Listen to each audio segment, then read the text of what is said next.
Welcome to the 4th North Dakota Fenworks State Tournament. This tournament is very special as it is the very first year that we're able to have an entire North Dakota only season. My name is Blue Weber. And I'm Colin Hansen, and we're your MCs for today's opening ceremonies. We are excited to help kick off the first of this two-day tournament, first and quite possibly best. We will begin with the Parade of Schools. So we're very excited to present you to all of the wonderful schools and the teams that have put in tremendous effort this season to reach this point. Qualifying for the state is a huge accomplishment, and they've all worked really, really, really hard for it. So when you hear your school called up, please make sure that you give them a lot of applause. You guys, when you're up here on stage, really take some time to savor this. It's a fun moment to be up on stage if you don't have a microphone. And then right after, we'll have you take some photos over there, and we will get started with the Parade of Schools. Sounds good.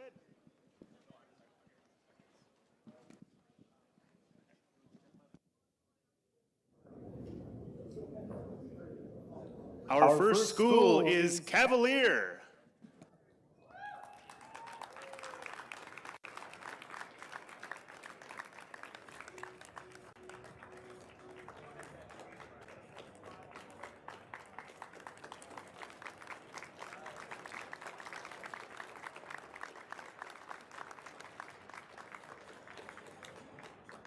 Give it up for Central Valley.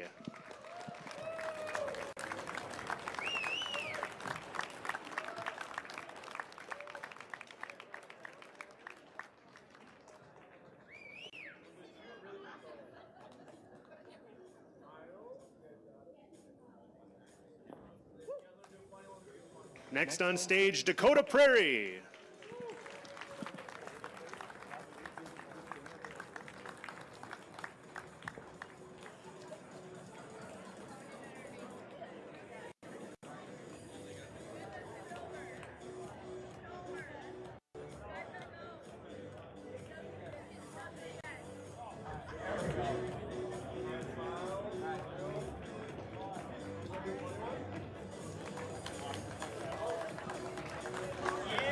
Welcome to the stage, Dunseith.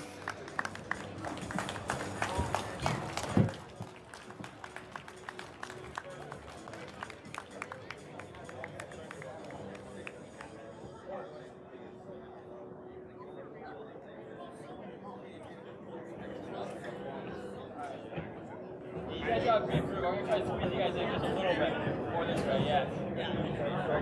I might need 2 rows here, possibly. Alright, yeah, definitely 2 rows. There you go. Small back, front. Smile. They are like big kids.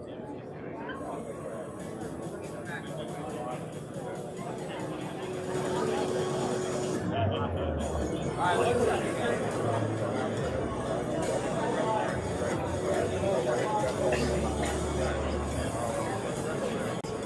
Thank you.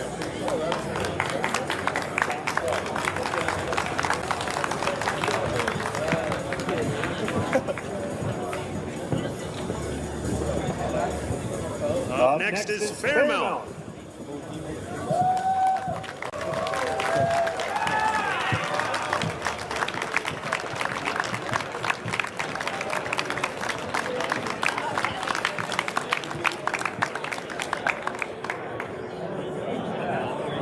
Let's hear it for Fargo!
Next on stage is Fordville, Lankin, and Park River.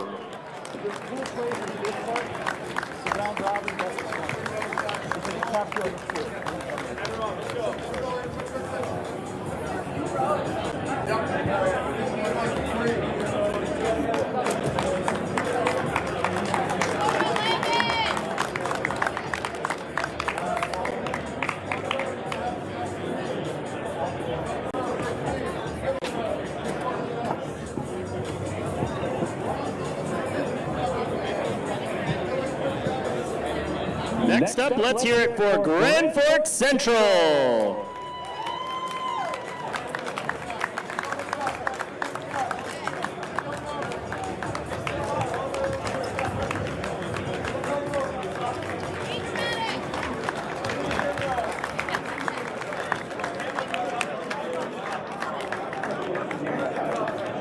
right, back it up a little bit. We need.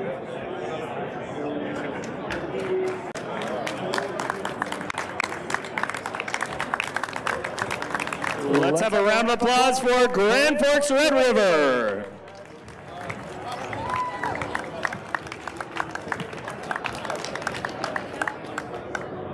And squeeze it a little more. The hardest one.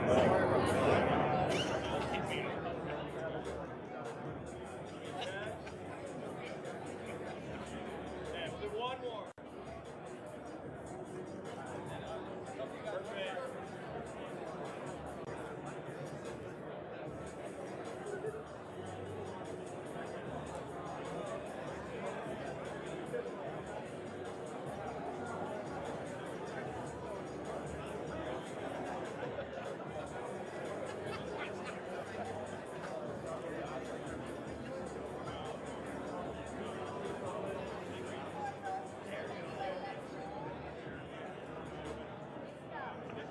Give it up for Harvey.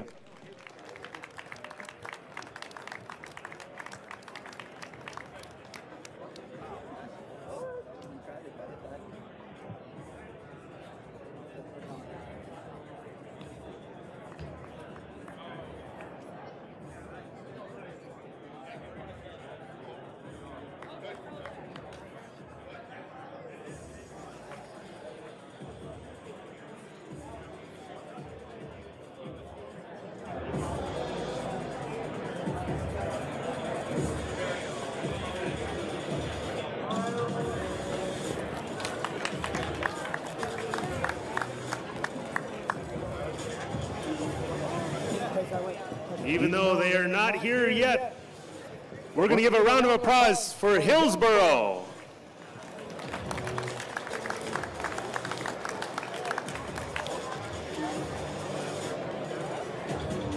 Up next is Jamestown.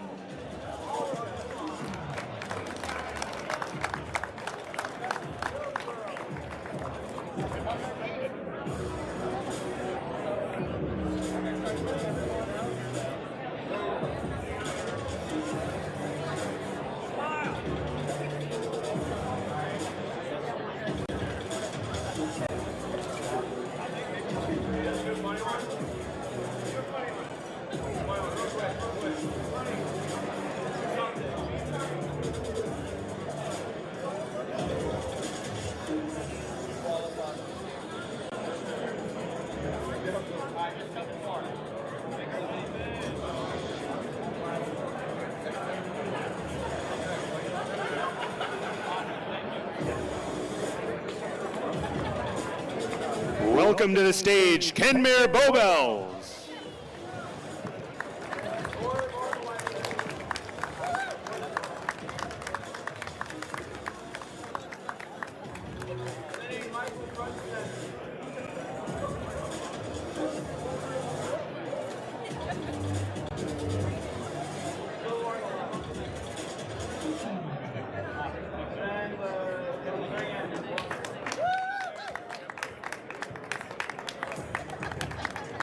Welcome to the stage, Litchville Marion.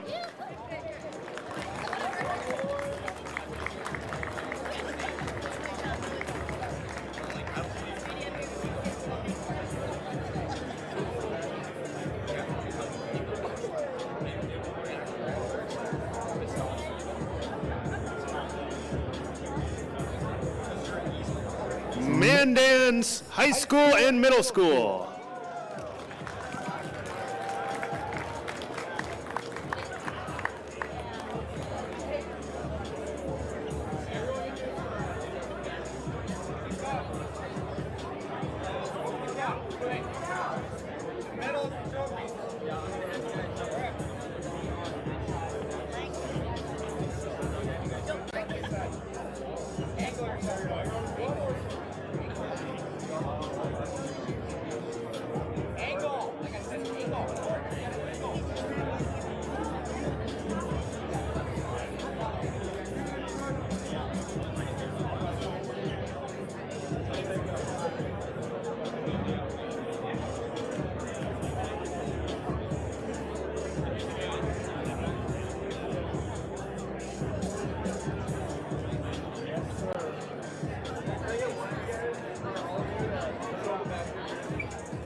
Not here for the photos, but let's give a round of applause for Mandaree.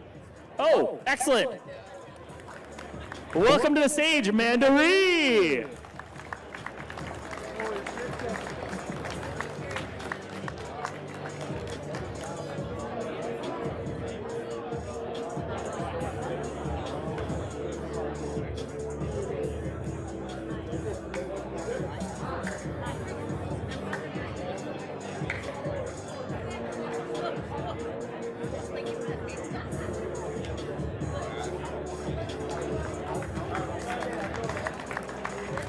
Up on the stage, let's hear it from Mayport CG.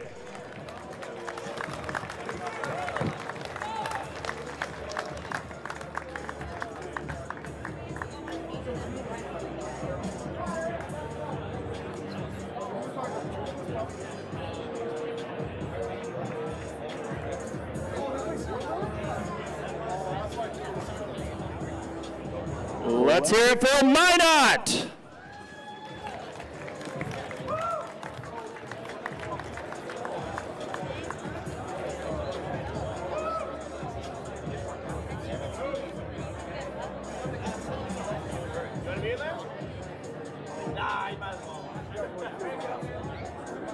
I'll put you in, you're good.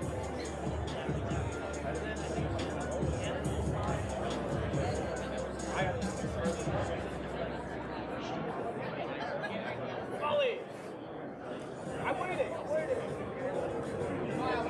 Alright, smile. Perfect.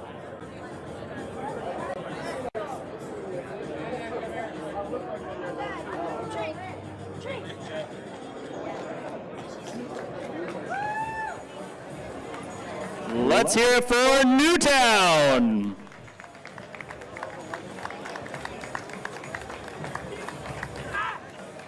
Oh my God.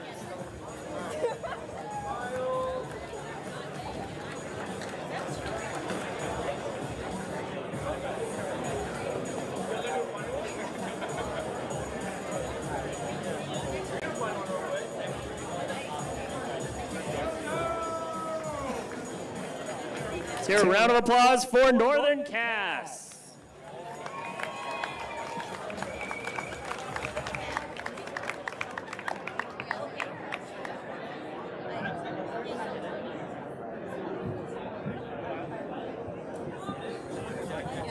One more time for Northern Cass.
stage, Richardson Taylor.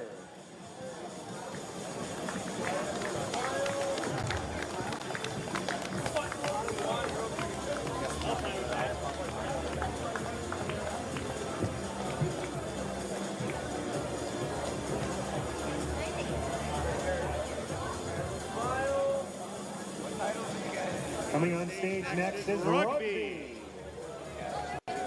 Is your principal here by chance? No, he's not. Ah. She's not. Sorry. Sounds good. All good.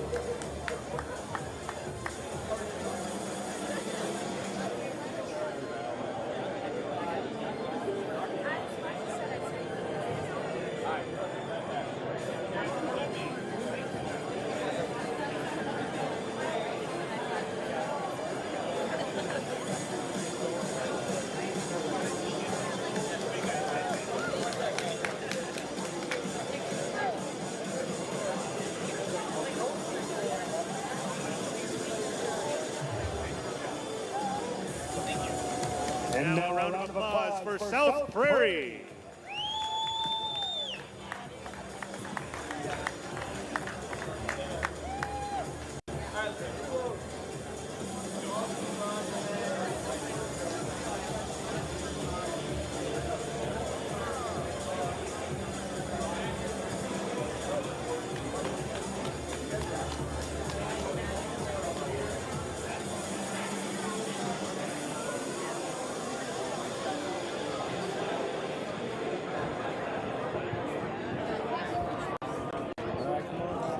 Welcome to the stage, Stanley.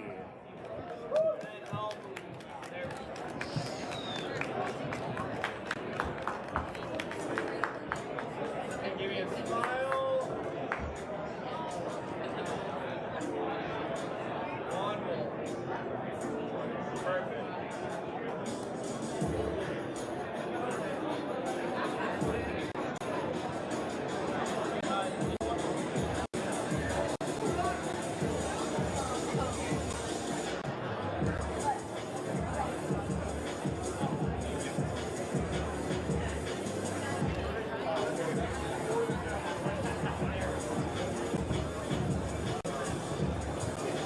Welcome to the stage, Triple Threat. Garrison and New Rockford, Cheyenne.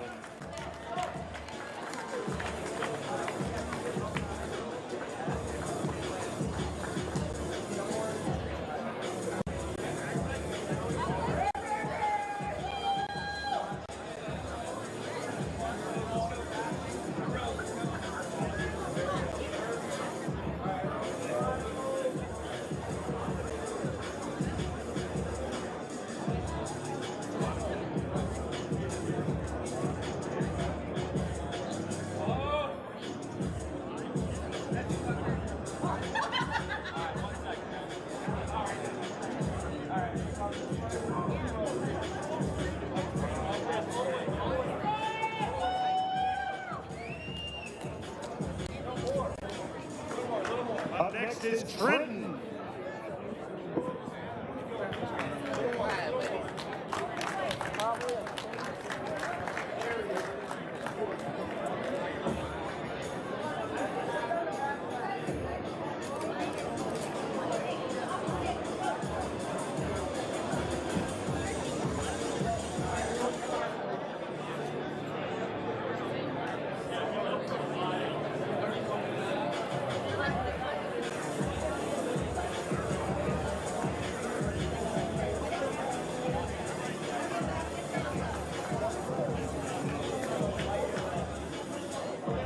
Welcome to the stage, West Fargo.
To the stage, the final team in our parade of schools, Williston.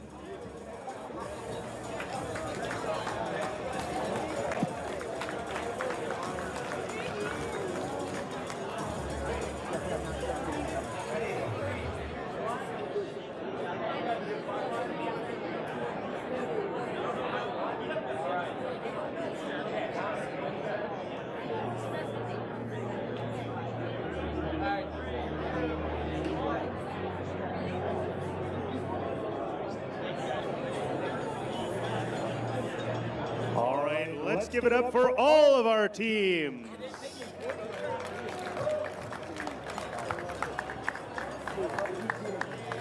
Before we continue, ladies and gentlemen, will you please stand, remove any hats, and face the flag for the national anthem.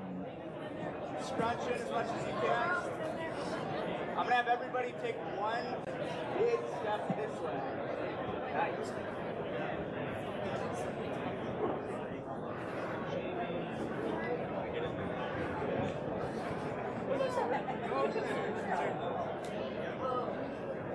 Hold the sword.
Thank you.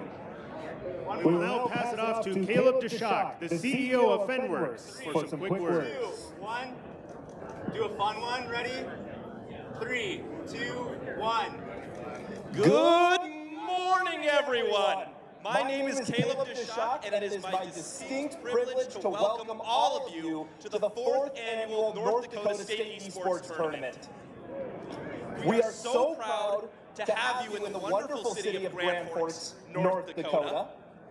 Over the last 5 months, we have watched as your teams have vied for glory. We've seen friendships formed, rivalries born, and throughout all of it, you have displayed incredible competitive professionalism. Today, tomorrow, this event is for you. You have earned your place here through competition, through sportsmanship, and we are so proud of the achievement each and every one of you has put in. We want to thank all of our school districts, our administrators, our community, our family, who have supported all of our gamers throughout this entire process. Let's give them a round of applause.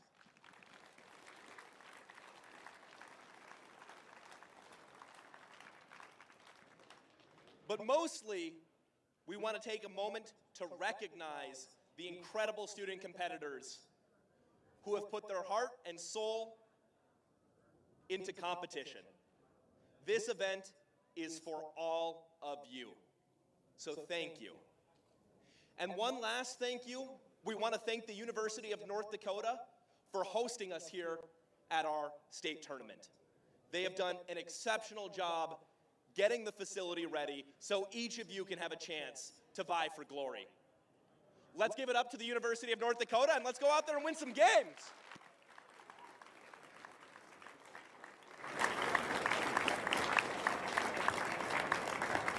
Thanks, Caleb. Please welcome Ryan Krause, UND's Esports Head coach to the stage. What's up, everybody? My name is Ryan Krause. I am the esports head coach here at the University of North Dakota. It is awesome to see every single one of you guys here today. This is our second year hosting it, the fourth year for Fenworks. So some of you might be here from a freshman and now you're here as a senior. That is awesome to see. The one thing that I want to say is it's an awesome opportunity you guys are here in the first place, right? It took a whole bunch of hard work and dedication just to make it to state itself. So no matter what the results are of this weekend, you guys did a great job just getting here in the first place. My name, again, is Ryan Krause. Take a look at my face, remember it. If you have any questions about UND or esports in general, come find me throughout this weekend. Without further ado, I want to introduce one of the main reasons we have varsity esports here on campus, and that is our Vice President of Academic Affairs, Provost Eric Link. Ryan, thank you. Hey, good morning, everybody. Nice to see you all. We are so excited to be hosting the Fenworks North Dakota State Championship right here in the Memorial Union at the University of North Dakota. As Ryan pointed out, this is our second year hosting this amazing event.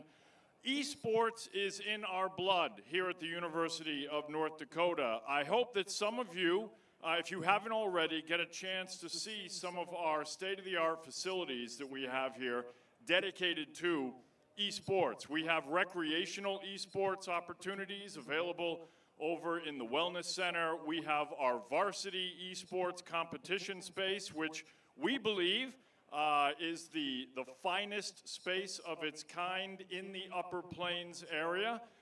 It's an amazing facility. It's in this building, just downstairs and down a hallway. Please take a look at it if you can get a chance. I also want to let everyone know that we are also embracing esports on the academic side as well. You can major in esports here at the University of North Dakota, because one of the things we recognize at the University of North Dakota is that esports isn't just about recreational gaming.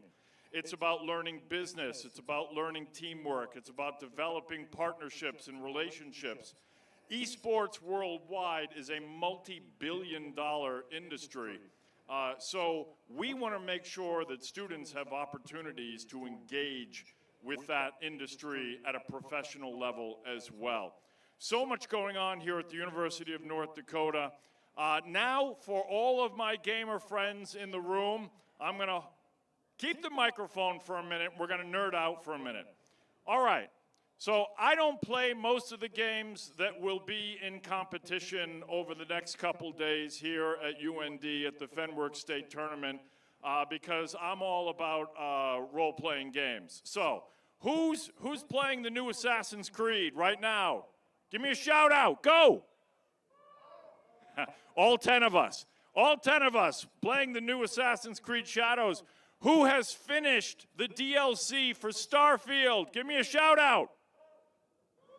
5 of us. Okay. I know you're all playing Super Smash and Fortnite and Valorant and Overwatch and all that good stuff. I lost my ability to play those games a long time ago. My reflexes are just not good enough anymore. But I told this story last year as well. Back in the day, students, you're not going to remember this, when Halo 2, parents, teachers, do you remember? Halo 2 dropped, and that lockout map, when they introduced multiplayer online, I was crushing people.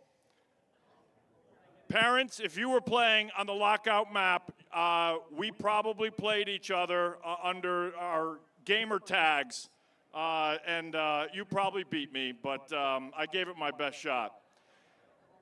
We are so proud of our partnership here with Fenworks. We are so happy at UND to be able to support that amazing business and to provide opportunities for you to enjoy competitive gaming in the esports world right here on our campus means a great deal to us. So to all the competitors, good luck with the competition, And I have no idea who I'm turning the microphone over to now, but I am shuffling off the stage. Thanks for being here, everybody. Thank you so much to Coach Kraus and Provost Link. We now ask that you turn your attention to the screens for more information about University of North Dakota.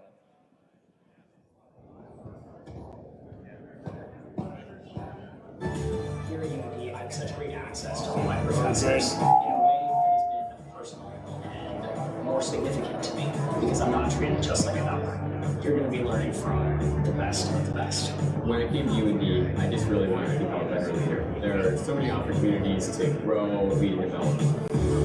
I just can't wait to take with me what I've learned as I go. UND has brought me a lot of lifelong friends and also just a sense of belonging. I'm just so thankful for this community. UND is a place that's going to push you to learn so much more than you ever could. You'll become the leader you're meant to be, and you'll learn to lead your own way. You will find your lifelong friends and you'll have more fun than you've ever had. UND feels like home to me.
Finally, before we jump into this weekend's events, let's take some time to acknowledge the role and significance.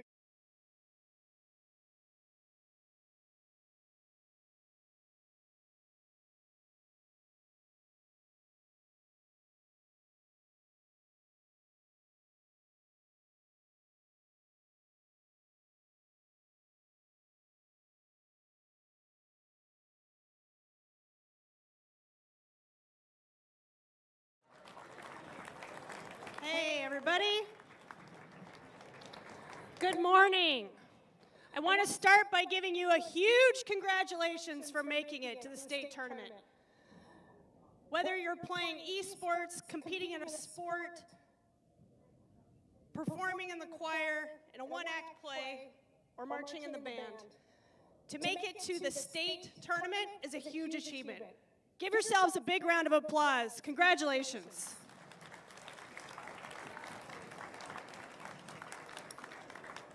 The Broadband Association represents 15 independent internet providers across North Dakota. We provide high-speed fiber optic internet to over 95% of the land mass of North Dakota. We are the envy of every other state in the nation. You may not know, North Dakota has the best internet connectivity of anywhere in this nation, and we are this close to getting every North Dakotan access to high-speed internet. And because of that, you have the ability to be from very small towns. I know there's some people in this room from very small towns to our largest metro areas competing in esports. Now, to get here is one thing, but to win a state championship takes a lot. You're going to have to practice a lot. You're going to have to work very hard at your craft. And sometimes, depending on the game you're playing, you may have to sacrifice yourself for the betterment of the team. That's what's so great about competing in sport or esport is learning that it's not always about yourself, it's about doing what's best for your team. And that skill is going to take you a long ways, because we do that every day in work and in our life. So enjoy this moment. Thank your coaches, your general managers for their time and dedication. Thank your parents, your families who are here to support you, and enjoy the ride. Good luck, everybody. Thank you so much, Carissa. And another round of applause for band. Okay, I promise we're not going to be up here for another 4 hours talking. We only have a few more announcements. And before we kick off the weekend, we want to make sure that we're thanking all of our amazing sponsors who really make this event possible. So thank you to the season sponsors, which can be found throughout the event and on their website, which include the University of North Dakota. Round of applause for them. One more round of applause for band and Carissa and her team. Another round of applause for Midco. Mayville State is in the building.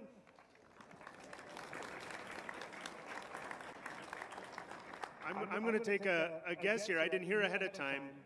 Verbero or Verbero? You should go to their booth and find out how they pronounce their name. That's what you should do. North Dakota State University. Minot State University. Visit Greater Grand Forks. Evolve Grand Forks. And the City of Grand Forks.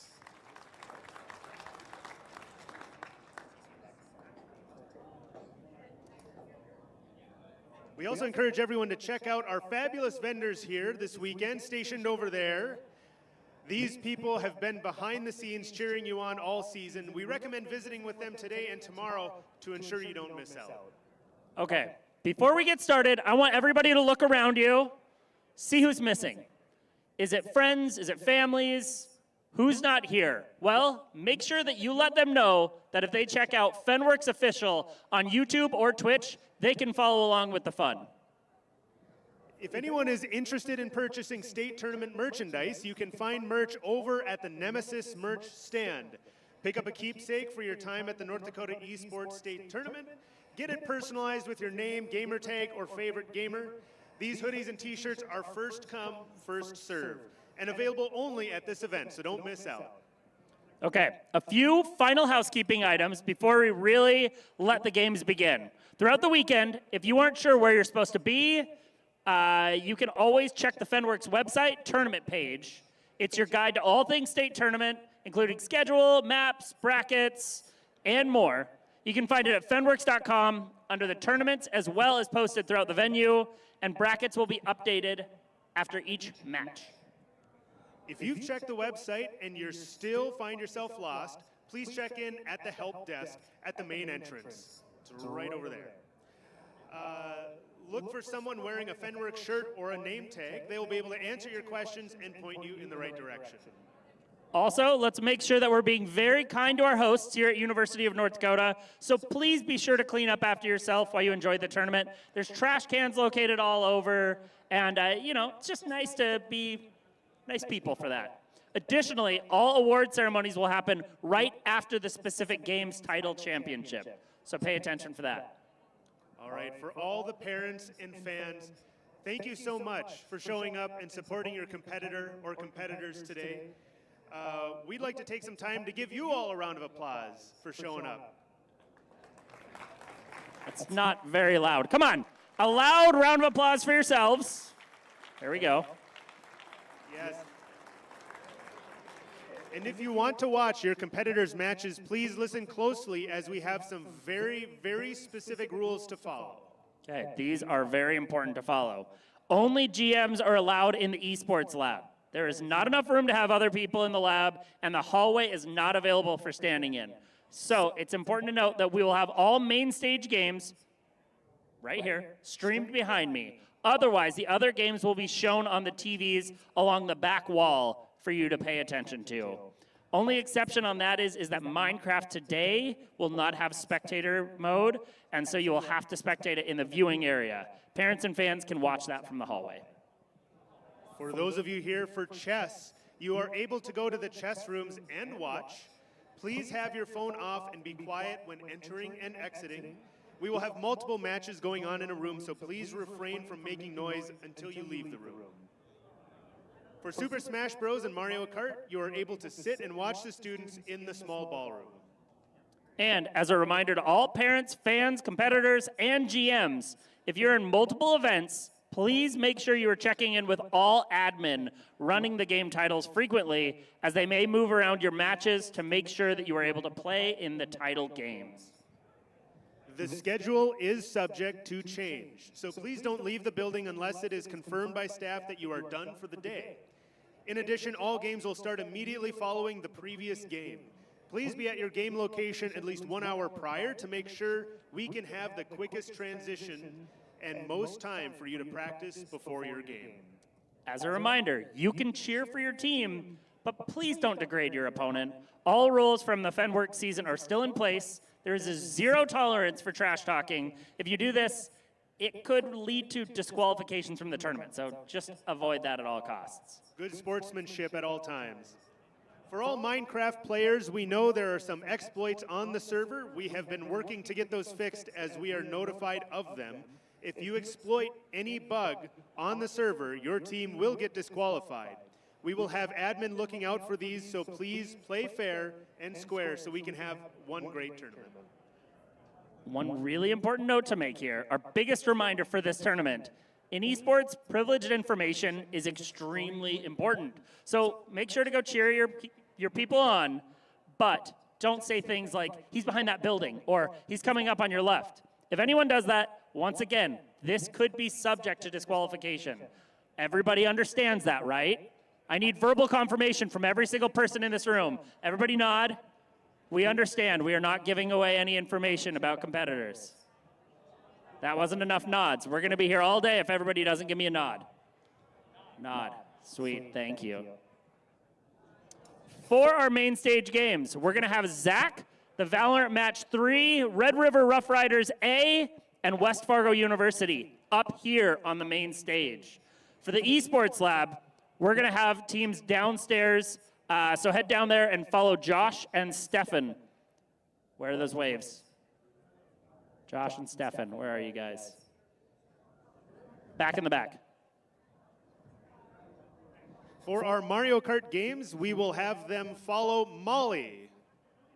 Molly's right there, waving near the back door. For our chess games, we will have you follow Kale and Gannon.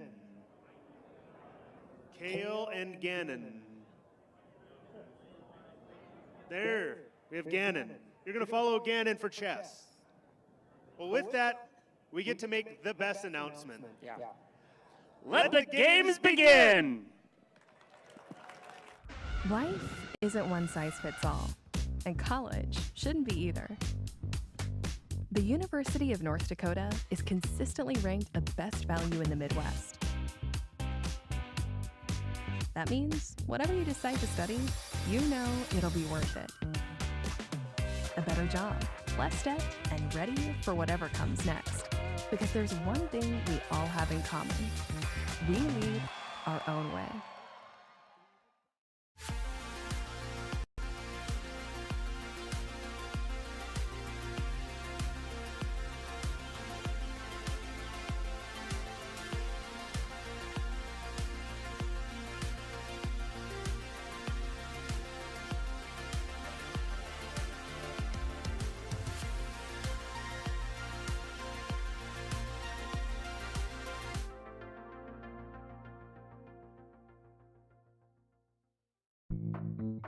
Where are you going? Or maybe a better question is, how far do you want to go? And how fast do you want to get there? Now we're getting somewhere. So let's go. Let's go faster. Let's go further. Let's go beyond. Life isn't one size fits all.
Hello, everybody, and welcome to the North Dakota High School State Finals. I'm going to be your host for the evening, Lafayette, joined by Brooklyn. Brooklyn, how you doing, man?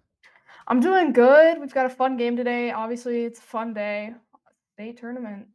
Hell yeah. I mean, for the past 10 weeks, we've been seeing these players going neck and neck at each other. They've been grinding. They've been working towards so many games and so many sessions being played. But it all comes down to this. I believe we got, what, top 8 teams for Valorant here tonight in this bracket? Am I correct on that? 8? Yep, Top 8 8. Okay. teams. So very excited to see what we have in store for you today as we get right into game one here shortly, bringing you West Fargo United versus Grand Forks Red River. Now, Brooklyn, I believe you have some intrigue in this as you are from Red River yourself. So tell us a little bit, how has your team kind of prepped for the state finals? Yeah, I mean, obviously you can tell I'm from Red River. I'm wearing their jersey, repping for the team. They spent a lot of time just playing together. We were actually invited to come practice at the UND Esports lab. So we've been coming here almost every single day each week, just practicing and running drills, just working on the little things that we need. So I yeah. mean, that's what you got to do. I mean, there's so many little things in Valorant that you have to work on, whether it be like, hey, for the love of Jiminy Christmas and all things holy, do not forget to check your corners. That's kind of one of Yeah. the big ones that I like to think of. Or just, being able to utilize comms well, get the abilities right, be able to, make sure your crosshairs in the right place to get down those heads, all that good stuff. So I'm very excited to see what we have in store. In West Fargo, I know that they've been grinding pretty well themselves. I mean, of course, they are top 8. I'm very curious to see how they do against Red River because we have not seen them play in the regular season, but they've had some, shared history with opponents and whatnot. And it seems like Red River has the up on them in the overall not head to head, I guess you want to call it.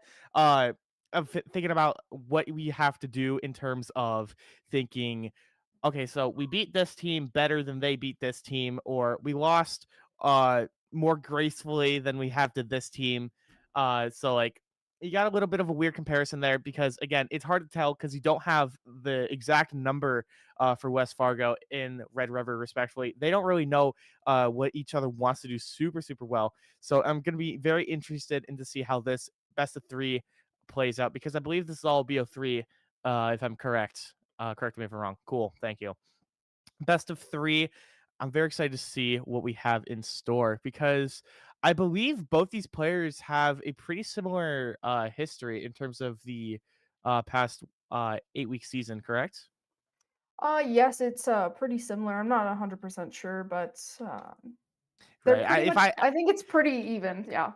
Right, because what Red River's 5-3? That's not right.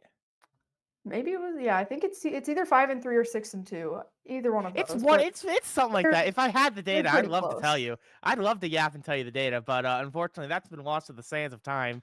But that's all good. We're chilling. Nonetheless, we got a lot of great players in here. On the side of Red River, we got Justin, Mini Goobs, E-Man, and Reigns. With who's the one I'm minning? Was it Guinea Pig? Yep, that one. Guinea Pig, thank you. And then we got Kings, Crispy, Berserk, Enjoyer, and then Coach Ethan's #1 fan, with, I believe, Super Hippo being the final one for West Fargo United. Yes, okay. And it looks like we're going to be going on Ascent, which, I mean, it's a classic. You got to go back to the basics, right? What do you think about this Ascent pick, Brooklyn? I mean, I don't know exactly how to feel about it just because it's such a well-known map that everybody knows how to play it. So it's just there's no upper hand and there's It no feels like the vanilla latte of Valorant. Everyone knows it. It's kind of just the basic choice. If you want to play it safe, just go to Ascent, right? Let's start. Let's go.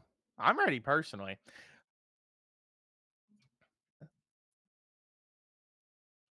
Oh, okay, we're good. We're good. Don't worry about us. We got people yapping in our ear 24/7. Don't worry about us. If we look like we're going crazy listening, it's because we are going crazy. We are on Haven. Okay.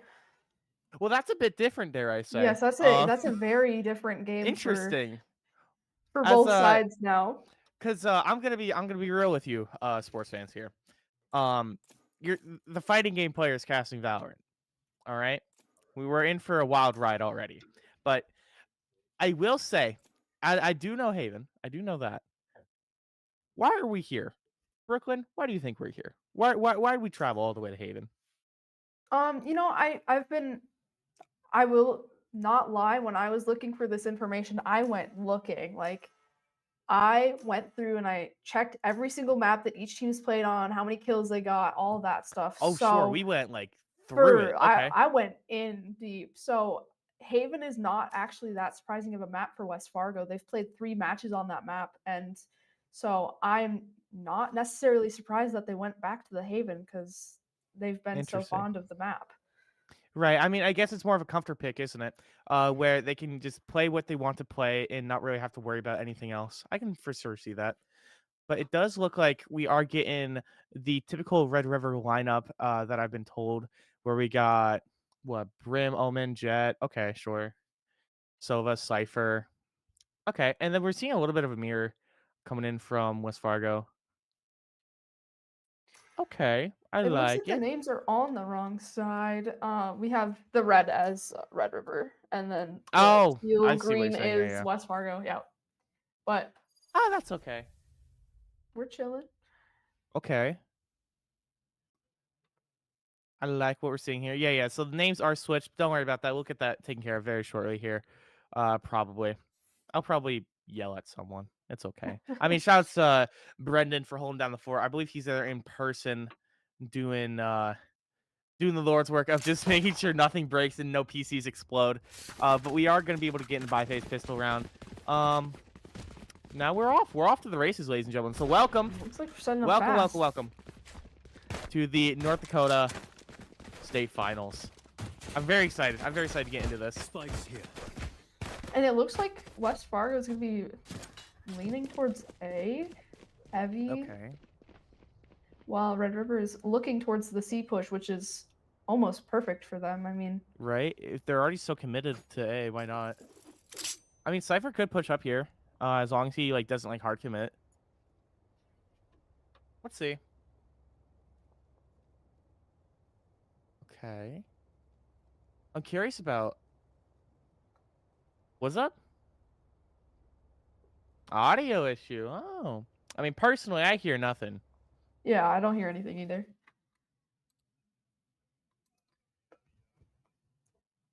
Oh, that's okay. I don't need to hear audio. I think we're chilling. So what do you think about, because the only thing that we are missing out on is the Sova versus Yoru. For the side of West Fargo and Red River, right? What do you think about like the change in that? I don't know. Like, yeah, I don't know. Interesting. I like this cat. I'm getting good Yes, vibes off this yes. cat. Okay. Cool. Sending it send back to us us. as we figure out audio. I think game's on pause until we do. Oof, Yep, it say. looks like the timer's paused. Does make sense. Welcome everyone. Hey, how you doing? Be sure to follow us on YouTube. YouTube.com/Fenworks. We might also be trying to build the Twitch. Twitch.tv/Fenworks. Is it just Fenworks or Fenworks Esports? What is it? Fenworks Official. Yeah. That's what it is. Fenworks Official. There's so many.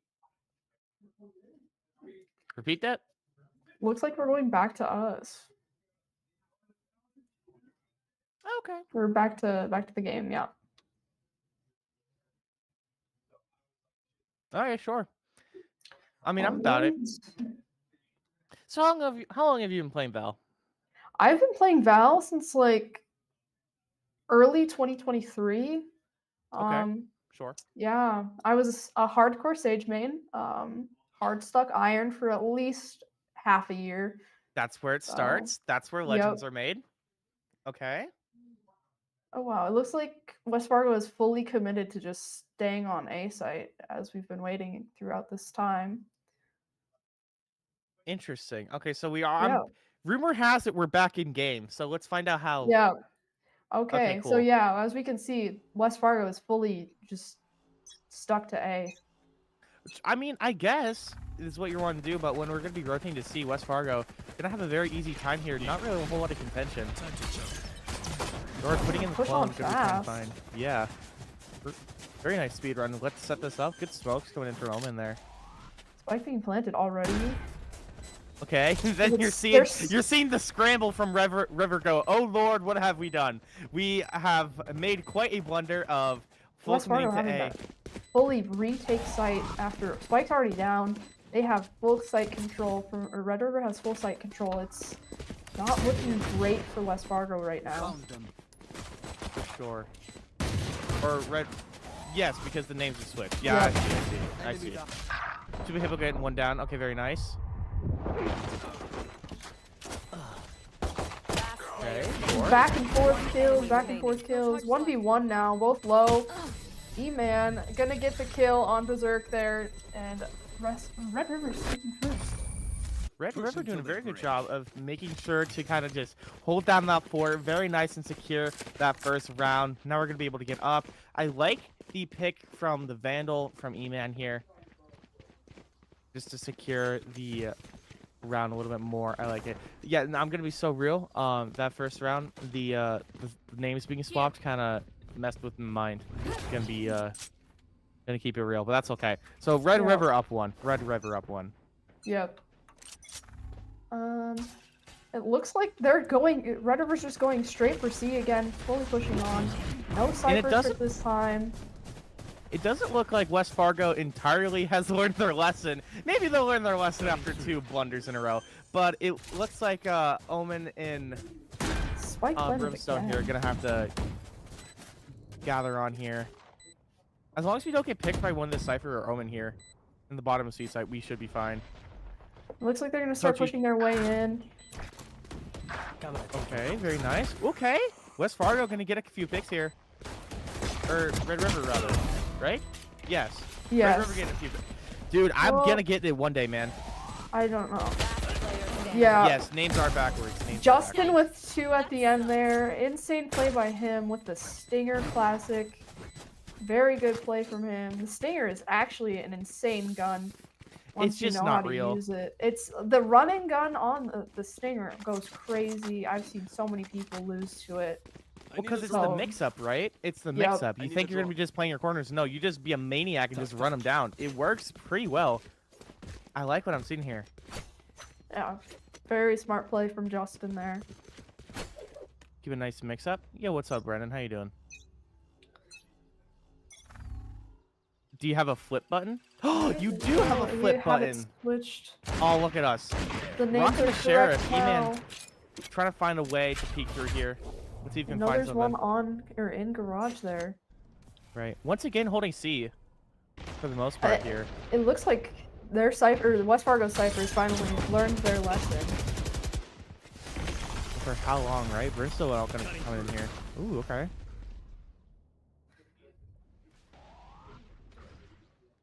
I like it playing our corners. A little contention on Seaside right now. It does look like this Silva's going to get blinded. Looks like they're slowly pushing out here. Coach Ethan, doing it proud. Couldn't quite get it done. Red River just mowing them down. I mean, just amazing angles being held by them. They're just playing so patient and Right, they kinda really ready aren't for really anything. letting them overextend or anything at all. They're kind of just being very cautious in their positioning and being able to go in and not stagger and just go in one by one. Very nice. King's going to be trying to find a way in here, though. Get that smoke out, but I think his head's going to be taken off very short. Guinea Pig going to be closing out that game. Nice 3-0 to close this little portion out here. Red River's looking mad comfy, bro. Like, they've got the pillows. They got the blankets. They're ready to... They're ready to kind of just sit down and get cozied up here because they aren't looking too pressured right now. yeah, and like they've just been playing very well against West Fargo. They've been holding their angles properly. They just playing off of each other very well. And honestly taking advantage of the sites that have been left open throughout the game so far. right? Because it seems like we're just kind of hard committing a little bit too much here. But we are going to be seeing some more contention on A site for the first time this game. So we're going to be seeing some here. Jet goes to smoke in. Let's see if we can get anything off here. Justin looking for a peek. Can't quite find anything though. West Fargo immediately pulled off to let them have sight, and Spike's going to be planted. Spike planted. With that spike planted, we're going to be trying to move in here shortly. Coach Little Easton going to be rough. trying to find something. He does find Guinea Pig going down. Okay. Berserk Joy gets mini goobs. Red River being dismantled right now. We got Justin going crazy with the threefer. Okay. Very nice. Standing. Justin is going to be taken down though. E-Man going to have to clutch this one up, but not able to. We are going to be able to get that one. West Fargo putting one on the board. Very nice thrifty for that one. I thought Justin made the comeback. I thought we made it enough. I thought we gave the team enough space to where we were able to get that one back, low-key. Justin doing a very good job of being able to find his picks, but just not enough right now. Econ very much in the favor of Red River right now, but we finally put our foot in the door for West Fargo right now. Yeah, I mean, that wasn't necessarily like a bad round from Red River. That was just quite unfortunate timings for some of the kills, but good for West Fargo to just finally get that one round in. It builds a little bit more of the confidence that we need from them to potentially win this game, because it can go either way now. Right. No, it definitely does seem like they got caught off guard by that push to A side right away, but it does look like we're going to be getting a very nice trade right away. Okay, bringing it down to 4v4. Red River now looking to push C site. Let's see if we can get that spike planted. They're There going you to get go. full sight, get Spike down. E-Man getting a wallbang headshot in garage Very there. nice. That's what you want to see from the Red River fans right now. Looks like we're doing a very good job of holding our own right now. I like this positioning. And Coach Ethan's #1 fan looking a little bit wary. Doesn't quite know whether we want to full commit or not, but it looks like we're going in. We are able to get that pick on E-Man right now. What do we do? Follow it up. Guinea Pig with one. Okay, good retaliation there.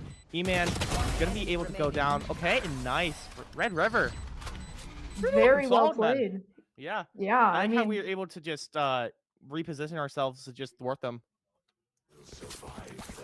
and they were like switching back and forth between angles. I mean, you know, Guinea Pig was holding garage there for a second, and then switched to watching back sight, and you know, they were just switching back and forth, playing perfectly off of each other, and able to I like that secure that synergy. round.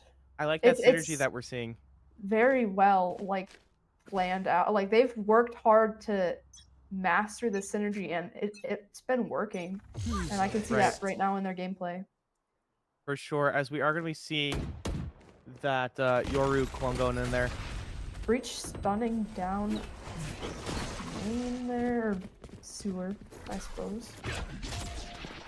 Berserk and Jory choosing to ult here with the jet. Let's see if we can get any picks off of that, or if we're just going to be like, overextending here a little bit later on, though. Yeah. It looks like we're playing safe right now. Rotating towards C site right Yeah. now. Red River We'll flowing rotate. through. Yeah, I West like Fargo's this. not ready for it. No, we're caught so off guard right now. I mean, look at Jet right now on side of West Fully Fargo. on We're site. still holding down. Like, we Yeah. still think we're A. But no, there you go. There we go. Crispy could get a couple picks here. Could go gnarly.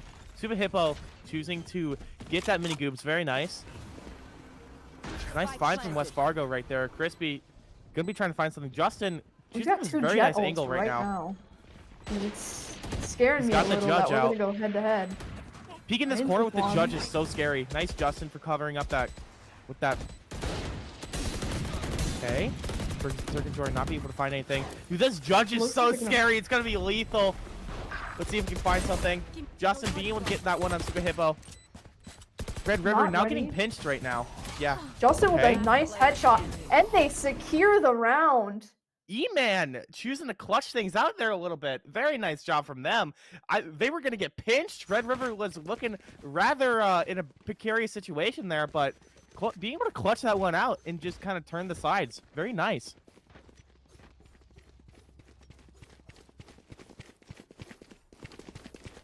They were just able to just calm down a little bit and chill out and, just come back and clutch it up. Okay, we do see a timeout. West Fargo's like, okay, guys, wait a minute. What's happening? What are we doing here? So I feel like West Fargo just kind of keeps getting surprised so much, and we are playing in this weird limbo zone of not really knowing whether we want to full commit into a push. Like there seems to be some miscomms from my untrained eye. It's what it's looking like to me. What do you see, Brooklyn? What do you see in these West Fargo players right now?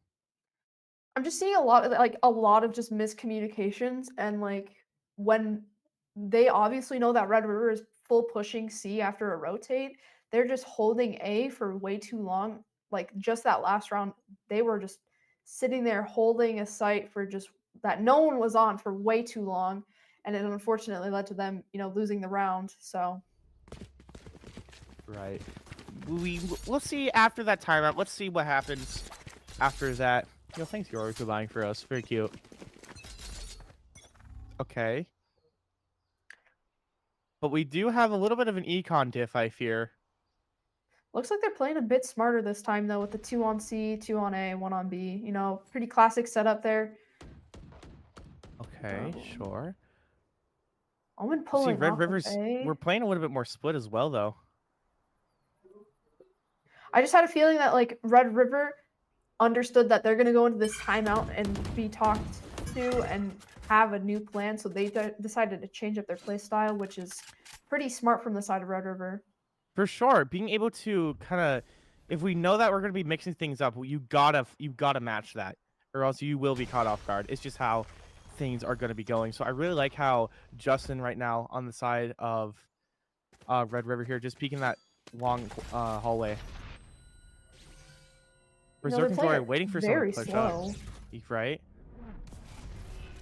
I like this pace change. They're starting to feel that pressure. They're starting to feel it. For the Omen in the corner there. Oh, and he TP's out. And Rain's able to get one on site out the breach for West Fargo. That's our time to go in right now. E-Man going to be choosing to go in with Justin right now. Trying to follow it up right now. Justin being able to find that Berserk and Joy. Coach Ethan going to have to be on the move now. There you go. E-Man with a trade there. Very nice. Yeah, we were able to open that one up with, I believe that was Reigns getting that first pick there, if I'm not mistaken. And we were just, that's the floodgates, bro. That's just, it all starts from there. You get the one, and you're like, okay, cool, time to go in. Yeah, and I mean, I really enjoyed how they exploded in that moment. Like, they just were ready to go when they knew they needed to go. Especially with with Justin and E-Man playing together in that garage position. They knew they were being held by 2. And, Justin was able to get one. And as soon as he was low, then E-Man peeked out and was able to get the trade for the Cypher there. I like it. It was really nice to see that. They played that very smart. I think that's part of the reason why we're seeing Red River be so successful is that this cycling, this rotating in, we're just going, okay, I got my couple shots. I'm not going to overextend. I'm not going to be trying to stay out here for too long. Let's get the other guy to go in, right? And that's kind of what we're seeing right now. You're going to see Reigns and Minigoop doing something very similar right now. Coach Ethan does have high ground right now, so we could be trying to get something, though. Okay, Spike planning on the side of Red River right now. Minigoob's securing that one down. Unable to find a spot for the trip. There we go. And we've got 2 on the flank. Do they know about that yet, though? Just to be able to go down inside Red River. West Fargo does have a pick. Okay, we do find 2 as well, but we've seen these go in favor of Grand Forks, though. Let's see if we can find something, though. That was a very unfortunate TP. West Fargo dismantling them right now. Okay, we're on Spike right now. Very nice. Yeah, okay. Very nice. good round, yeah. I feel like West Fargo were able to just catch Red River off guard. Like with you said, that unfortunate TP, that's a man down. We peeked the corner, that was just an unfortunate TP. An unfortunate pick. Yeah, no, very well played from West Fargo. They were able to come back and, just completely push them in together and kind of force them to peak and force them to, unfortunately go straight into their bullets. And, For you sure. know, Justin Yeah. doing a very good job of being able to be MVP here from the side of Red River. Same with Coach Easton's #1 fan to mirror that on West Fargo. Both of these players, I mean, they seem to be kind of the head honchos at the moment. We're going so far in. Okay, Rain's starting things off strong. Red River wants C site. This is their site and they want it. But I think you're going to get punished for it. Super Hippo's going to be able to take down 2. Reigns does get that 1, though. Super Hippo going with the 3rd piece. Justin going to need to find something here. Look at a potential ace. Could play with this smoke. Again, Justin's waiting for it. He's playing patient. Looks like Red This is River's going to be a hard one to pulling get off. back. I mean, Omen could try to TP, but... They know exactly where they're at, and they're gonna choosing to They're gonna try to rotate sneak up back behind to them and pinch C them. is actually very smart. Okay. Cypher jump No charges peeking. left. It's just to try and spot them out, see if they're there. They're gonna realize that they are, in fact, going back to C. Justin going to be trying to find one. We do Justin able get to that get one. Okay. 30 seconds Location left. revealed, though. Justin planting now. Okay, this Omen's going to have Looks to like we're in a fast help out Omen here. flank there. From the side And of West River is Fargo. going down. Not Backing ready up, though. for it. We're in that pinch situation that we were talking about earlier, though. Guinea Pig going to be having to either find something here. You're gonna get pinched off from both sides here. And there goes Guinea Super Pig. Hippo Let's see. with 4. Justin able to get Justin it. finds one. Wait a minute. Oh! He was about to. He was about to That get was, that yeah, king. that would have been very good clutch from Justin, but, you know, West Fargo taking yet another round. 3 of 6 now. Red River still having a bit of that lead there, but West Fargo's clawing their way back for sure, for sure. That's 2 in a row now. They are feeling pretty good after that one. I've gotta predict. yeah, I mean, West Fargo's clearly still fighting for this one, and they still want this, so.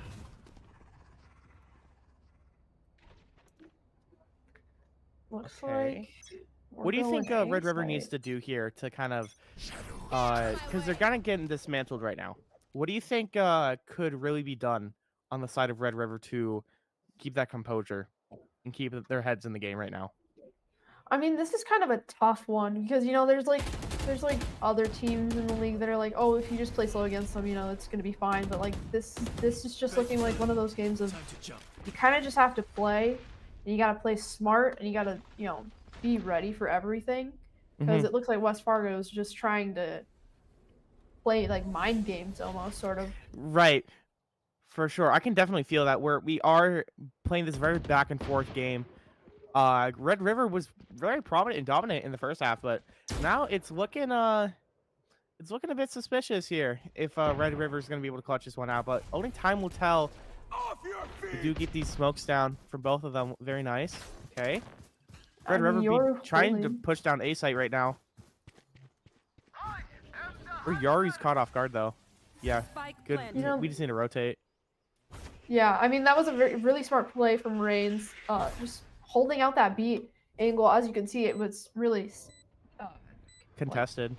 yeah, and like it sort of stalled the Sova and the Omen going to help on site on A, just because they just were nervous that the Yor would then flank and. Oh, you're going in, Justin, you madman! Justin with an insane play. That was crazy. He just went in there and said, okay, I want them all dead. Can I please kill them all? And he does just put that. his hope in God there and said, please let this work, and it worked out perfectly. That I mean, E-Man was there for backup as well. Very nice, because he was able to get those picks as well. Great stuff. I like what we're seeing. That Red River was a little bit unhinged, if I'm going to be honest. That was an insane play, but that's what you're going to have to do here. You're in the top 8, right? You're in these state finals. You're trying to go for the game 1. You need to make some of these insane calls. Justin, looking to pave that way forward right now. That was an insane play with the instant pull out of the ults, the knives. It came in clutch there with the Bucky kill, and it was just a I like it, crazy bro. Let's see play. more. It Let's was see so more. cool. And it looks like they're... Okay, so Red River's defaulting right now. They're sending 2A, 1B. They've got 2 just playing super slow on C. And it caused Sova to immediately rotate off the C, go over to the A to try and help over with the Cypher there. And it looks like they're going to be getting... Red River's going to be getting Cypher. Berserk and free Jory looking here. for some of these picks. We're able to find one. You're not? Okay. The Okay, we did get the one. Is a little rough. Minigoops with 2 now. It looks like they're going to be rushing out on C. Spike is planted for Red River on C. And West Fargo's going to be forced to retake here. Getting out of there, Justin. Very nice. Justin The gonna be able to breach try to ult find something here. missing. Let's see if he can. We get that Crispy. Crispy getting that guinea hair pig though to follow up.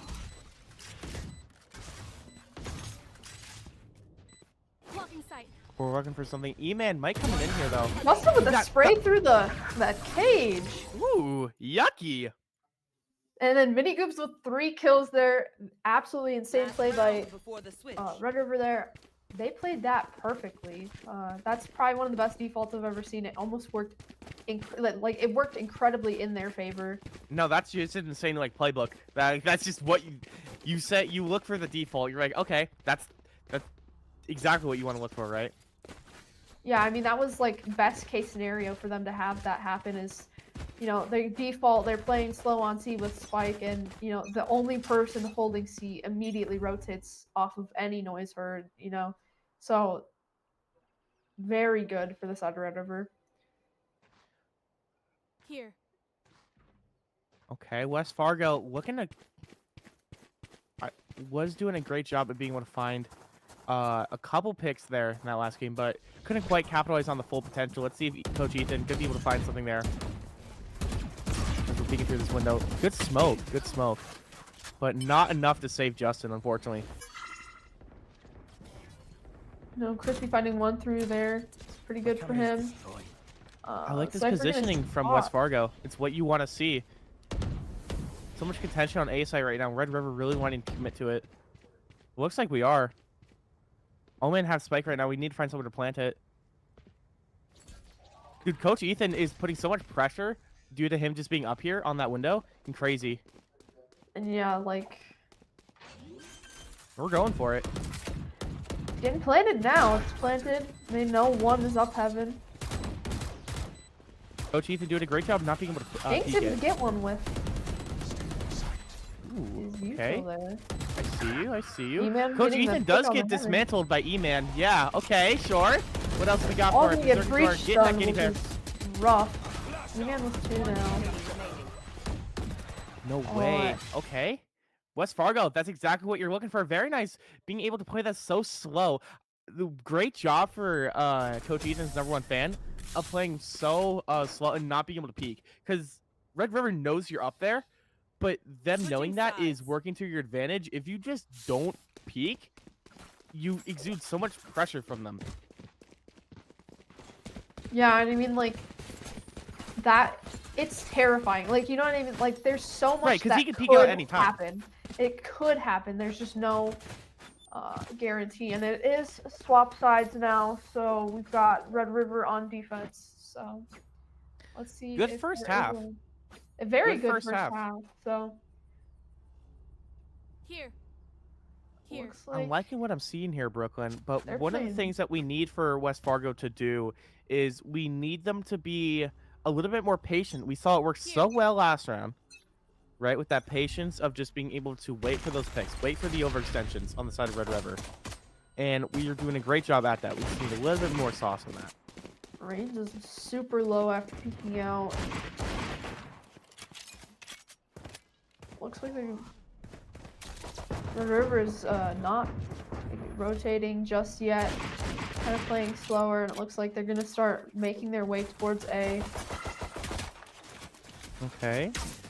But then it looks like West Fargo is now choosing to rotate off of site. But they, you know, Red River still has both sites kind of under control with somebody just staying there. Great. West Fargo really needs a pick right now, or else they aren't going to be able to get anywhere. I think they're going to be rotating to C here. Does seem that way. Cypher on the side of Red River going to be trying to hold that down. There you go. You see that rotation there. Yeah, your head's going to be taken clean off. Okay. Yeah, that's a little rough. I was scared for the timing there just because, you know, Guinea Pig had just had his smokes menu out and it was like smoking, so him getting 3 there is a little absurd. A little cray-cray. Just a little. Very nice. Going in Very there well from Red played. River. I like that dismantle. We had to make West Fargo fully back out of A and rotate to C, but too much time and too much commitment there was given to A site, I fear. So we're going to be going off early there. West Fargo going to be trying to get this early C rotation. Let's see what they do with it. Or maybe I'm mistaken. Wait a minute. Yeah, it looks like West Fargo is going to be pushing C this round. Okay, with, okay. Cypher lurking onto A. The Cypher lurking is curious. You know, it's a pretty normal thing for Cypher players to do, which is kind of very good pick from Minigoobs there. Just gonna be holding that with the Marshall, which is pretty good play. They are able to spot him out and know exactly where he's at. Range getting one Berserker. Let me find some Reigns. Couldn't quite find a pick there. It does look like all of Red River is now here for the party, rotating out of A onto C. We got that spike planted, though. I don't know if they're going to be ready for the Cypher pushing through B, though. You know, it's playing a pretty good spot there with pretty good positioning, but now he's completely alone. They have no idea where he's at. See, this is what I was scared of, right? Because now that Cypher isn't able to help out, we kind of just are in a very bad situation, and Justin's going to find that clean headshot. It's unfortunate, Brooklyn. It's unfortunate for West Fargo. Yeah, I mean, that's like something you have to risk when you're gonna send like your Cypher to lurk on a site, is that you have to be able to fight back hard enough that you're not gonna all die on site when, you know, like before spike's planted or after, because then you're just kind of waiting for the Cypher to rotate on over, and by the time that that's happening, they're already, you know, done defusing, or they're just ready for you to be behind them or in front of them. You know what I mean? Right, I do. It's a tough spot. So let's see what we happen here. We do see West Fargo going again for the C site, right? We do get that nice smoke out there for a moment, okay? Cover going out. So now we smoke this hallway, okay? Berserker Enjoyer getting one, though. With that spray through the smokes. But do we find another one? That's the issue, right? Justin and Cypher are going to back up both, or back up C site. Minigoob's not going to be able to find one. Breach, or going down himself. Justin being able to find one. Got Justin super low though, so it could be quite unfortunate. You know, Coach Ethan potentially sneaking up on Guinea Pig there, but Crispy does get the kill, and they know that. Justin, oh, they don't know he's garage. Oh, yeah, buddy. Coach Ethan playing a perfect spot there. Yeah, that's just the moneymaker right there. Quite literally at 1 HP. Justin, there's only so much you can do there. Yeah, and I mean that kind of worked out perfectly in West Fargo's favor, like, because you know Crispy was the one that killed Guinea Pig there, and not Coach Ethan's #1 fan, so they had no idea he was there. So yeah, I mean Justin kind of went in there blind, and a little bit unfortunate, mate. Just a little bit. Okay, I like that cam there from Omen. No, okay, never mind. I like that we're able to check that no one's over here though.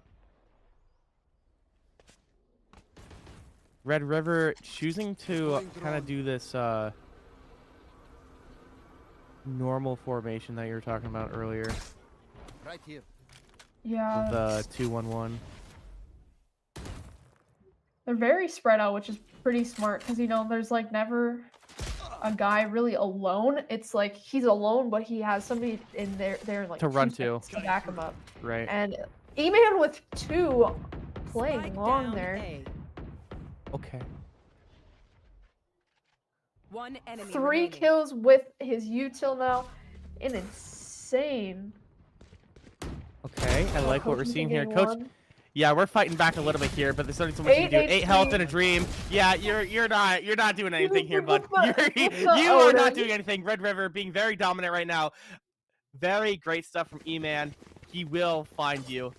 It's only a matter of time. You know, I think I love the play with the Odin from Guinea Pig Har there, because For sure. you know it's rough for West Fargo, but it works so well for Red River. Right, and I think that's like kind of the story of game 1 here is just everything that West Fargo is trying to do to change up their game plan and change up that formula for Red River to have to predict. It's just going so well for Red River, man. Yeah, I mean Red River's kind of been able to just like kind of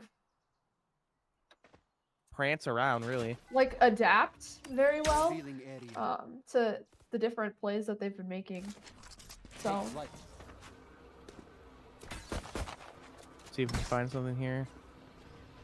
Super Hippo going in. Spot 2 in the back site. Looks like they're gonna be pushing on. Berserk getting 2 there. That's what we want to see from West Fargo. We get that spike planned in now. Now We're gonna be able to try to 5v3. find something. Minigoob's gonna have to play very careful here of that angle. Minigoob's getting Okay, one but you there. find one. Nice headshot. But there's your head taken off, right? Guinea Pig Guinea making Pig. or getting another with that Odin there, which is quite unfortunate for West Fargo. Let's see if E-Man can make magic happen yet again. Looks They're like rotating gonna be pulling out? off site. Pardon? You know, just being able to play for post plant. Sure.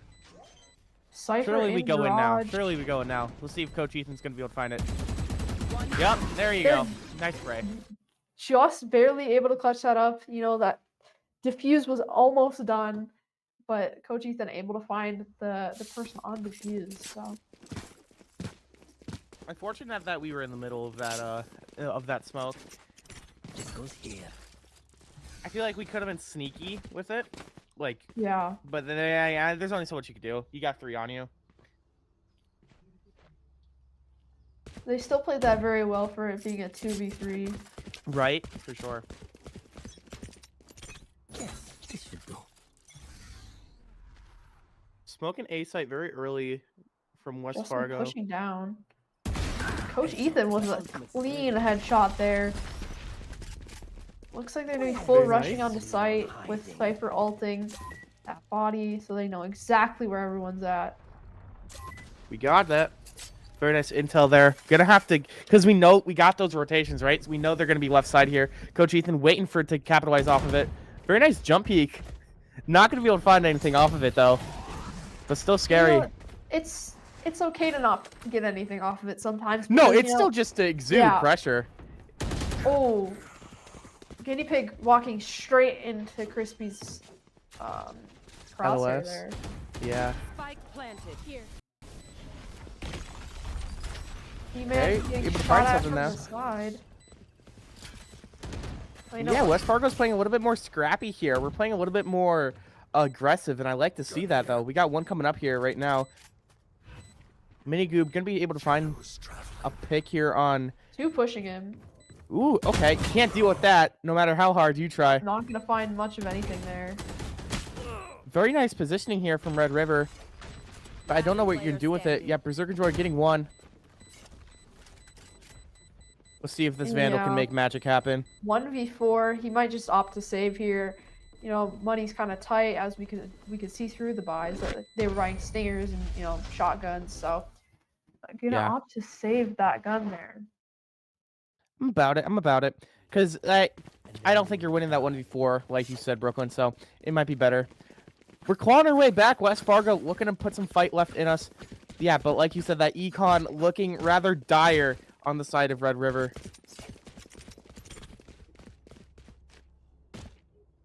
You know, we're gonna see almost the identical setup from Red River every single round of, you know, at least 2 people on A and then 1 on B, 1 on C. And I think it's the smartest play to make there because, you know, B and C are almost like connected in a way. So Yeah, while it's a A's, weird little conjunction there, but you were right.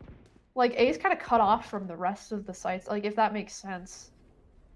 right? So there's more Yeah. commitment if you go to A, which is Yeah. why I think we're gonna be rotating to C here by the looks of things. Cutting through B maybe on the side of West Fargo.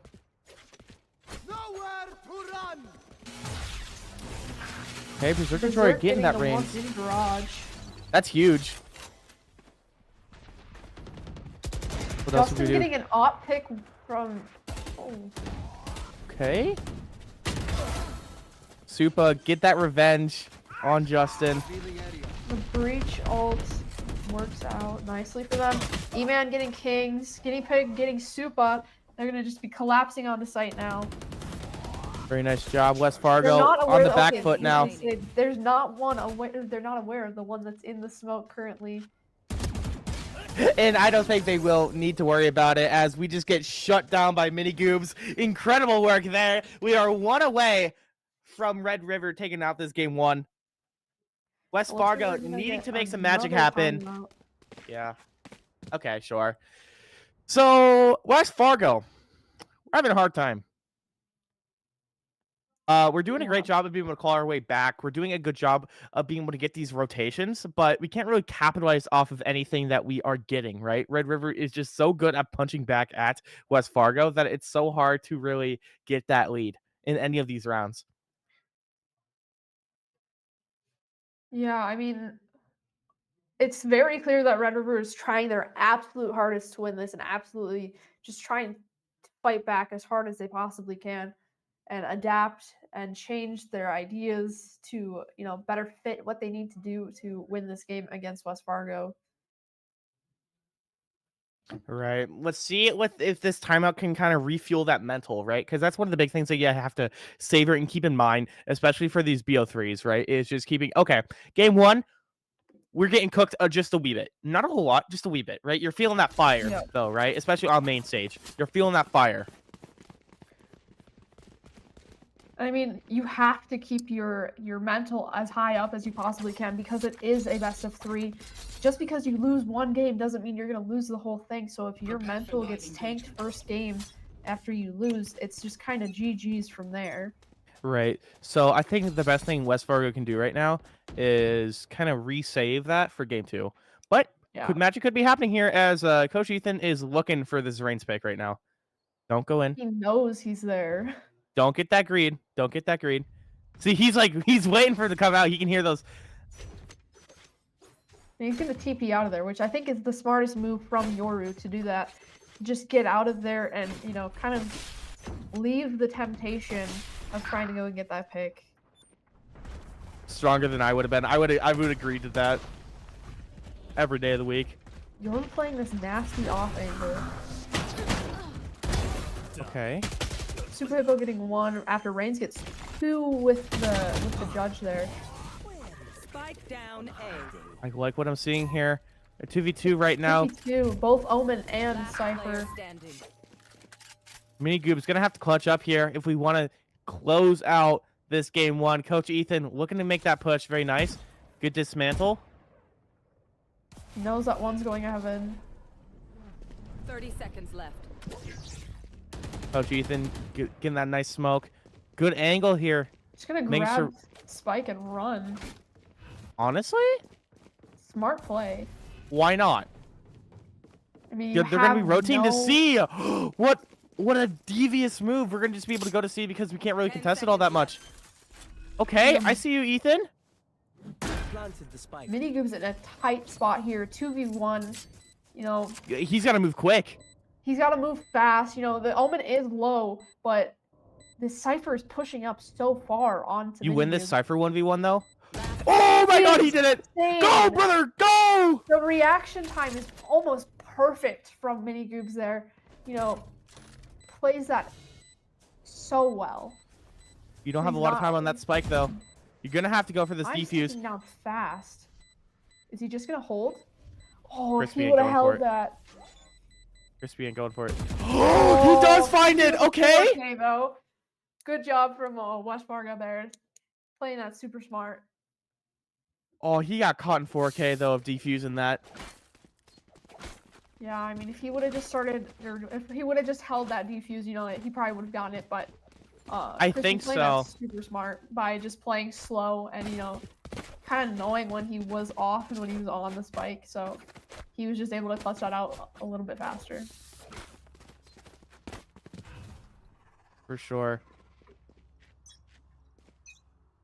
I mean, Red River, they're still one away, but West Fargo's not going down without a fight for this game 1. Yeah, I mean, you could clearly tell that both teams really want this and that they're both still fighting so hard. Even though West Fargo is down by this many rounds, they're not yet giving up hope that they could potentially win this, Right, for sure.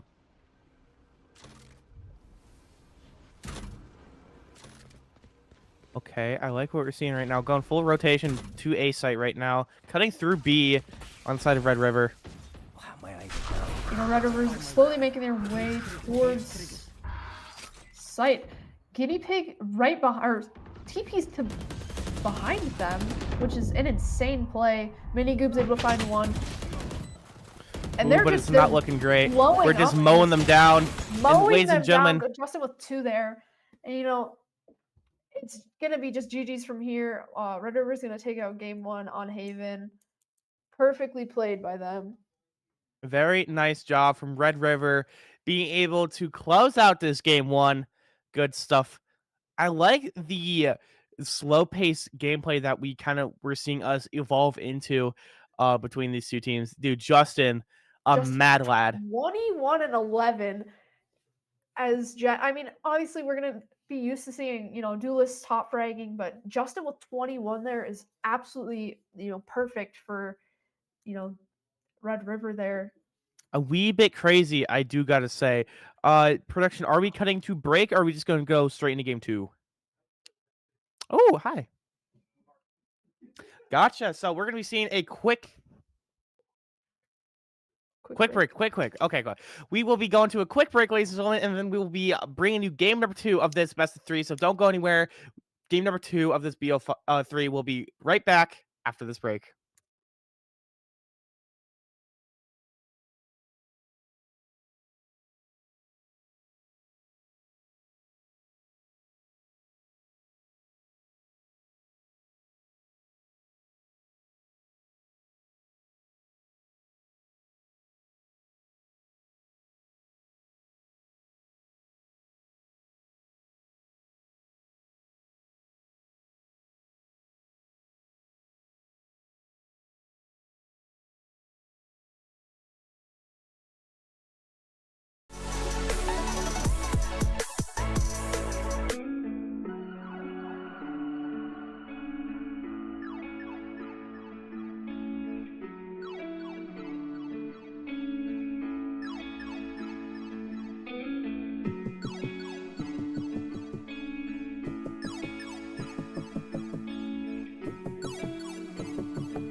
Hello, everybody. Welcome back to the North Dakota State Finals state tournament. I'm going to be your host, Fever, joined by Brooklyn once again as we get into game number 2 here of this best of 3 Valorant set of Red River Grand Forks versus West Fargo United. We just saw a very great game from Red River, going to be able to clutch that one out and be taking the first game, but it's up to West Fargo to see if they can tie these things up or if Red River is going to be able to escape here unscathed in a clean 2-0. Brooklyn, what do you think is going to be the mental for Red River, as you are a Red River player yourself, or at least you're from the school? I know you're pretty close with Justin and whatnot and all those players. So what do you think is going through their heads right now? Well, I know these kids, like I've been best friends with them for the past year, I guess you could say. Well, I don't know about Sure, that, for sure. They're on a high right now. They're feeling good. I just know they are. But they're very good at knowing that they can't get too excited. They can't get too big of egos. They know that they still have like a fight to continue because we've been doing best of 3s for a while now, so we know that it could flip in an instant for Right. no matter what is happening so far. So No, that's a super real thing. You have to keep being locked in towards until this set is over, because it's not over until the game says victory or defeat, right? So I'm very interested to see, but we are going to be seeing some pick swaps here on the side of both teams, actually. If I was more, I don't know, what's informed, intelligent in the side, I could tell you what they mean, but I do see that they did change. They did change. We do say Yes, Vice. they did. That's good. Yep. Probably. Yep, we have E-Man on Vice. Vice is now becoming one of the more broken agents for Valorant. It's more meta is what the term they use is. It's what pro players are using in their matches when they're playing these games, because Vice has a very large spread util and everybody enjoys using it. It's pretty fun. The jack of all trades type of guy. Yep, for sure. Sure. The other agents, they're okay, but they're not the best.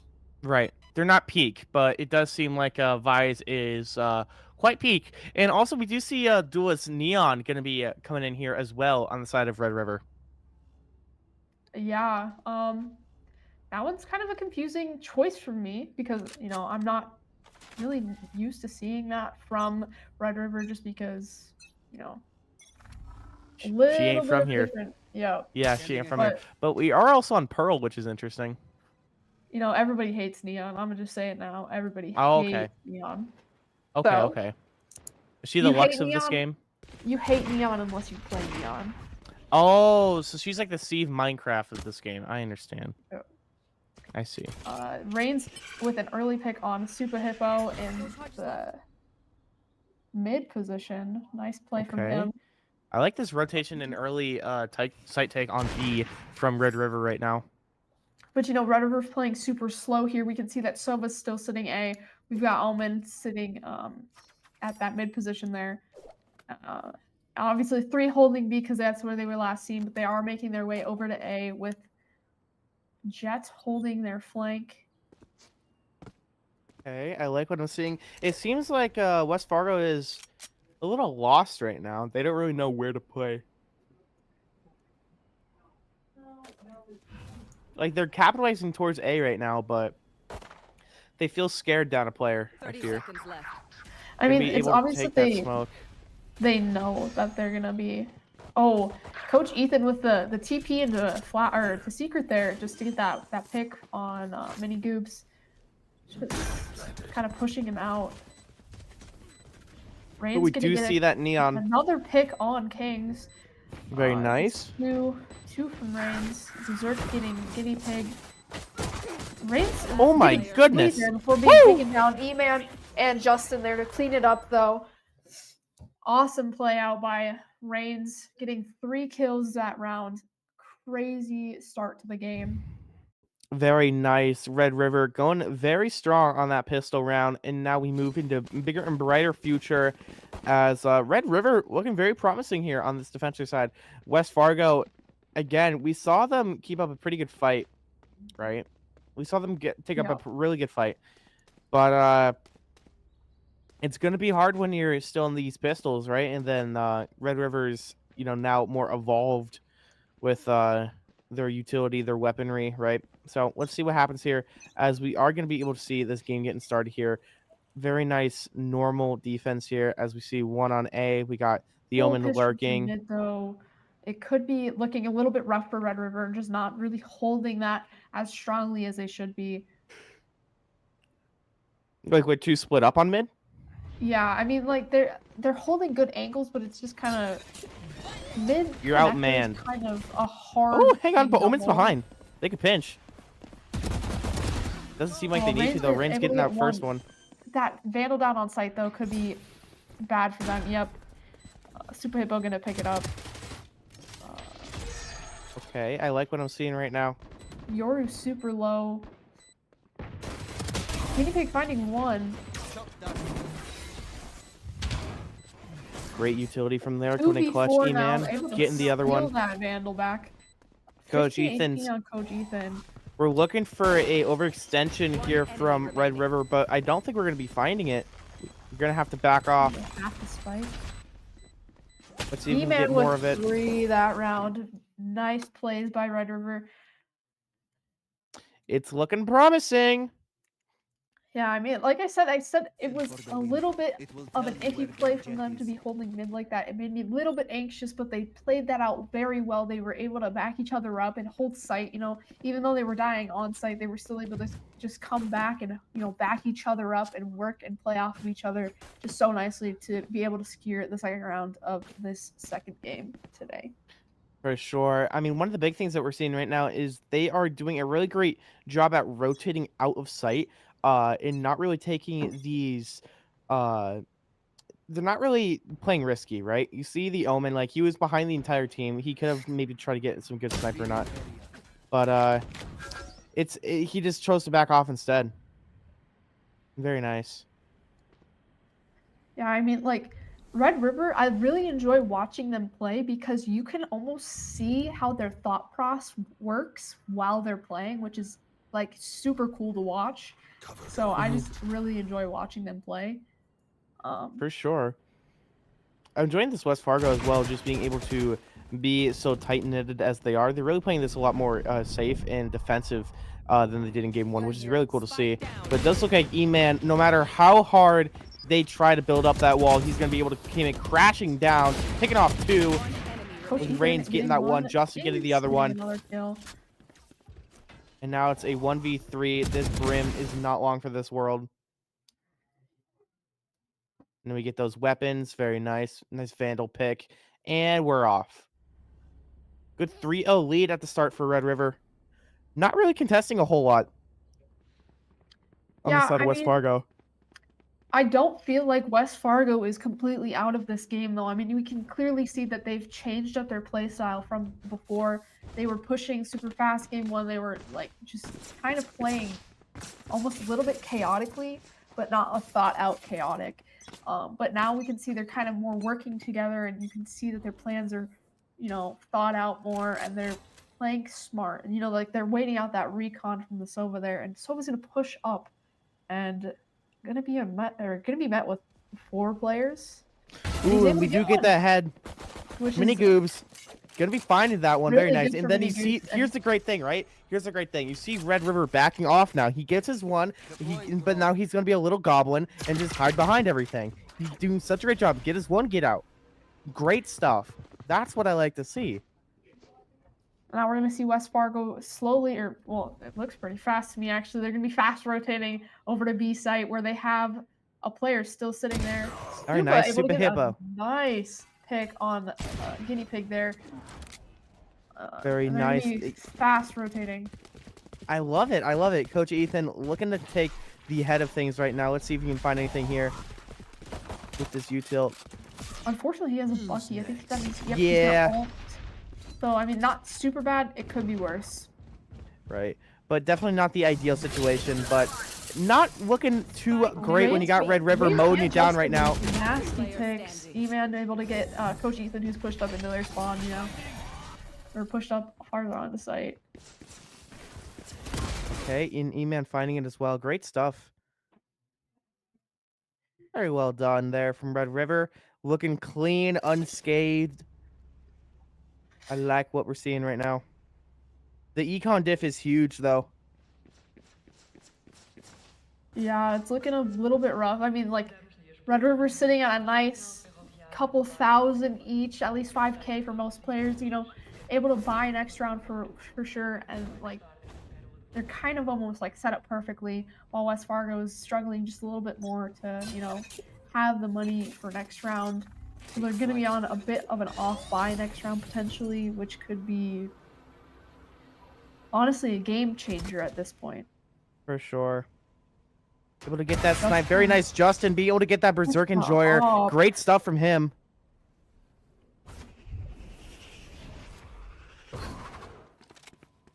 Now we're just waiting, sitting back and getting the other one. This is what I'm talking about. Red River doing a great job. Be able to find one, see if you can get another one. That Hippo is looking like it's going to be hunting season here pretty shortly. Justin looking to find this corner right now, but we're not going to be playing too off of it. Dude, you better not peek that again. West Fargo, you better not peek that again. No, See, no. Hippo, you get back. Oh, hey, get back, Hippo. Oh, no. He's playing with the devil right now. He's playing with his life.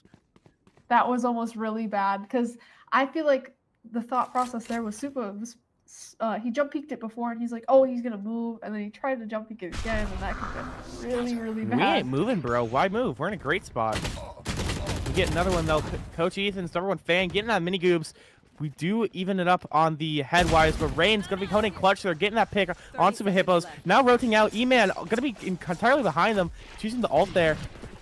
Let's see if we can do anything behind them. Super fast onto A site. I'm curious on how this E-Man play is gonna come out. Guinea Pig gonna get that pick. With the Odin yet again. Gonna be able to try to find it. Kings holding down the fort, but for how long as E-Man gets that head and being able to defuse that very nice spike. Great stuff from Grand Forks with the clean 5-0. They're doing a great job, Brooklyn. I mean, part of the problem is that West Fargo, they just seem so unconfident right now. Yeah, they need to start. Yeah, you see the timeout. You see the timeout. Yeah. One of the things that you need to see, right, is you need to see a bit more commitment coming in from West Fargo. I feel like we're playing a little bit too safe, but I don't know. What do you think, Mr. Bear? What do you think? I don't know. He's got a boopable snoot, though. I'll give you that. I'll give you. Oh, dude, I'd give him a hug.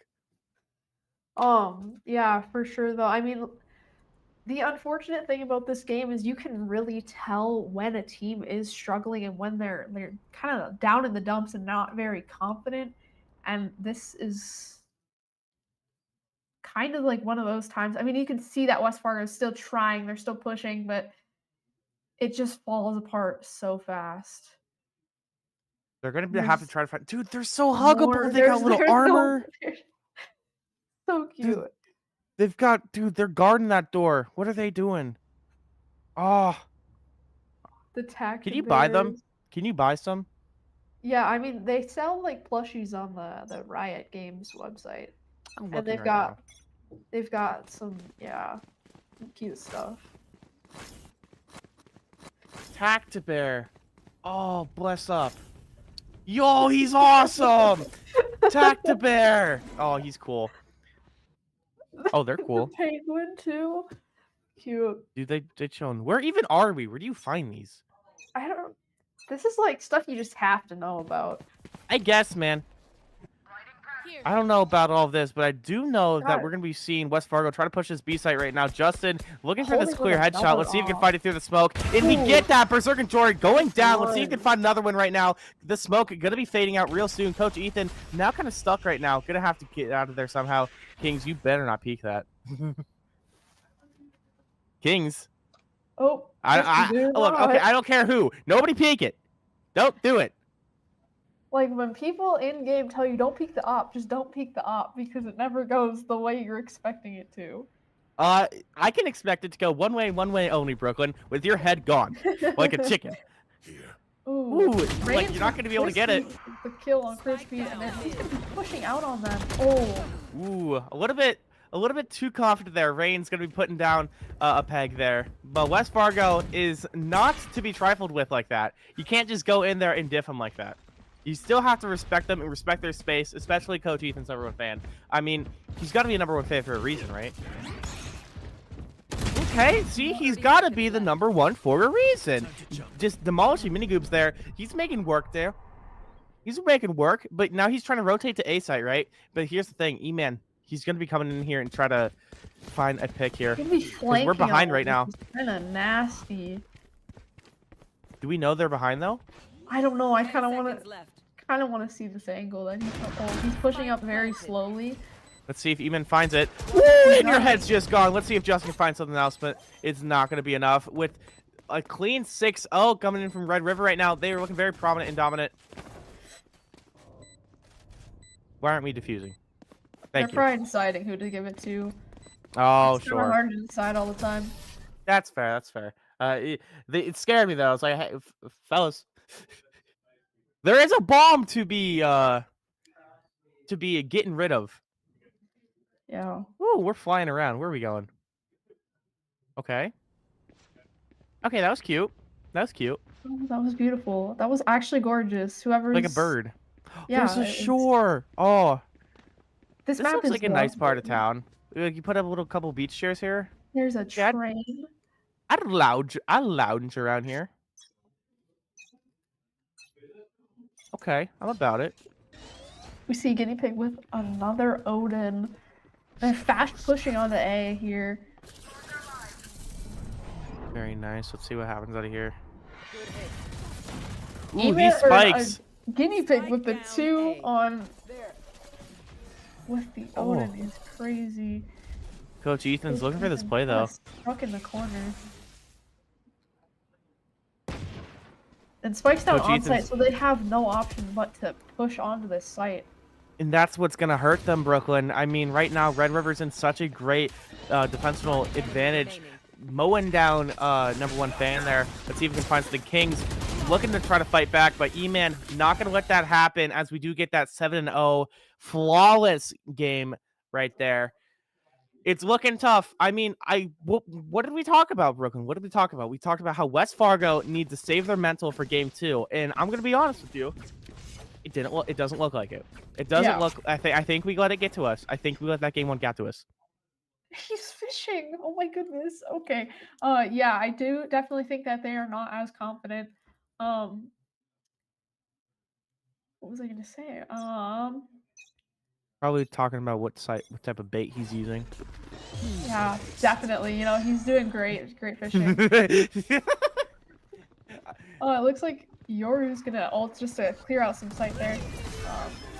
We're gonna be seeing if we can get anything done here with Yoru. With the Vice ult is a little tough, but that's doesn't matter. Rough for E-Man. Just not ready for it. Spike planted. Okay. It's kind of a weird angle to hold. Choosing to omen out there. Okay, I like what we're seeing. Nice defensive positions here from West Fargo. Let's see if we can get anything done. Being able to get Reigns under control is huge. Now you got to worry about Justin and Guinea Pig, though, as we are getting this nice pinch. We're going to be able to try to get this jet right now. Let's see if anything can happen. Justin, not in the greatest position, but it does not matter. You're able to get 1, but it does not matter. Yeah. West Fargo. 2 there. West Fargo's up on the board. We are not out of it yet, Brooklyn. West Fargo got fight left in them. That might be a caster curse right there. We were just talking about how they weren't able to get any rounds on them, and then they started, you know. I mean, it's just 1, right? It's just 1. It's just 1. It's not over, but it is for either side. It's definitely a start of something. It's a start of something. But for how long does it last? We're going to have to wait and find out, right? Yeah. Because what are we buying here? Hang on, hit tab real quick, fellas. Fellas in the chat. Nah, it's Joe. We don't need tab. I just realized no one can hear me. It's okay. I think West Fargo is going to be on a full buy this round. Okay, that's what I was wondering. I was wondering if we were going to be either full committing or not, because West Fargo finally got 1. Might also be on a full buy. I could be wrong. It looks like. I hope so. They just got there first. It looks like we've got 2 pushing through art. which is a different play from West Fargo. We haven't seen that one quite Okay. yet, you know. E-Man not quite getting that jump peak secured. Doesn't matter though. No Omen's on site now. Ooh, okay. Guinea Pig's doing a great job here. Mini Goobs to follow up. Very nice. Okay. Yeah, Slay the house down. The Odin is Guinea Pig's gun, you know what I mean? I don't understand why it's working so well, but it's working. I thought, from my understanding, that gun was bad. It is. It's a horrible gun, but the reason it's a horrible gun is because nobody really knows how to play against it because it's kind of hard. It's like you either one tap somebody's head when they have that or you die to it. So that's I see. the reason everybody thinks it's bad, but it works pretty well in some situations. Like if you're able to keep or catch your people off guard, then they're not ready for it. And so you're just spamming them in the back and now you've just killed the whole team. You know what I mean? I do know what you mean. I'm picking up what you're putting down. Very interesting. Okay, sure. We are going to be seeing if we can get some things done here from West Fargo, though. Looks like they're going to be making their way towards B. Nobody on site. Justin just holding that link position. I mean, that's kind of what you want to do, right? You just want to be able to try to hold such a long angle like this. It's really nice. Let's see if anything gets done with it, though. Okay. Some contention here right now. Let's try Justin to able to find find one. some. Okay, sure.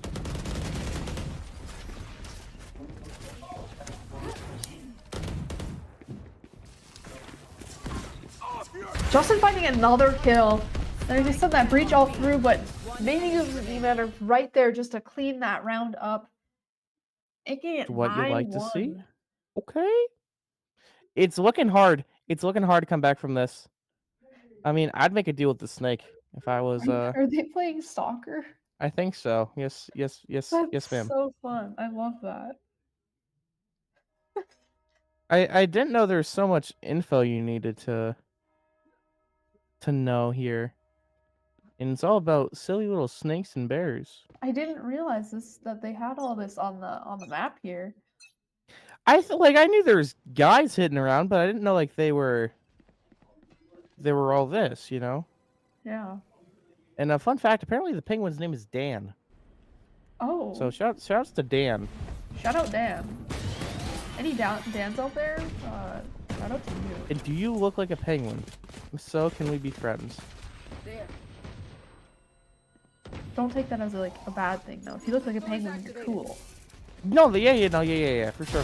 Especially since if you're doing things like what E-Man's doing, like what Grand Forks is doing, you're pretty cool. Just a hippo. I think you're gonna get executed rather quickly here. Yeah. Just a little bit. I fear there's not a whole lot you can do here, unfortunately.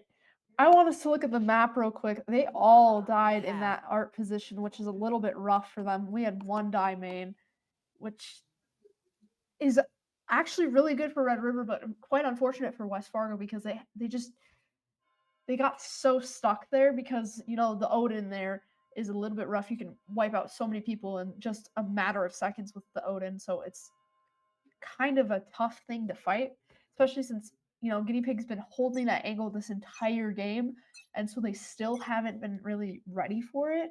Is just a little bit concerning to see, but, you know, they tried. They did try, but unfortunately, I don't know if it's enough to be able to continue this reign of terror that Red River is going off of.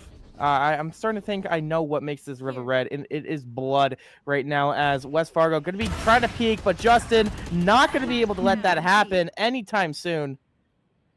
I just want to say that tracing that Justin's been able to, you know, see with the op there. It's, you know, the op is a hard gun. And, you know, when somebody's running so fast across your screen, it's kind of hard to flick to their head. But Justin's been ready to, you know, move his crosshair and just get to their head and just take them out quite fast. So Definitely. 3v2, though, leaning on the side of West Fargo. Guinea Pig TPing out of the box. Now it's going to be a 1v1. One enemy remaining. Spike down. Coach B. Ethan is quite low, though, so it's kind of unfortunate. He can get this done, though. It's just 30 only a seconds. matter of chooses time. to ult, which, I mean, not a bad idea. It does look like he's going to be rotating all the way to A, which...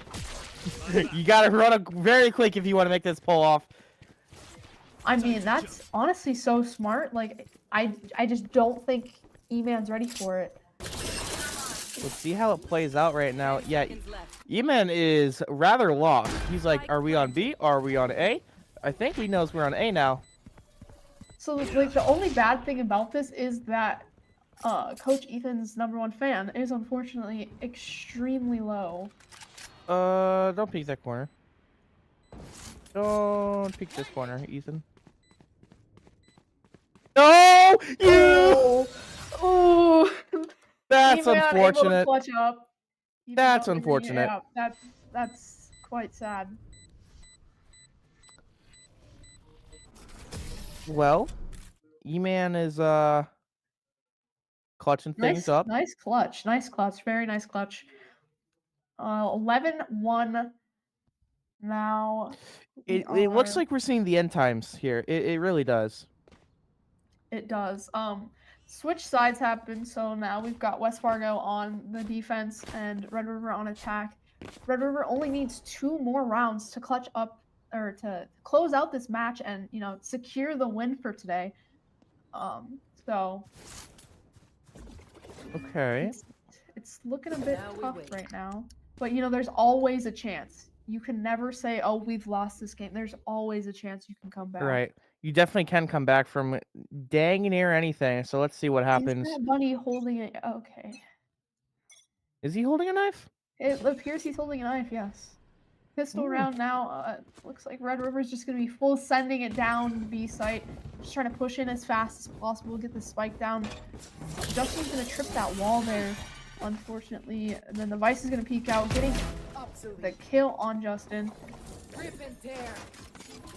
Okay, great start here from West Fargo.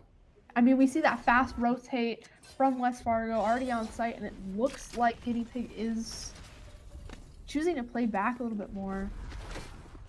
Looks like they're going to be rotating out now. This might be the smartest play for Red River right now. They're doing a great job of being able to try and find a way to keep Red River on their toes, and it looks like they're doing a great job at it.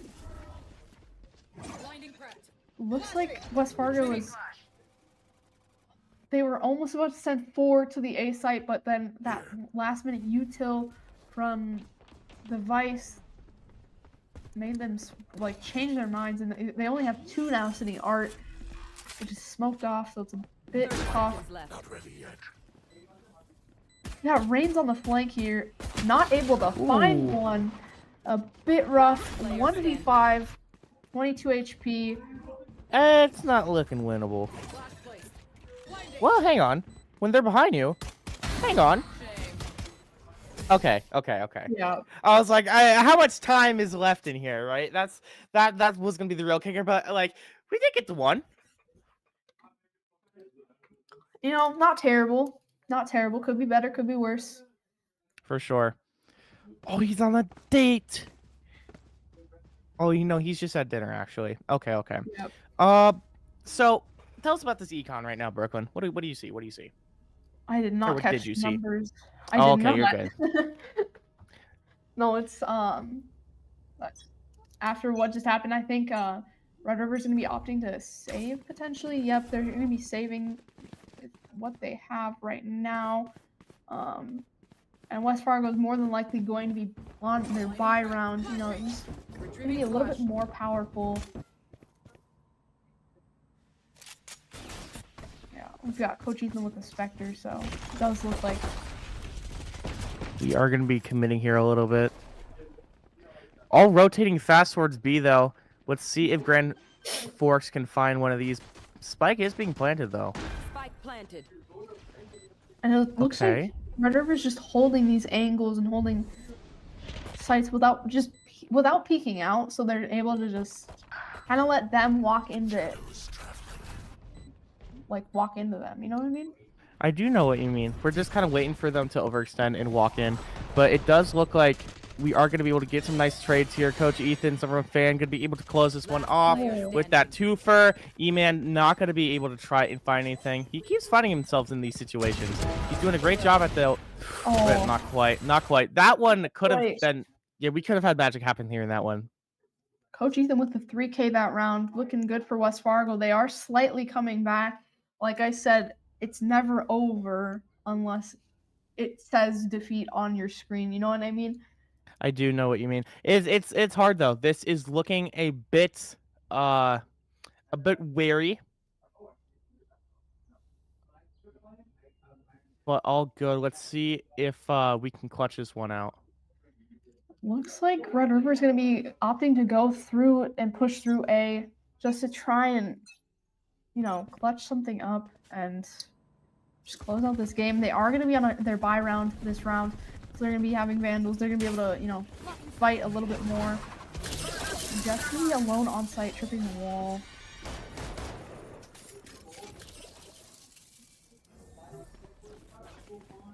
Okay, very nice. Ooh, through the smoke. Okay. Nasty headshot through the smoke. Very nice. That Brim, though, gonna have to fight back, though. West Fargo's looking to put their foot in the door right now. Justin gonna be able to find one. Nasty headshot. Very nice. Okay. One enemy remaining. No way. Oh, No way, this West went up Fargo. good. Oh, that's... Timing is crazy. Berserk able to clutch it up with a nice headshot as Sova was pulling out that dart. Now 11-4. We're doing such a great job of being able to claw our way back in this offense here.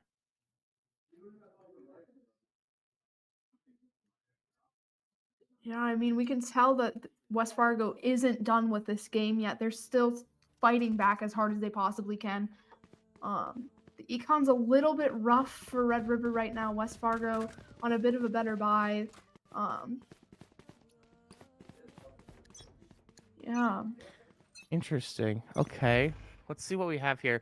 As West Fargo, we're coming back from this. We're making Red River have to guess over and over and over again. It's looking really hard to make sure they are on the same track as West Fargo. Yeah, I mean, I just saw West Fargo was giving Justin a taste of his own medicine with the op down B long, immediately getting taken out by that, which is a little bit rough for Red River. We just need to reset ourselves mentally, I think, on the side of Red River. Like, we keep making these mistakes that... Being able to get that with a stinger is so good for them. Let's see if they can make more happen. Okay. Looks like they're trying to slowly creep up onto this A site. It's... E-Man with another kill. E-Man's just slowly getting these guns for his teammates, which is going to be super nice for them in the long run because it's going to give them a bit more of an advantage. Right, we get to save that money for something like armor or whatnot. Okay, Rain's with the nice little cheeky peek. You're gonna have to play careful though. Yeah, we know where they are now. They've got Jet on site with the op, which is tough. Oh, but Vice with the nice ult there. They're not gonna have any guns. Okay. Nice bang though. Let's see if Minigoobs can find something here. Line it up. Ooh, we get the sheriff. Oh, there's the two. We get that thrifty. Now, ladies and gentlemen, Red River one away from being able to take out this series. West Fargo's been clawing their way back. Can they keep it up? Can they bring it back all the way to 12, or can Red River clutch this out? Ooh. We see another timeout. Okay, sure. The side of West Fargo. What do you think we're seeing here from West Fargo? What do you think about what we're seeing? I enjoy how they're playing slow, they're playing thought out, but it's just I feel like they're playing just a little bit too slow, that they're giving the time for Red River to move and to readjust and to, kind of figure out where they're at. So it's just kind of an issue with knowing how slow to be playing and when to be pushing and stuff like that. I can definitely see that because we are looking at Red River being a lot more confident when we get that slow play. So I'm liking that we're seeing that Red River is kind of making them play that. We're trying to force their hand in order to play a little bit more slow and methodical, which Grand Forks does seem to be more advantageous with. But West Fargo, they're in a tight situation, right? You got 3 seconds left on this timeout, and then you got to go back to the realization they're 1 game away, right? Yeah, I mean, They're one one game away. round, having to win, how many is that? That's like 9 rounds when they're 1 away is kind of rough. Because, like, it would be 10 rounds that West Fargo would have to win in order to make sure that Red River isn't winning this game. So Right. 10 rounds in a row from West Fargo might be a little bit rough. They might be able to clutch up a few more, but it's possible for them to win. It's just tough. For sure. I can definitely see that. We're going to Looks have like to find out West here. Fargo's gonna be pushing farther up, trying to get more kills. We do get a nice trade.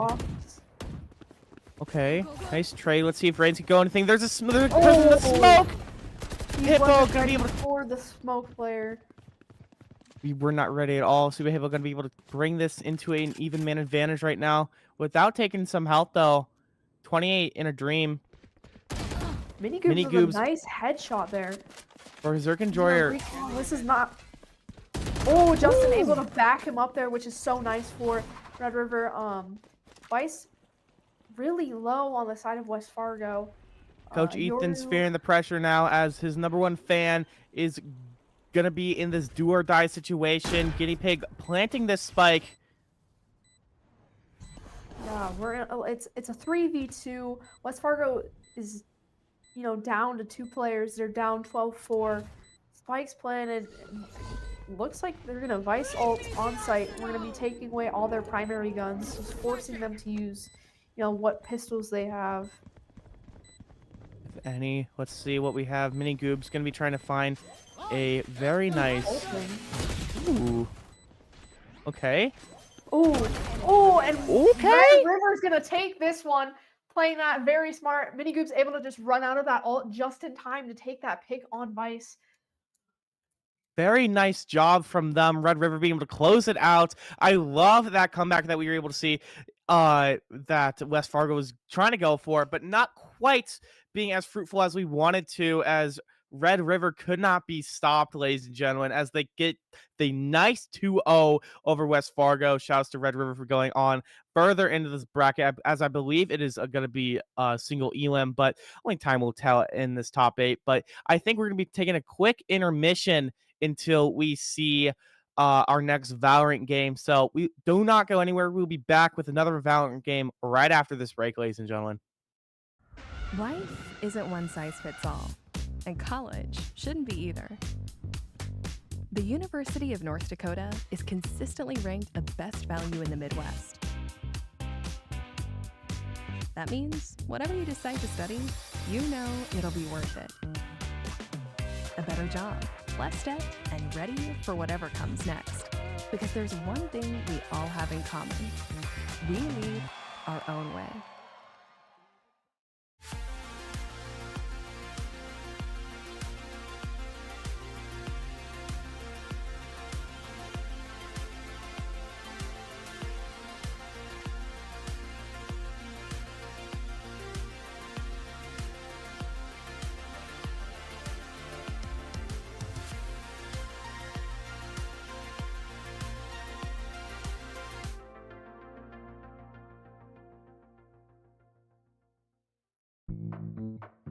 Where are you going?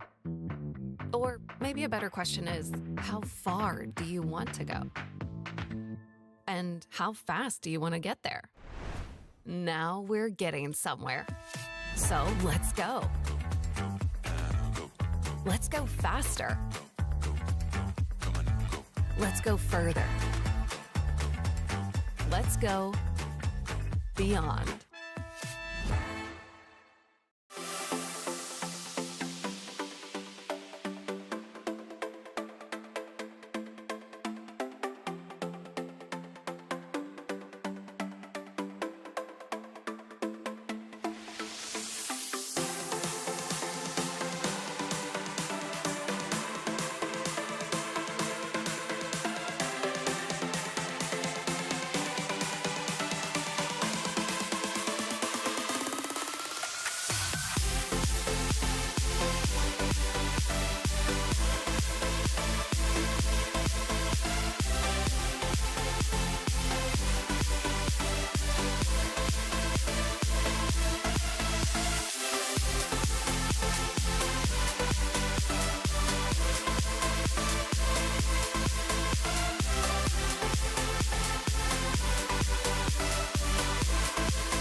Hello, ladies and gentlemen. Welcome back to the North Dakota State Finals. I am stepping into the cast. It is the usual suspect, Skeptor, joined by Brooklyn. Brooklyn, how are we feeling after our first set of games this morning? I mean, obviously, I'm feeling great because, my team's winning. We're making our way through, kind of pushing through. So I'm feeling good. That's good. We have Harvey taking on Dunseith. Dunseth, we're still 50-50 on that one. Dunseith, I think it's Seith. Okay. All right. 50-50, not so much 50-50. It's Dunseith, so we'll get that one correct for everybody watching. But tough matchup for Dunseith here, taking on Harvey Hornets. This has been one of the heavier hitting squads that we have seen throughout this season, Brooklyn. They've been exceptional. I think every time we saw them on cast, they ended up taking the W in their game. So we'll have to see how this round one matchup plays out between these two squads. But frankly, Harvey have to be the favorites going into this. Yeah, I mean, we have Harvey who's only 7-1, and then we have Dunseith on this side. They're 4-3. They've only played one other team that made it to state, which is the Phantom Vanguard, and it's just a bit of a tough one for Dunseith. So we'll see if they're able to pull out any rounds on Harvey today. I mean, this Harvey squad, we're kind of dispatching some of the other bigger teams throughout the regular season. So interested to see how things will play out on LAN here. Everybody playing at the University of North Dakota. Shout out to them for hosting us. Wonderful venue, it looks like. I mean, you can talk a little bit about the venue before the game starts. Is it dope? You liking it? Yeah, I mean, it's actually set up so nice. They have a bunch of college stations set up outside or in the ballroom, so we can talk to colleges, get more well known of who's offering what and what is being offered to us. So for sure, it's actually super nice. The environment's nice. So that's great. Yeah. That's what you want. Can't get any better than that. Dunseith on attack, pressuring this B main choke point. All 5 players here, and immediately you can see Harvey rotating on over, 3 players strong. Jet going back to re-clear towards mid, but Dunseith has their sights set on this B site. LeBronzo's going to open it up with a nice opening kill. Flash out from the Phoenix, and a little bit of a disjointed attack here and approach from Dunseith. Not everybody committing to that push, and they end up biting the bullet on that one, Brooklyn. Lumber's Boombot got one there as well. Gotta respect it. I mean, little bit crazy, but when there's on the pistol rounds, people are so used to it being such a grouped up ball of a push from the attackers. So just throwing that utility into that choke point ends up getting lucky, and the Boombot finds one. You don't see that one every day, so always a little bit fun. Super lucky. Yeah. It looks like Duncy's still trying to 30 seconds left. potentially get them to rotate off the B to just And maybe Harvey's take starting that to bite side. it. You can see all players are rotating out now, and they hear that. They hear those steps leaving that site. ISO on about half HP, so still a tough spot here for Dunseith, but Harvey's going to be aware 10 that seconds they didn't left. go anywhere. 10 That seconds spike's left. going down now, Brooklyn. We'll see if these two Dunseith attackers can pull this round out of the hat. It's a tough situation, though. 4v2. A little bit of a spam coming out from Oblivious. King Slug will take down one, and Shadow Shea will fall as well. It will be Harvey fighting that first pistol round. Yeah, I mean, they played that very well. They were just a little bit too impatient. They could have probably secured the round a little bit faster, just having one waiting on the B site. But they just weren't exactly quite patient enough to just stay on site. Hopefully they'd be able to find a pick or two and just secure the round a little bit faster. But they did end up securing it in the end. And I think, not the best sign from Dunseith, the fact that we kind of had people going out one at a time. That's like a big no-no, especially on like a pistol round where it's either we're all kind of pushing in together, we're taking these fights as a team, or we're kind of canceling the plan and we're going to fall back and reevaluate the round. So we'll have to see how this attack progresses here. Gav leading the charge, pushing into market, it seems now. A few attackers with him. Looks like a B split coming out here, Brooklyn. Here he gets tagged low. Blazing Joe gonna find that one. That's a nice opener for the side of the attackers. All four players stacked up on the back of the site here. Defenders now getting activated. Oblivious finds one. LeBronzo adds another. The swing out. LeBronzo good for two. Gonna get blinded up by the Phoenix. Now we have ourselves a 2-on-2. Both attackers about 1 HP. Heal coming out for the Phoenix. LeBronzo finds 3. Oblivious will close out the round. And Harvey are now up 2-0 in this one. Yeah, I mean, you can tell that there's obviously a bit of nerves from Dunseith's side. They're trying to push together, trying to play together, but it's just not quite working out in their favor. They almost had something there, but Harvey was just able to fight back. I mean, they did a lot of good economy damage, if you want to think about it like that, right? Like barely having pistol upgrades. They ended up taking out 3 of the defenders. So pretty expensive round for Harvey. Going to have to buy up armor or whatnot for their bonus. But good showing from the attackers. Gav, again, leading the charge, has the spike. Nobody's with him, though. Taking this gunfight onto Oblivious. Not really the player you want to test early in these rounds. We've seen Oblivious do some insane things. Judge in hand, tight corner. Gonna reign supreme, shutting down Blazing Joe. And just like that, it's just Pork Chop left at a 1v4. Able to get the head tap. 1v3. Not bad. Taking down the head of the snake on Oblivious, but the Omen flank is good for it. 3-0 now. Harvey off to the races in this map number 1 here, Brooklyn. Yeah, I mean, you mentioned that Obliv is going to be one of the more prominent players that we're going to watch. I mean, if you just paid attention during that first pistol round, you would have seen that Obliv has an Immortal gun buddy. Immortal is one of the higher ranks in this game, so he's good at this game. So he's definitely going to be one you want to you want to take out soon. You want to take out fast early in the round, just to try and secure a little bit more. Yeah, he's always consistent from what we've seen throughout our times casting these games and spectating. Phoenix fighting in mid. Bit of an awkward gunfight there. Getting tagged quite low on HP. Gonna have to try to heal himself up with that molly. King Slug falling back onto the B site. Here's some steps coming up B main position. Trying to hold this down with his teammate. Viswall will be triggered. Nobody got out onto the site yet, so defenders now aware that some attackers are lurking in the shadows towards B main. Phoenix will take down LeBronzo, so another opening for the attackers. Lumber will trade one back. Shadow moving through market, gets shut down. 3v2 now. Phoenix taking this fight towards middle. Will go down as well. It's only KJ left in a 1v2. Kiri and Oblivious. The 2 remaining defenders spike down at main. Pretty easily recoverable, you know? Yeah, I mean, Blazin is 36 HP, not looking too hot right now, but Is he playing with no crosshair? I just think that's a bug because I Okay. haven't been able to see anybody's crosshair. I thought that Okay. too for a second. I was I like, was gonna freak out. I was gonna freak out. yeah, We're I at noticed state. it. I noticed it last match I when got Justin you. was he was using op. I was a little bit nervous there. Blazing Joe in this smoke. Oblivious knows that positioning now based on the alarm bot. Shuts it down with the classic.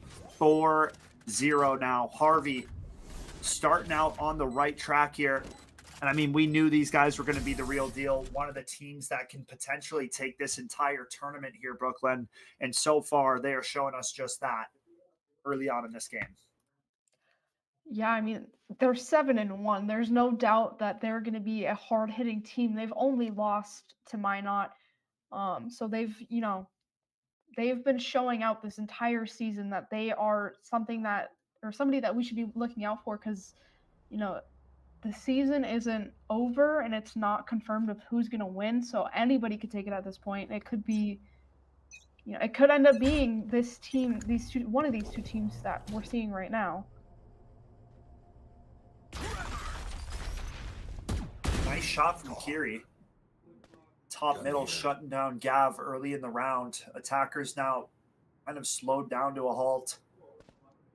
All of them stacked up in the B main position, but 2 players on the back of the site. King, Slug, and Lumber. That's a tough bomb site to get into, especially with all that Vise utility. Nice shot from Lumber. Shuts down the Phoenix. 5-on-3 now. Attackers debating on peeking this. You're peeking right into 2. King Slug takes down Joe. Now it's just Shadow and the Clove in this one. Trying to get somewhat of an angle. Having a hard time, though. It's a good one-way for moment. This is a tough one because they either have to decide to go into B and push all this Vice, or they have to go A on and then push into Obliv. Yeah. Caught between a rock and a hard place is what we like to say in rounds like that. The flank coming through. And I mean, Harvey's playing with utmost confidence right now from what I'm seeing. Pushing, taking map space, taking away options from the attackers. They are in their bag right now. And I mean, LeBronzo's 7-2. That's unheard of from the games that we have watched this season. LeBronzo usually kind of struggling to find that impact or struggling to find those eliminations. But I mean, LeBronzo on fire right now. And if that's happening, I mean, Harvey is going to be feeling it. Yeah, I mean, there's like, if you're watching one of your lower fragging teammates be up there in the frags, like you have no other option but to feel good about this game and to be, just looking forward to the win you're potentially going to be taking. Get this walk down from Oblivious. We'll see if they can catch Blaze and Joe off guard. A few players in the crosshair now walking across. Oblivious finds one. Falls back for the time being. Attackers trying to adjust and take care of that blind good from Gav. LeBronzo pulling the knife out, somehow surviving. Calls in the thrash. Gav on the run. Gonna get detained. Dead man walking. Will go down. Oblivious shuts down Blaze and Joe. And just like that, 6-0 already in this one, Brooklyn. They are halfway to finding themselves match point. I mean, could not ask for a better start here from the Harvey Hornets. Yeah, I mean, you're winning 6-0. You have to be feeling good right now. And so, I mean, LeBronzo top fragging right now has got to be feeling good for him. Oh, yeah. It's just, they've got to be enjoying this game and having a lot of fun and just being hyped up for the potential win that they're looking at. And I mean, that does a number for the entirety of the team, right? Everybody's feeling good when one of your players that usually struggles is performing well. Like, you're picking your teammates up, you're feeling really good about how things are going.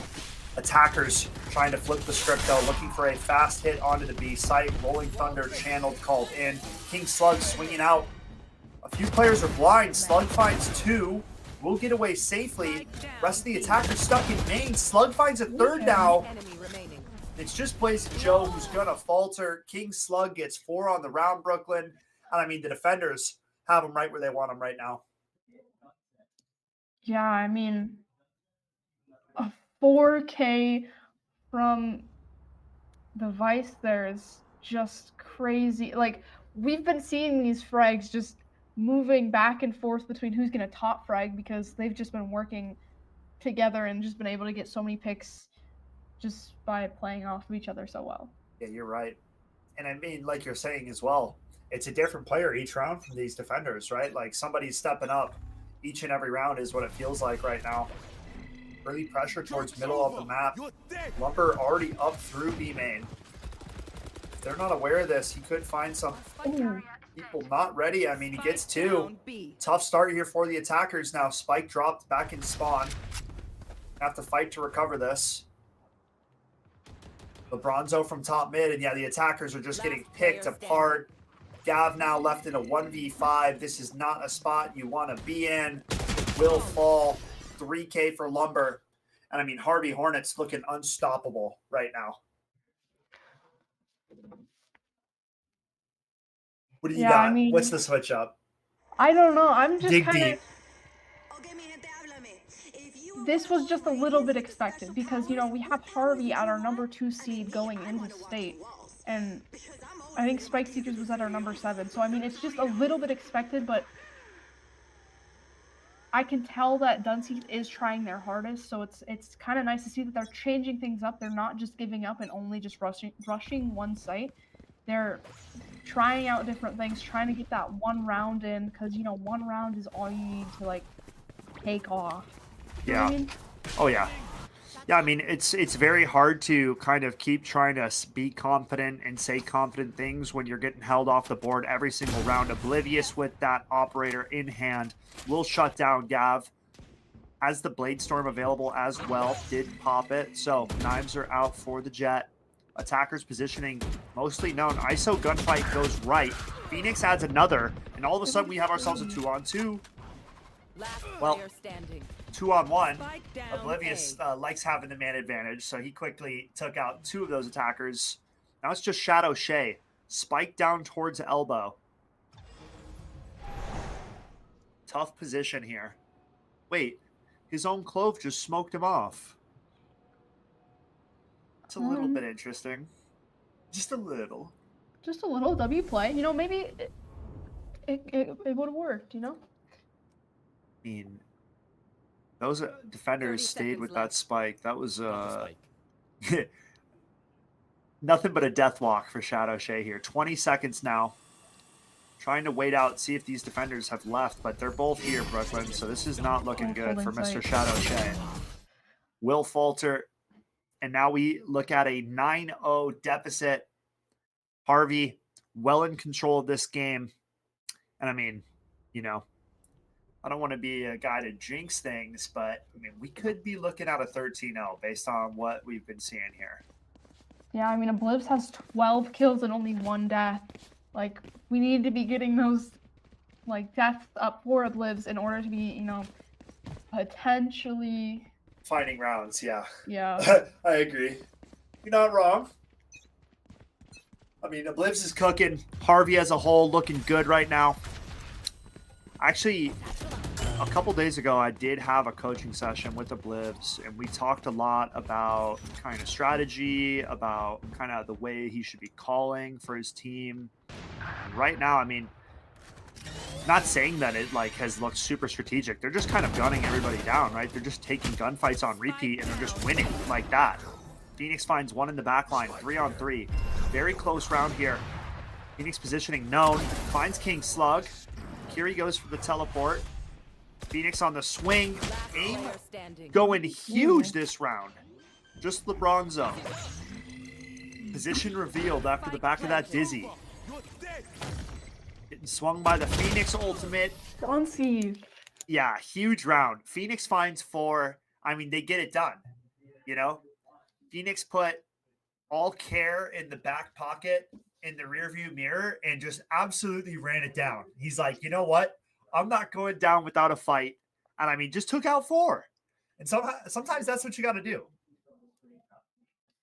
Yeah, I mean, that was perfectly played out by him, just able to kind of just lock in, I guess, and get those kills for his team, and they win their very first round of the game, which honestly could be a very big game changer for them.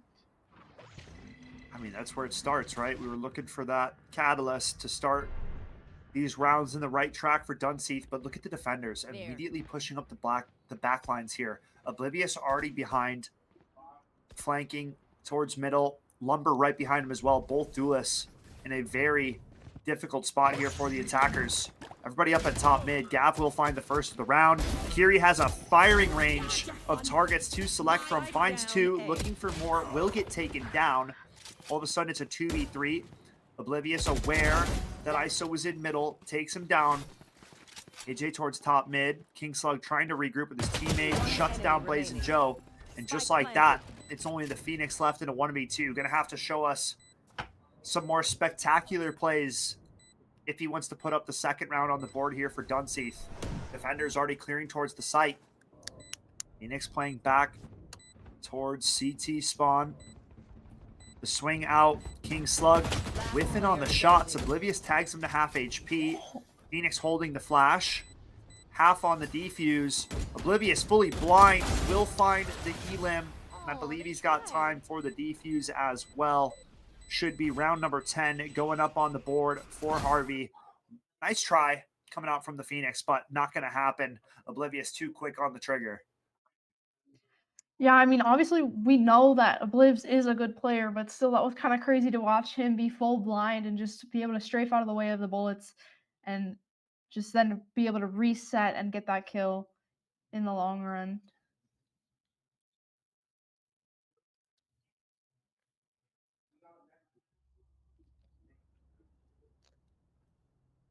Not too bad. Dominant first half here for Harvey. Up 10-1 as it stands. Final round of the half coming through. It's you and me.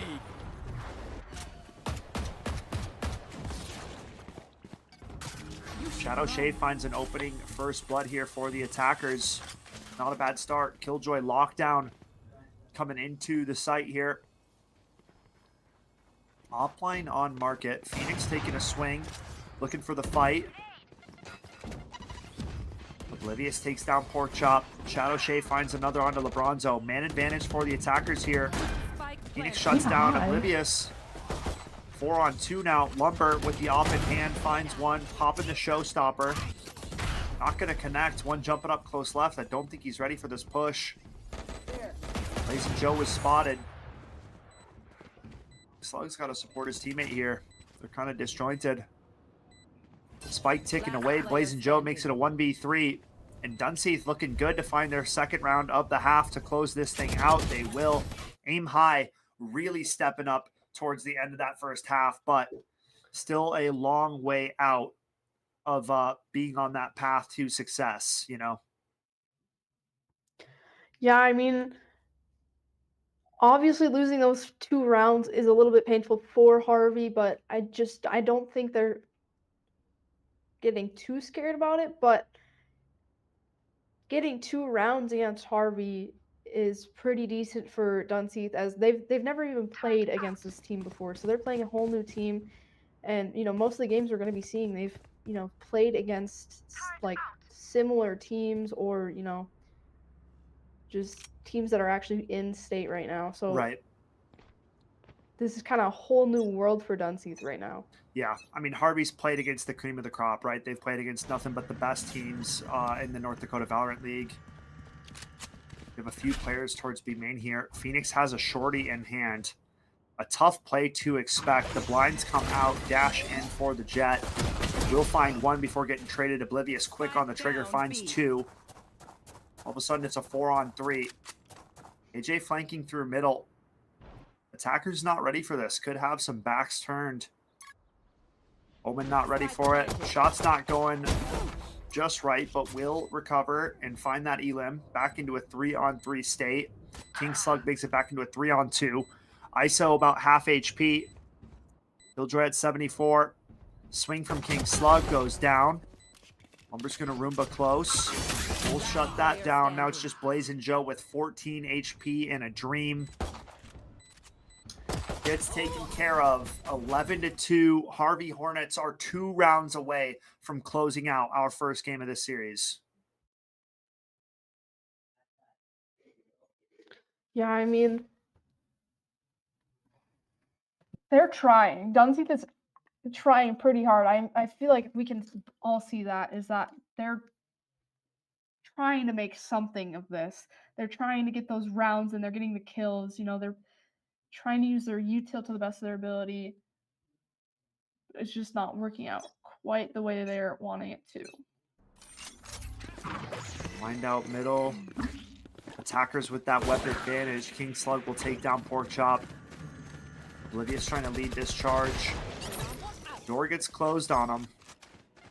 Paint shells come through. The dash into the market. We'll find Blazing Joe. 5-on-3 now. Attackers with a superior man advantage. It's 5v2 now. I mean, this is looking like match point is certain. Harvey Hornets showing up to play here today.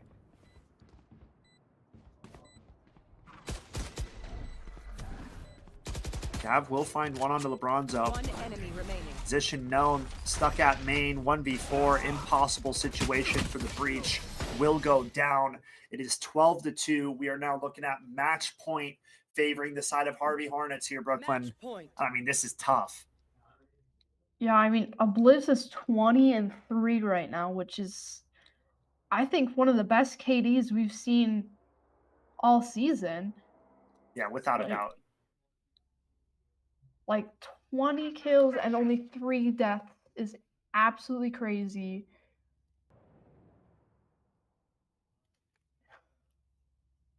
Crazy indeed. 20-3, 12-2 score lead. This one is all but done here on map number 1. Harvey 1 round away. It's a broken bye here for the defenders as well.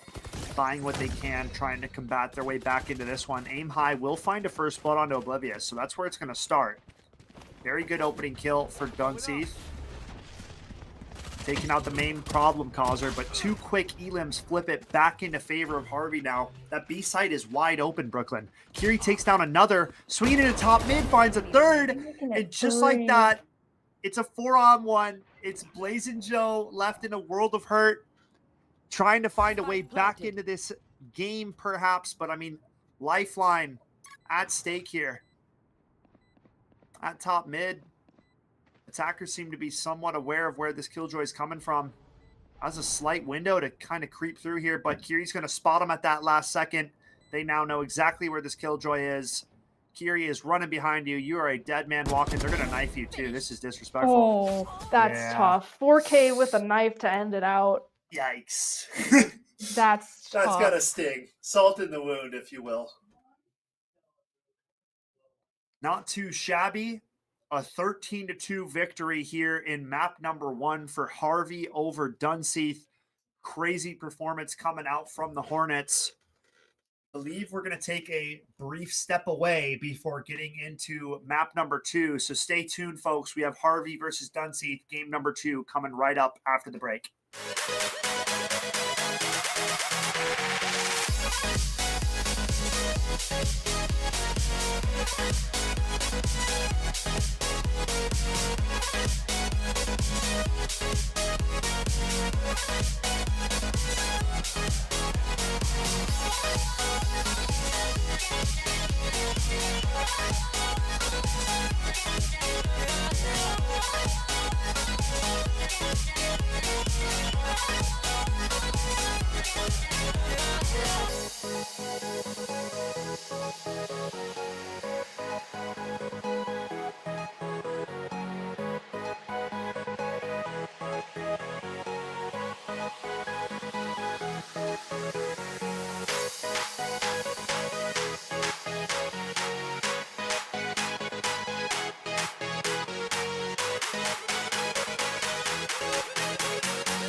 Welcome back, ladies and gentlemen. We are getting back into the series where Harvey just took care of Dunseith 13-2 in map number 1. And, you know, we are now going into what I would call is Harvey's bread and butter map pick here. Brooklyn, like this ascent map has looked nothing but good for Harvey the entire time we've kind of watched them as a team throughout the regular season. They usually do a pretty darn good job here on ascent. And I mean, they're up 1-0 in this series as it currently stands. So 1 game away from closing out this best of 3. And now we're going into a map that I would say is, yeah, it's like their best map. So I'm a little bit concerned for Dunseith. I don't want to alarm you, but it looks like Harvey is getting a bit cocky. They changed up almost their entire roster for this game. We only have the same Oblivs and King Slug. Everybody else has stepped out of the game. Yeah, they subbed out majority of the team. That is definitely interesting. I don't even know what that is. I think what this is giving some other players an opportunity and a chance to play, right? Because my guess, is that I know these other players playing on their JV team, so give them a chance to play at state. At the end of the day, they are up 1 game. So if like worst case scenario happened and they ended up not winning this game, you probably just swap back to the normal roster. But I think what we're seeing is Harvey's trying to give everybody an opportunity to play at state on the big stage and whatnot. So could be interesting, to say the least. Teammates. Honestly, like Yoru up close towards B main. Oblivious is on the Reyna as well. So an interesting pick. We already know how deadly this player is on the Jet. Giving him an agent that can heal after getting kills could be the scariest thing we've seen yet, but who knows? Oblivious takes down Blazing Joe. It's a bit of a fake here. Attackers are out on the B site, but defenders are still hanging out towards Alpha, not fully sure what's happening. Zur will find 1, Oblivious takes down another, and now the defender is starting to rotate off. Porkchop will find 1. Tejo's close, they didn't clear him. Hissing Bread will take care of it. Oblivious with a 3K, and it is still Harvey finding that pistol round. Yeah, I mean, it was pretty close. Wasn't super one-sided that round. You know, they were Dunseith was playing good corners, good angles, you know, just holding things, being ready for them to be pushing, because I think we all know, we've all seen how aggressive Harvey can get. Like, throwback to the game that Harvey played against West Fargo when they, you know, pushed all the way into their spawn. Yeah. So, I mean, we all know that Harvey can be an aggressive team. They're a team that likes to put the pedal to the metal, if you want to put it like that. Oblivious with a opening headshot on a shadow. Mr. Monkey gonna add to it. Oblivious a second on the round. Porkchop will find 1. Nasty headshot. 4v2 though. The cat split not accounted for, and just like that, Harvey dispatching the defenders. Not the best buy, so some pretty good damage being put down by the side of Dunseith. Some players are gonna have to rebuy armor. Some players are gonna have to rebuy guns, etc. So about as good as you can do with the minimal buy that Dunseith had going into that round. Yeah, I mean, like, they've just been playing pretty well for, like, obviously it's a not very even game, so but both sides are still playing well. I mean, you can see that they both have potential of winning this game. Harvey just has that upper hand that Duncy unfortunately hasn't been able to quite find yet, but you know, they're still doing their best.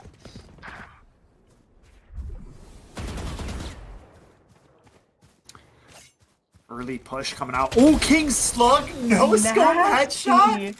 That one's got me sick. Oh my goodness. Yo, somebody Dude. clip that. Yeah, no, Slug's actually different with that Marshall. I don't understand. Some people just have a knack for being good with some. Okay, All right. Yeah. No, yeah. No, Okay. No, so there's two things that just happened. Okay, Slug's a beast with the Marshall, and then I go and I try to give him that credit and that praise, and immediately gets slapped in the face because we missed like 3 shots in a row. But hey, you can't hit every shot, right? Yeah, I mean, that was actually so unfortunate. The timing of that was crazy. I know, dude, it's just a caster curse. It's literally, it's always a caster curse. That's why you have to be careful with like how much praise you start giving to somebody, because then, yeah, we see that. So that was my fault. I'll take that one, King Slug. That one's on me. Wasn't on you, it was on me. So Oblivious is also 8-1 already. 3 rounds into the game. He's still cooking. Yeah, I mean, it's 3-0. Harvey winning. Whoa! Not finding the kill on dude. Blitz. Okay, no, dude. I just can't say anything because I say he's cooking and then he gets shut down by a Spectre. Ulted Reyna. Like, there's no way he should lose that. But it's because I said it, right, Brooklyn? So as you can see, there's a dilemma here. I can't start praising anybody too highly because then all of a sudden they're gonna drop the ball.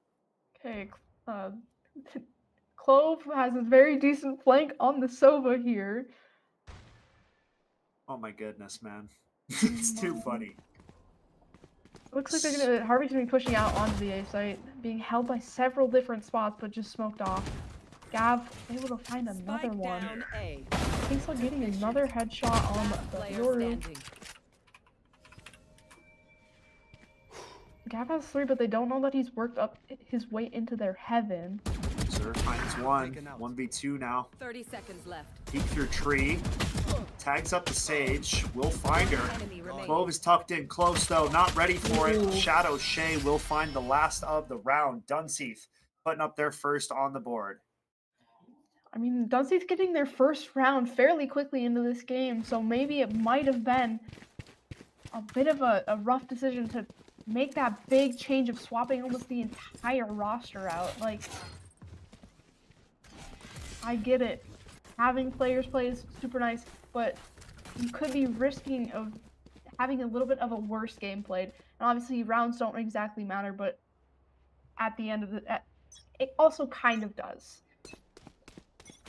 Right.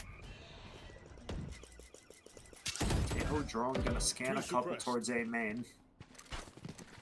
RB attackers waiting outside this position. One player on the lurk over towards B. One player at top mid. You're cloning down mid. Tucked in close is Shadow Shay. Good spot to be in. Shuts down Mr. Monkey. Oblivious will find another. Making it into a 4-on-4. Soba's coming up late catwalk here, so could cause some problems. Oblivious can add another. 4-on-3 now. Zur finds Shadow. Sage will take one back. Pork chop good for it. Blazing Joe flashing out of the heaven position. Starting to swing out. They know this positioning on these players. A flanker through heaven could be detrimental. King Slug gets 2 and will find the resurrected Yoru for a 3rd. And that's really tough because not only did you kind of have a chance to win that round, but then you go down and you use that ultimate as well, Brooklyn. So, like, kind of more damage done to the Dunseith side of things, kind of unintentionally by themselves, but, I mean, a really well-timed flank coming out from King Slug. Yeah, I mean, you need as much ultimates as you possibly could have, and that Sage res is extremely big, because you could take a round from, like, an automatic loss to something that you could easily win. So it's just like really unfortunate that they lost that Sage res to a flanker like that. But amazing play by King Slug there, with able to get that 3K. Deserving 2 Wow. mid. Nice openers for the attackers. 4 on 3 now. All 3 of our defenders have ultimates available. Shadow Shade trying to play up close, trying to hold this push. Oblivious, though, takes one down, dismisses into the site. Shadow Shade going for a res. Oblivious is on your head, and there's no chance of survival. So we're getting 3 that round, though. 2 from the mid position, too, is just kind of a crazy play to be able to, close out, because if you're being held by 2 people mid and you're able to kill both of them in such a short span of time, that's really good for your team, because it just confirms the fact that mid's just going to be wide open from then. And so we would more than likely, common sense would be to push through mid. I mean, attackers kind of doing what they want so far. Blaze and Joe tucked in close with a Bucky here. I think they heard him jump into this position. Rainolier, Paranoia as well. Trying to hit the shot, won't quite land. Oblivious going to dismiss his way into the bomb site. King Slug spamming away through the smoke. Dav going to get healed up by the Sage. King Slug hungry for more. Pushes into market, takes down one. Looking for the Sage as well. Zur will shut that down. And King Slug with the one tap to close it out. 6-1. And the roster swaps. Maybe not having as much impact as we originally thought. I mean, Zur's frying. 9-3. Yeah, I mean, like, we can see that Zur, is definitely getting up there in kills. But it's kind of hard not to when you've had a team that your teammates had just swept, and Oh yeah, they gotta feel confident coming into this situation. It's not not like is still like 14-2, which is crazy. Only 7 rounds in. I think was that all 4 hit by the KO knife, or was that 5 or was it 4? It doesn't actually matter. I think it was 4. They're pushing out anyways. They got through the choke. Vi's ulti was committed. The Blitz shuts down another. I mean, this dude is just hungry for more. 4 bullets in the magazine. Forced to fall back. Will get hit by the Tejo ultimate. Gets 2 now. Gav is frying. Hold the phone. 3 in the round. On for the ace. Blaze and Joe says no.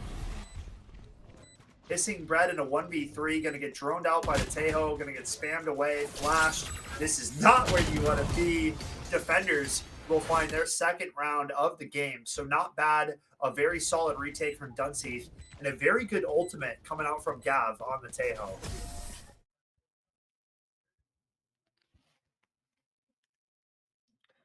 Yeah, I mean, like, I saw the vision there. I saw what Harvey was trying to execute, but it just, like, with the Vice ult pushing, it kind of pushed all of Dunseith's back, and they were able to easily take sight, but they were just not able to hold things as well as they had hoped they would.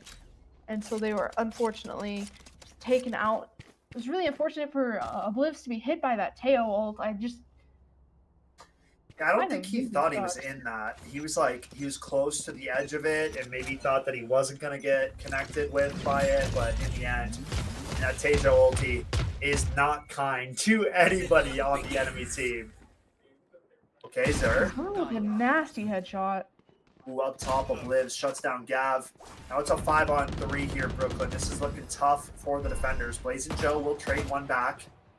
Pork Chop up close with the Spectre in hand, but the cat split again, paying dividends for the attackers. Defenders just not ready for what Harvey is putting down on this attack, but hold it. Ooh. Shadow gets a couple and will go down 7-2 now. Harvey making it happen. Finding 2 in a 1v4 situation is still pretty good for the side of Dunseith, but unfortunately, like, it's not a round win. The 1v4 situation is a tough one to win, but, there's not much you can do. Yeah. Yeah, very tough. And I mean, the thing too to point out, Aim High was one of the best performers last game here for Dunseith, finding himself in a very struggling position at the start of this game. 1-10 right now. So this Yoru trying to get activated, trying to get something going for these defenders. Pushing into A main quickly. Defenders know this. Yoru ulted all the way through B. They see that it's fully clear. They know that the attackers are eyeing up the A side of the map. Zer going up catwalk late with the jet. Pork chop close. Couple blinds coming through. Shadow and Gav going to team up for a big-time shutdown. It's only Zer and Mr. Monkey left. Zer now not ready for Yoru to be behind, and it's Dunseith putting up their third round. So not bad half so far here for Dunseith, starting to salvage what remains of this first half here in game number 2 here, Brooklyn.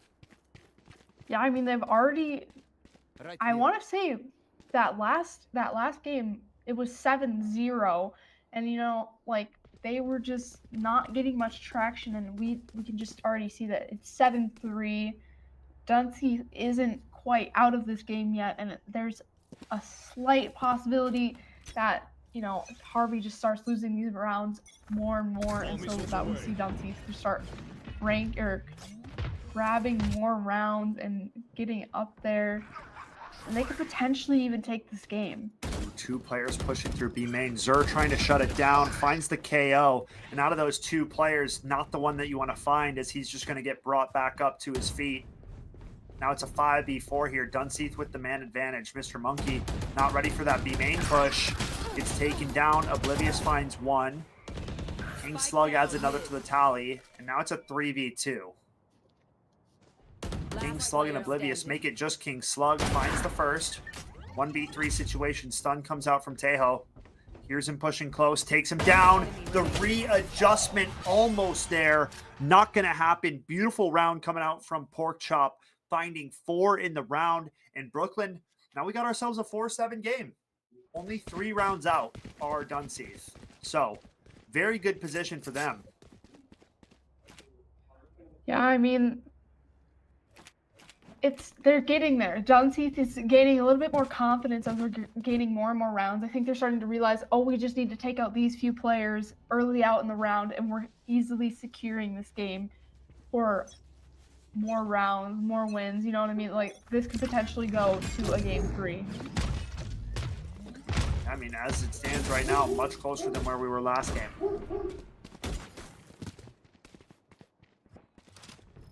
Looks like Harvey's going to be going for the A push here. Look at the defenders, though. Look at how stacked they are over on this side of the map. They have an understanding. They walled off B main. They know that attackers cannot be there.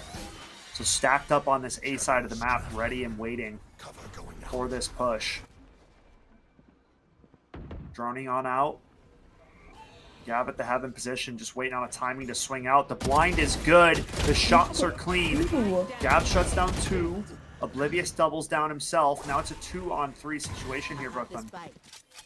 Spotted Pork Chop at heaven. Obliv's pushing out.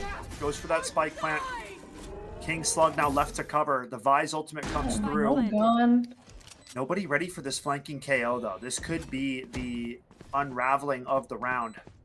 Emin gets smoked off, though, for the time being. Just dissipates now, and yeah, Oblivious not ready for that. King Slug now in a 1v3. Dunseith with a good chance to put up 5 on the board, and they will. A 5-7 half.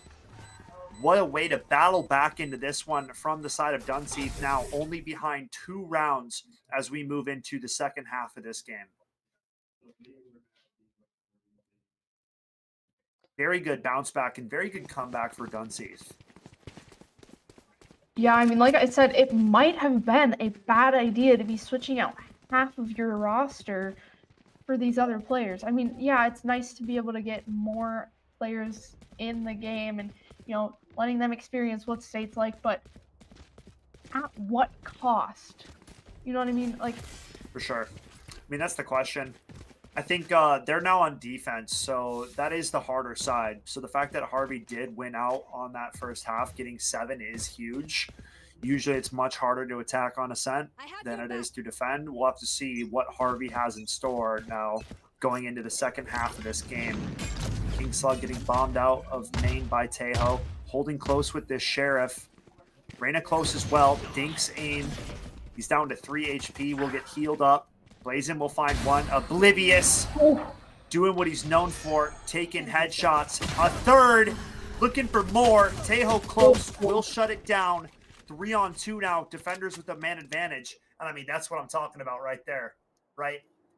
Now, Oblivious isn't running into a site having to clear multiple different angles. He's holding choke points. And I mean, way harder to get past a guy that shoots like the way Oblivious does when he's playing defense, right? Especially if you're going to take the option of just swinging out one at a time. Yeah. You need to be swinging out at least 2 to 3 people anytime you're swinging. You're right. Or just using some utility before that swing, right? Like you're going to swing Oblivious dry. I mean, you got another thing coming, right? Like that's just, and he just proved that right then and there.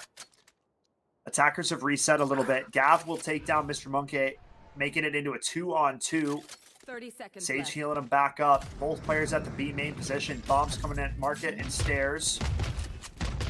Omen and Soba, 2 of the players that recently just got added to the roster after that last game. We'll see if they can stand up to the task, if they can earn their keep. Omen finds the first. The second, the double swing is good. Zer for the trade. They come through. They step up when Harvey needs them most, and they claim that pistol round. 8-5 now, and that was a big-time round to win there, Brooklyn. Yeah, I mean, pistol rounds are always the more important rounds to win because, you know, now going into the second round of the half, you're going to have the money to be able to buy. And it looks like Dunseith might force with 2 other players buying Spectre and Guardian.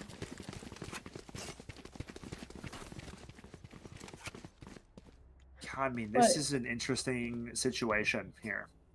Yeah, I mean, Harvey's able to buy those more heavy guns, but also shield as well with that, where if you're forcing second round after a loss, you're stuck with only the guns. Spike down B. Olivia standing tall, finds 3, looking for his ace highlight. The collapse into the ace is disgusting. Yeah, that's kind of what I was hinting at, you know. I mean, granted, they had pistols, they had a light buy, but I mean, this is Oblivious holding choke points where there's not a lot of options for which way these attackers are going to approach. And I mean, he just dismantled the entire team. He's 27-7. They were just walking into Obliv's crosshairs. They were just walking into death, it. is what that was. It was rough. Yeah. Right back to that B hit, seeming to be the play here. Yoru clone out first. Knife close from the KO. Aim High only has a Bucky this round, so very difficult position for him. Going to try to TP into the back of site. A few players playing out towards B main. Defenders halting this push here from the attackers. Jet moving up the back line. We'll find one before going down. All alone on site with just a Bucky.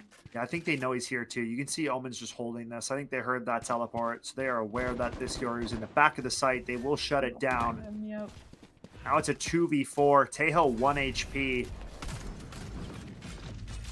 Picks up a Vandal for their troubles. Both players on a Vandal. But yeah, 24 points of HP. 1 body shot, 1 leg shot would do it with a Vandal.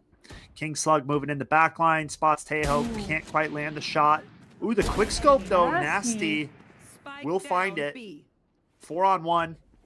Clove. Shots go awry. And it is Harvey putting up double digits here first. 10-5 now. 3 rounds away from shutting this game down and moving on to the next round. Yeah, I mean, Obliv's 27-7 is crazy. Absolutely. And all of their KDs are pretty decent for this match. You know, it's 10-5, so you know, it's kind of crazy to see how insane Obliv's is, like, in this match. You know what I mean? For sure. Reyna pushing out tiles, immediately takes down 2. Looking for more, has both Lears, gonna go ahead and send one out. Spotted 2 players, taking the fight. Tejo dead, looking for more. 3 on the round, on for a potential second ace of this ball game. Peeking out, Yoru, they're dashing, they're trying to give it to him. Zer will take down 1. And King Slug the other. 11-5. Harvey 2 rounds away from closing out the show here, Brooklyn. I mean, we can see how aggressive Harvey's getting. We can tell they just want this game to be done with. And they're like, Blivs is just pushing out, trying to get as many kills as he possibly can. He's at 30 kills right now, 30-7, which is crazy. I mean, I don't want to say it's over because it might not be, but I can tell that Harvey's getting a bit restless. Drone coming up for main position. King Slug finds the first, the second good as well. Looking for more. Goes down, and now it's Oblivious's turn. Takes down 2. Dismissed towards the Sage. Jumping around. Will get taken care of. Backline flank, and somehow Jet can't find that. Able to res. Peek out. Hissing Bread takes him down. It's just Blaze and Joe left in the 1v2 now. The paranoia coming through. Blind. Can't see a thing. And it is match point favoring Harvey here, Brooklyn. I mean, we all knew that Harvey was going to be a heavy-hitting team. And I think they're pretty obviously showing that they have potential of winning the entire thing, you know? They could possibly potentially be our next state champions, but, you know, they're also up there with some other amazing teams in our league. So it should be fun to see how the next few games past this one are going to play out. For sure. Tejo Ultimate on the A main position, forcing Vise to get away. And attackers wasting no time pushing onto this site here. King Slug going to take out the Yoru clone. The swing goes down for Dav. Attackers are waiting, trying to grab that spike. Spam damage coming through. And now Sova already moving through the flank here. Attackers are stuck. They're starting to fall back here, ready for this Sova push. Aim high, shuts it down. Now attackers, whoa, a crazy push from the defenders. Not sure if I agree with that one. 3 on 2. Sometimes you just gotta make a kind of funky play. Just try and get something out of it, but it doesn't always work out as well as you hope. Yoru about to ulti over to the B site. It's a Blivs, and it's Hissing Bread in a 2-on-3 here. And I mean, honestly, I wouldn't want to be in any other position to be in a 2-on-3. I mean, we have a Blivs who's still alive. He's 30 seconds left. 100 HP. There's like... Has Reyna Empress active as well. So Yeah, that faster fire rate, way more deadly. KO sneaking through market, 2 players on site. Blivs throws out that Leer. Hissing Bread will find the KO. Now it's a 2-on-1. It's only the Sage remaining. Pork Chop on site, reloads, gives that position away. Able to be spammed. Oblivs playing with his food a little bit, and Hissing Bread will find the killing blow. Defuse coming through. Harvey Hornets will handle Dunseith 13-2 and 13-5 in game number 2. GG's in the chat. But it is Harvey Hornets advancing on to the next round of our North Dakota State Finals tournament.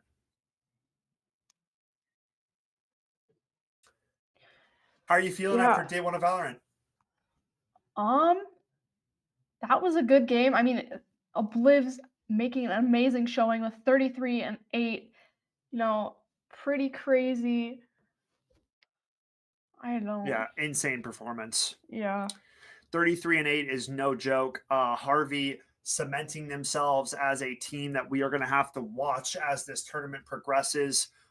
More Valorant action and the conclusion of our Valorant State Tourney will happen tomorrow morning. But for now, we are going to cut away to a break and we are going to get Mario Kart finals going for y'all. That's going to do it for Brooklyn and I on the broadcast today, but we will catch you guys tomorrow for the Epic Grand Finals in the morning.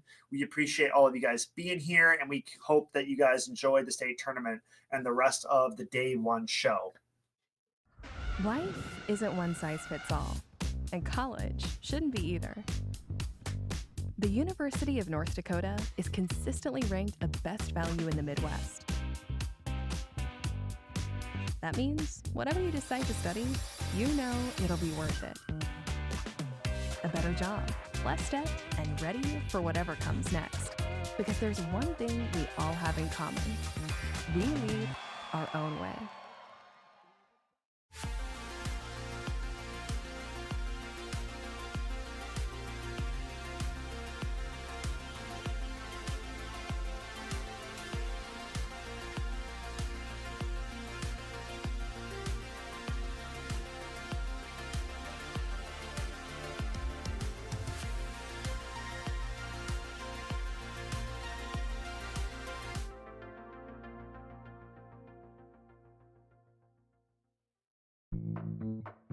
Where are you going?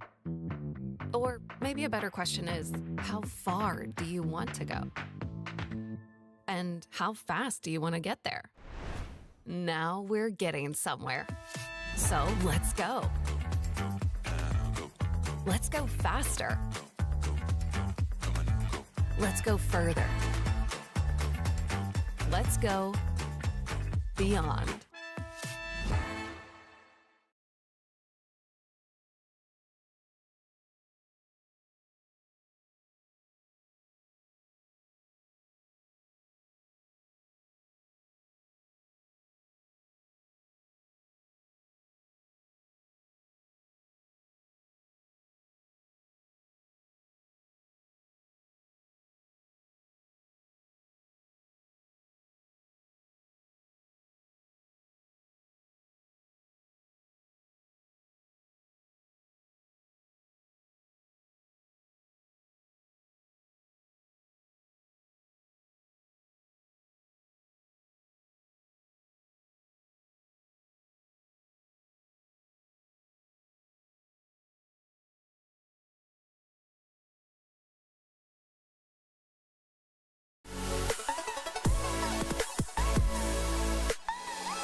3, 2, 1 right now. Cool. Ready? Yep. 3, 2, 1.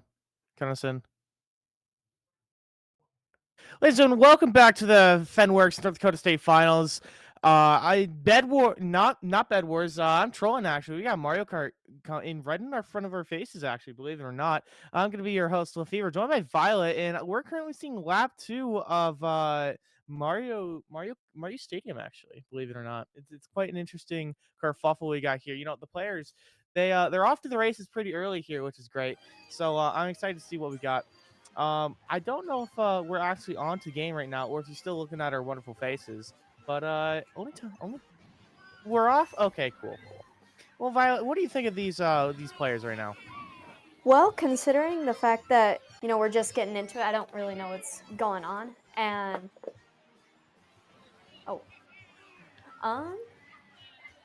but yeah. They're just going for it. I think they're doing really good so far, considering, they already have people in their separate spots. Like Dunseith has 3rd and 4th, and Stanley has, well, I lied. Now I'm not lying. They have 1st and 2nd. They're doing really good. Right. It does seem like Stanley's holding down the fort on the meta carts with the Yoshi, Teddybug, and rollers. They're doing a very good job of holding down that 1st and 4th is kind of what we see time and time again, just because of you have one person bagging items and whatnot. It does look like they also have steering assist, which is interesting. I thought that would be banned, but I guess not. Um, that's interesting. But anyways, we do see that the Yoshis came in 1st, 4th, respectively, and then Waluigi and Shy Guy are 2nd and 3rd. They're going to be tying up the points, but Stanley up 1, and that concludes game 1. So how this works, ladies and gentlemen, for those you're like, oh, there's a Yoshi on my screen, what's going on, right? Basically, how this is going to work is it goes down to it's a best of 3, but in each game there's 4 tracks, right? So Yeah. it's interesting. So we're going to be seeing some epics. We got Congo Falls and Mario Circuit here. Another thing is DLC is apparently banned for some reason. That's a whole other can of worms that we're not going to get into. But half of the game is gone, which makes things very interesting. So it's curious to see that Dunseith and Stanley have half the game not with it, right? So if they're practicing like DLC and stuff, it ain't here. So that's why you're going to be seeing Mario Circuit here for track number 2 here. And we're already off to a great start from both these teams. Yeah, of course. And then it's not only just getting like 1st place. They also have the aspect of getting a higher amount of coins, because depending on what you're looking at, they can place higher sometimes, even if they hadn't placed higher in like race-wise because of their coins. Right, the coins, what they do is they attribute to speed, right? So if you have 10 coins, you go faster. That's kind of how it works. But yeah, the overall points are just tied to placement. Yeah. Yeah. So that's why we're seeing the Yoshis do so well already with 1st and 3rd there. So there actually is a meta to Mario Kart, believe it or not, where each character has different stats, and then those combination carts and gliders and tires have different stats as well. So it's looking like the Yoshis actually are what is on meta, which is it's gonna be Yoshi with Teddybug and the little wheels. Blue Yoshi has Azure rollers. I forget what the red ones are called, but they're the little ones. That's what they're doing. While Shy Guy and Waluigi, I'm not entirely sure what entirely they are based off of. I think they just like Waluigi and just chose whatever. But that's all good and fun. But you do see the difference, right? Yeah, of course. And then also, like you said, with the different builds, they could go for more speed, they could go for more power, they could go for off-roading, and then try their best to get like certain types of maps. But like we saw and how we're just about to see, it's going to rotate and be chance for what actual maps you're going to get. So sometimes that build isn't necessarily the best thing to be basing off if you're going to win or not. Right, exactly. And one of the other weird things about Mario Kart is that the point system, right? So let's say you're down, you're supposed to play all four races no matter what, right? That's how it works. But interesting thing is, even when you're down, sometimes there's just not a way to come back. Like right now, unless they get, even if they get first and second, Dunseth, what's up? Okay. Well, anyway, Dunseith, I don't think they actually can come back, believe it or not.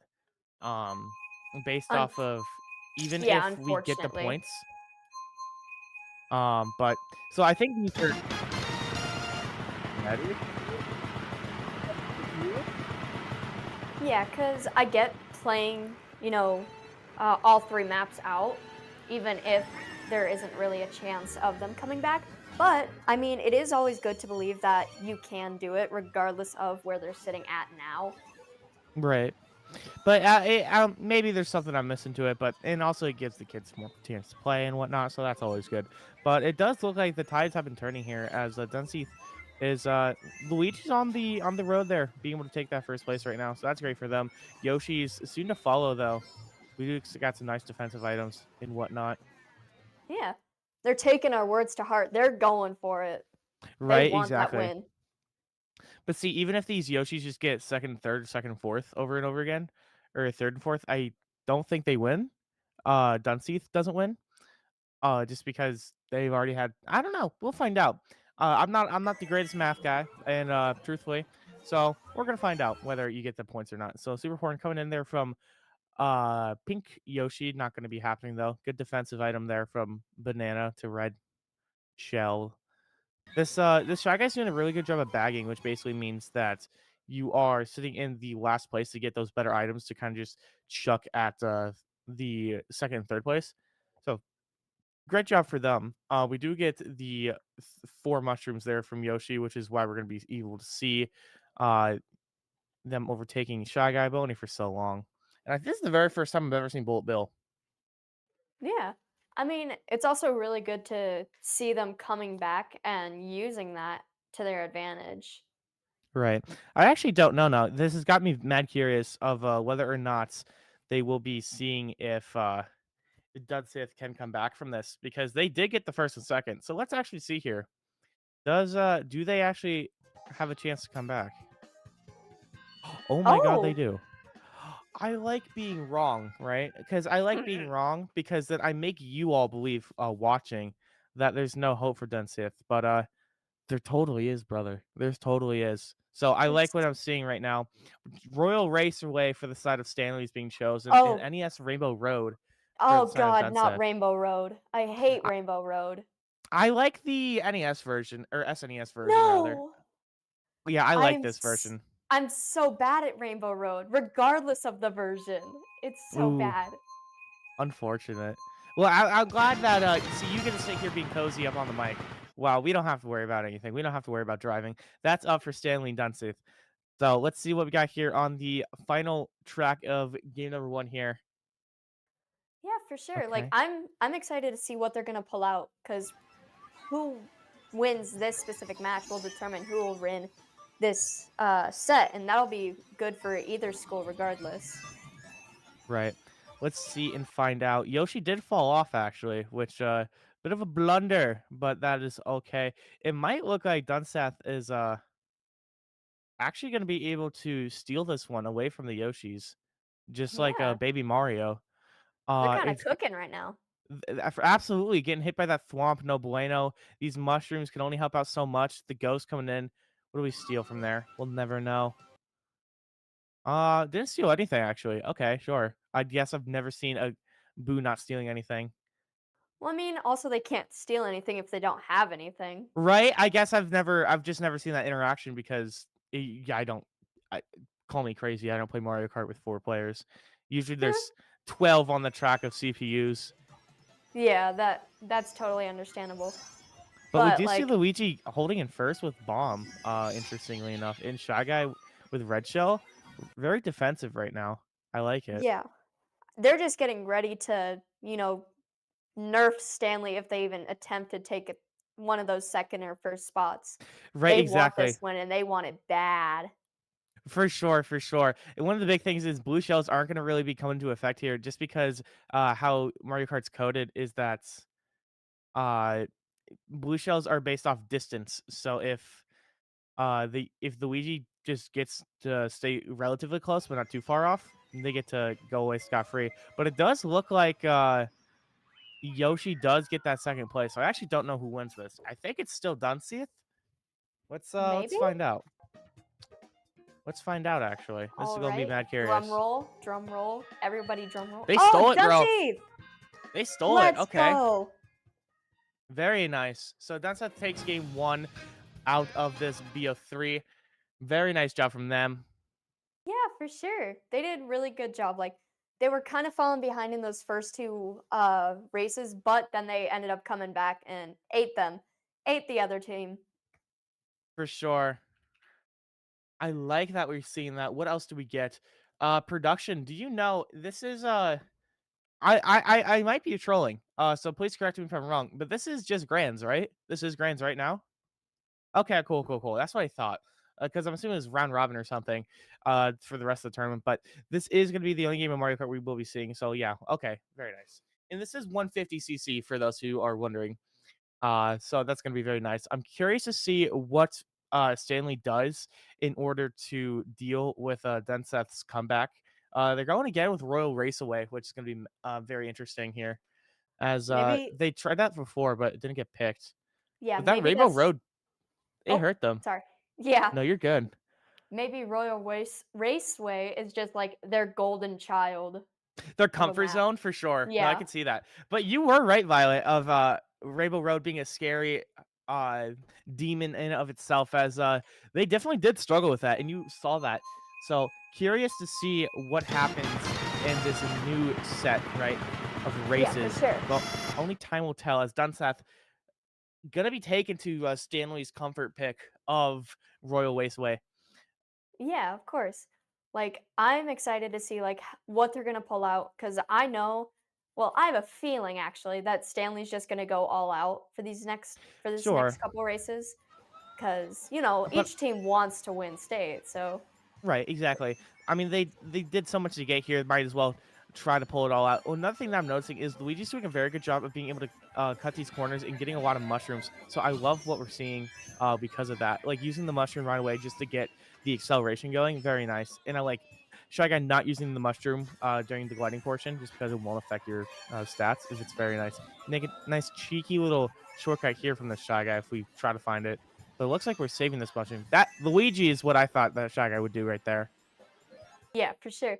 And like I like how these players are using drifting to their advantage because the longer you hold down the drift button, the faster your acceleration you're gonna get. Like as we see with the pink Yoshi, they had like purplish pink flames.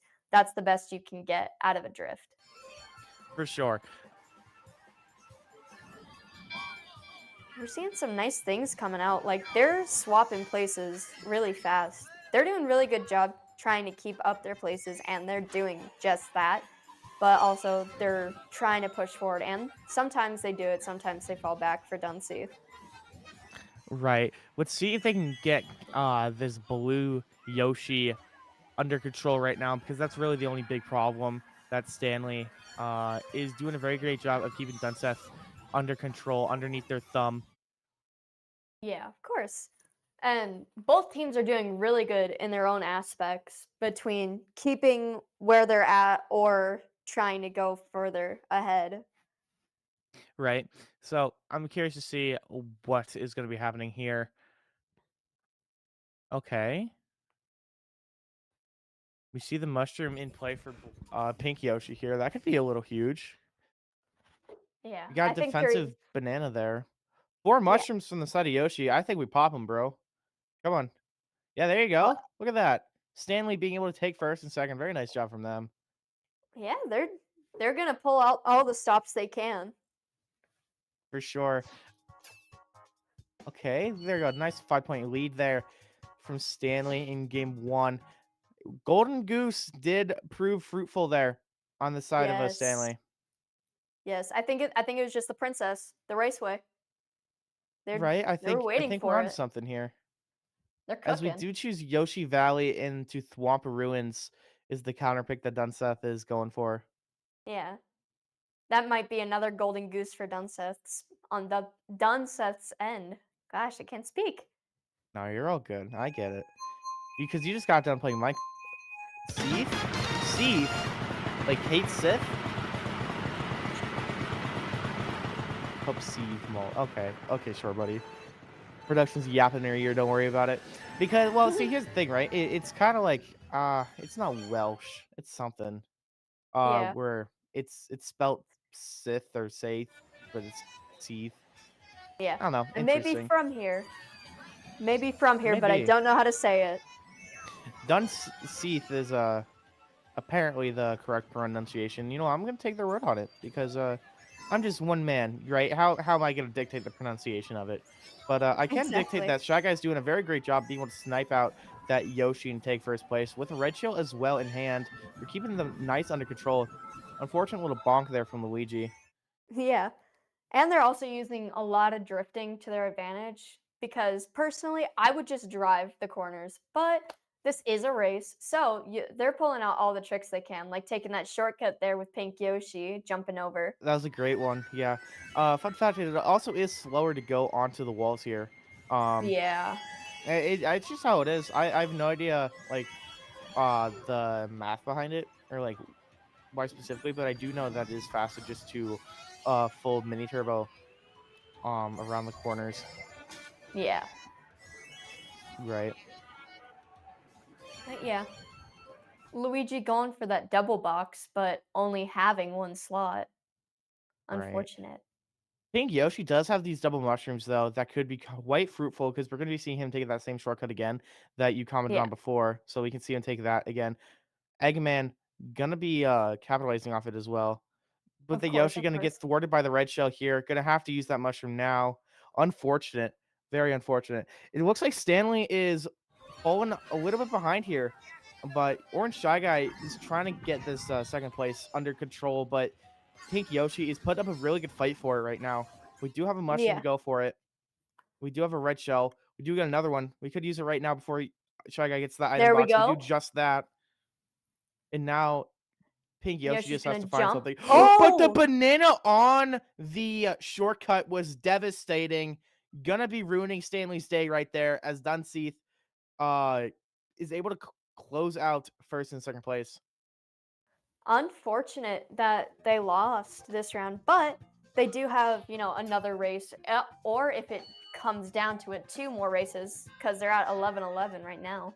Right. Because, well, there is 4 races in the cup, so we will Yep. be seeing a bare minimum 2 more races. But Yeah. Dunseath doing a great job of keeping it competitive and keeping it even. Now we got to think about how to do with this Yoshi Valley, right? Music Park is going to be our answer. I like both these tracks. I think Yoshi Valley, depending on if we all know the fastest routes, that could be quite interesting. But it does look like we're going to be getting a little bit more melodical as we are going into Music Park here. I think this is one of the better 3DS tracks that they brought back over. This is just right up my alley. I love music. For sure. I think Dunseath is doing a great job of being able to keep control of the lead right now. Let's see them try to do it some more, or if these Yoshis are going to have a little bit more fight left in them. For sure. Like, they're going. This might be a golden goose map for both teams, but we can't really be able to say that this early in the stream. For sure. But yeah, making that one of those first turns, a lot of the many of the millions of turns. I like those Okay. big chunky music notes.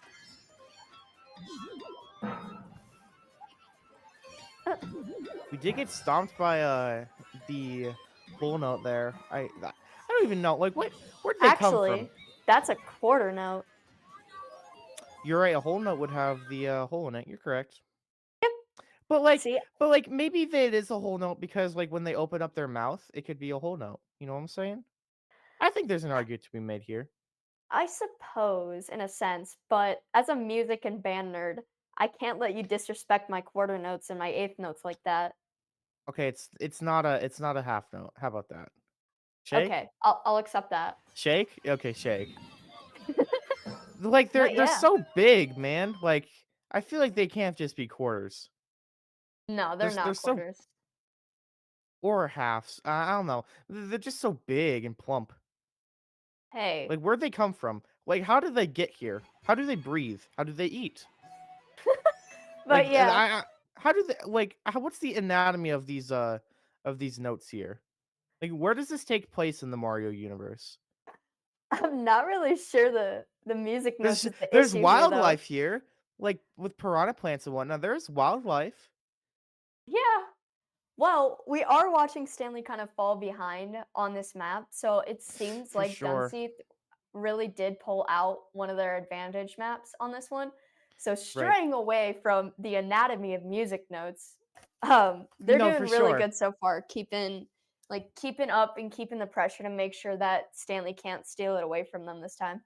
Right. They're doing such a great job of just making sure that they didn't really fall off or uh have any blunders, truthfully. Very nice, solid plays coming in from Dunseith.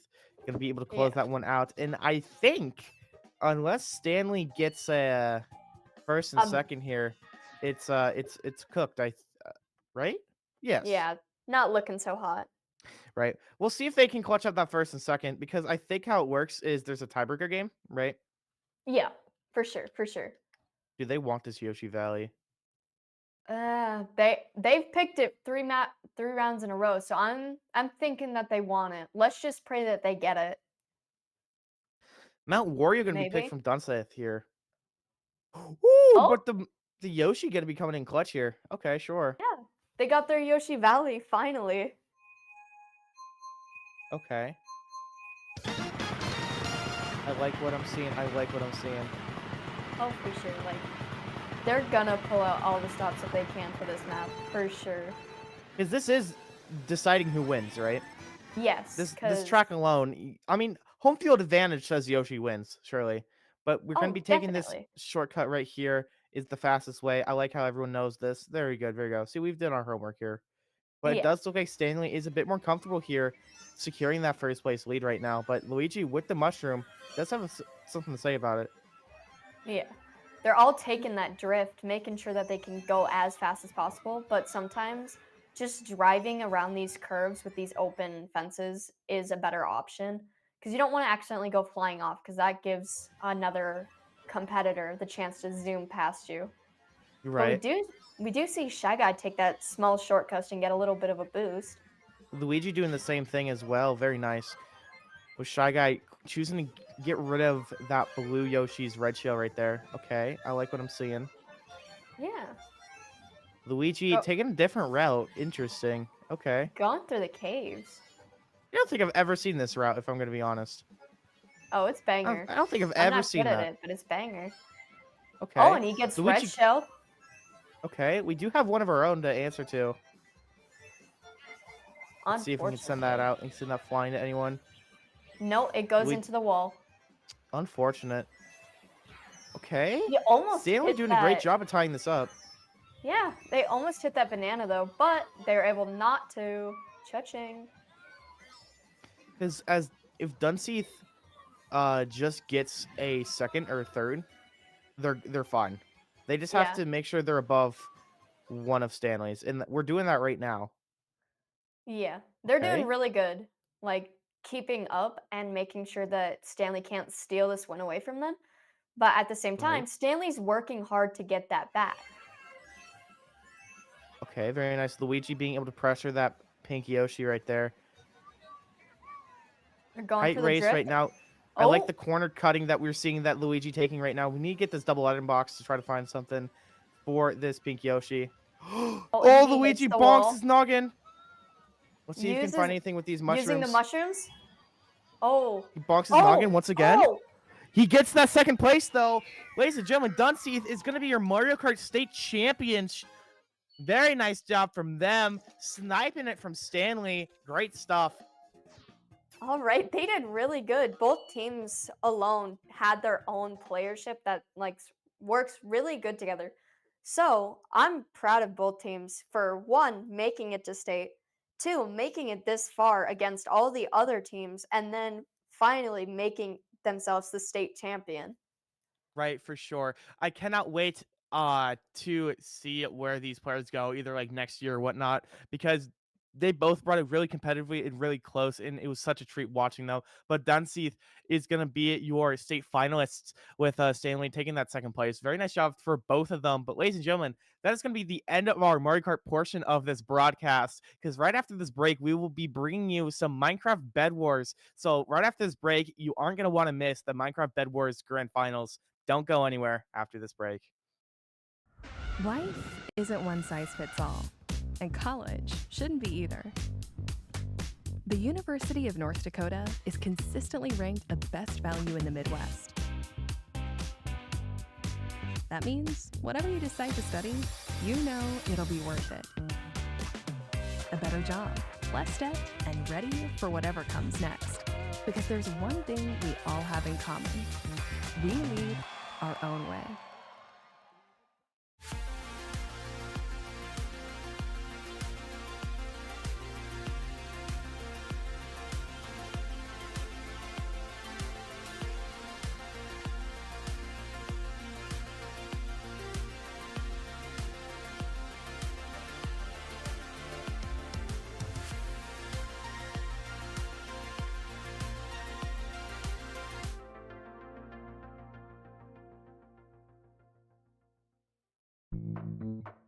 Where are you going? Or maybe a better question is, how far do you want to go? And how fast do you want to get there? Now we're getting somewhere. So let's go. Let's go faster. Let's go further. Let's go beyond.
In third place, from Dunseith, the Shell Shockers. Please welcome to the stage.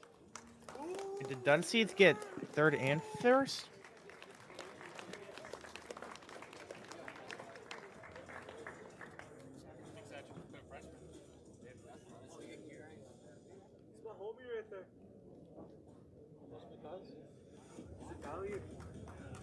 Yeah, nice lips. Nice lips.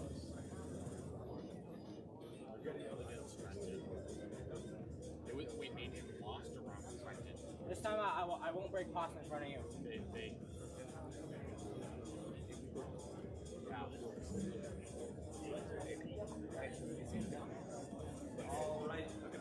Please welcome our second place team to the stage from Stanley, North Dakota, Nathan and Joey.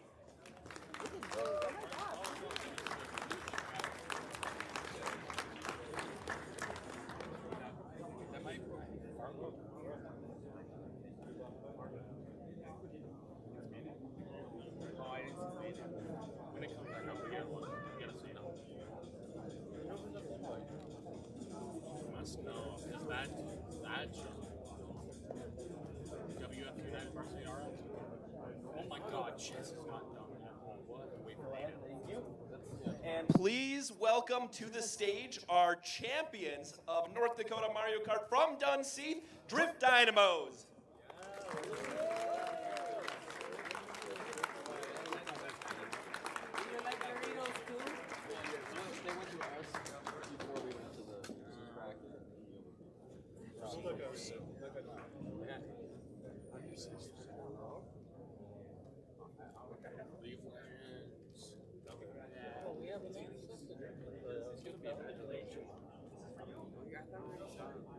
Did you guys play League? It's after my guys. Starbucks. Hey, he doesn't.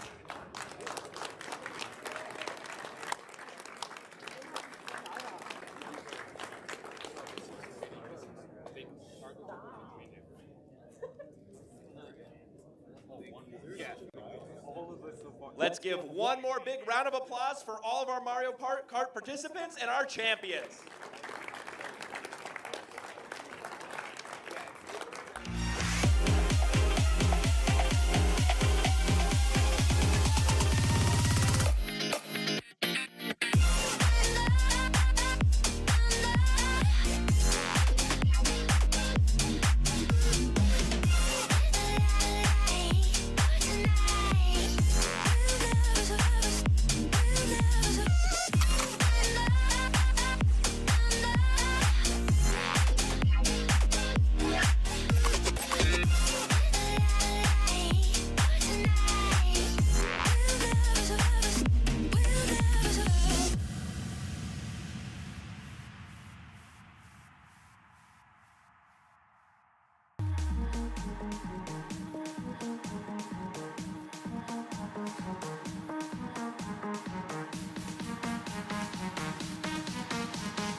2025 state finals. I'm going to be your host, LaFever, joined by Chef. Chef, how you doing, man? I'm doing great, man. I'm really excited for this matchup. To be honest, this is a matchup I was hoping to see. We got Mandan versus West Fargo United. These two teams been at the top of the standings for the entire season, so I'm stoked. Right. No, I'm super excited. We were talking about this a little bit before you cut to us, but Mandan is quite literally undefeated. They have never dropped a single map in the entire season. And then West Fargo, they've lost a couple maps, but they've never lost a game. So there's a couple nicks in the armor, right? But they haven't really had the actual upset bring them on. So I'm very excited to see that in grand finals they were able to meet head to head, and we see what's been happening here for the past 10 weeks, because they've been grinding, they've been playing all these other different teams, but I don't think they've ever played against each other. So I'm curious to see where it all ends up with these grand finals of Mandan versus West Fargo in this Bedwars grand finals here. Yeah, man, this is going to be great. These two teams, as we've talked about, I mean, I'm just going to mention it once again.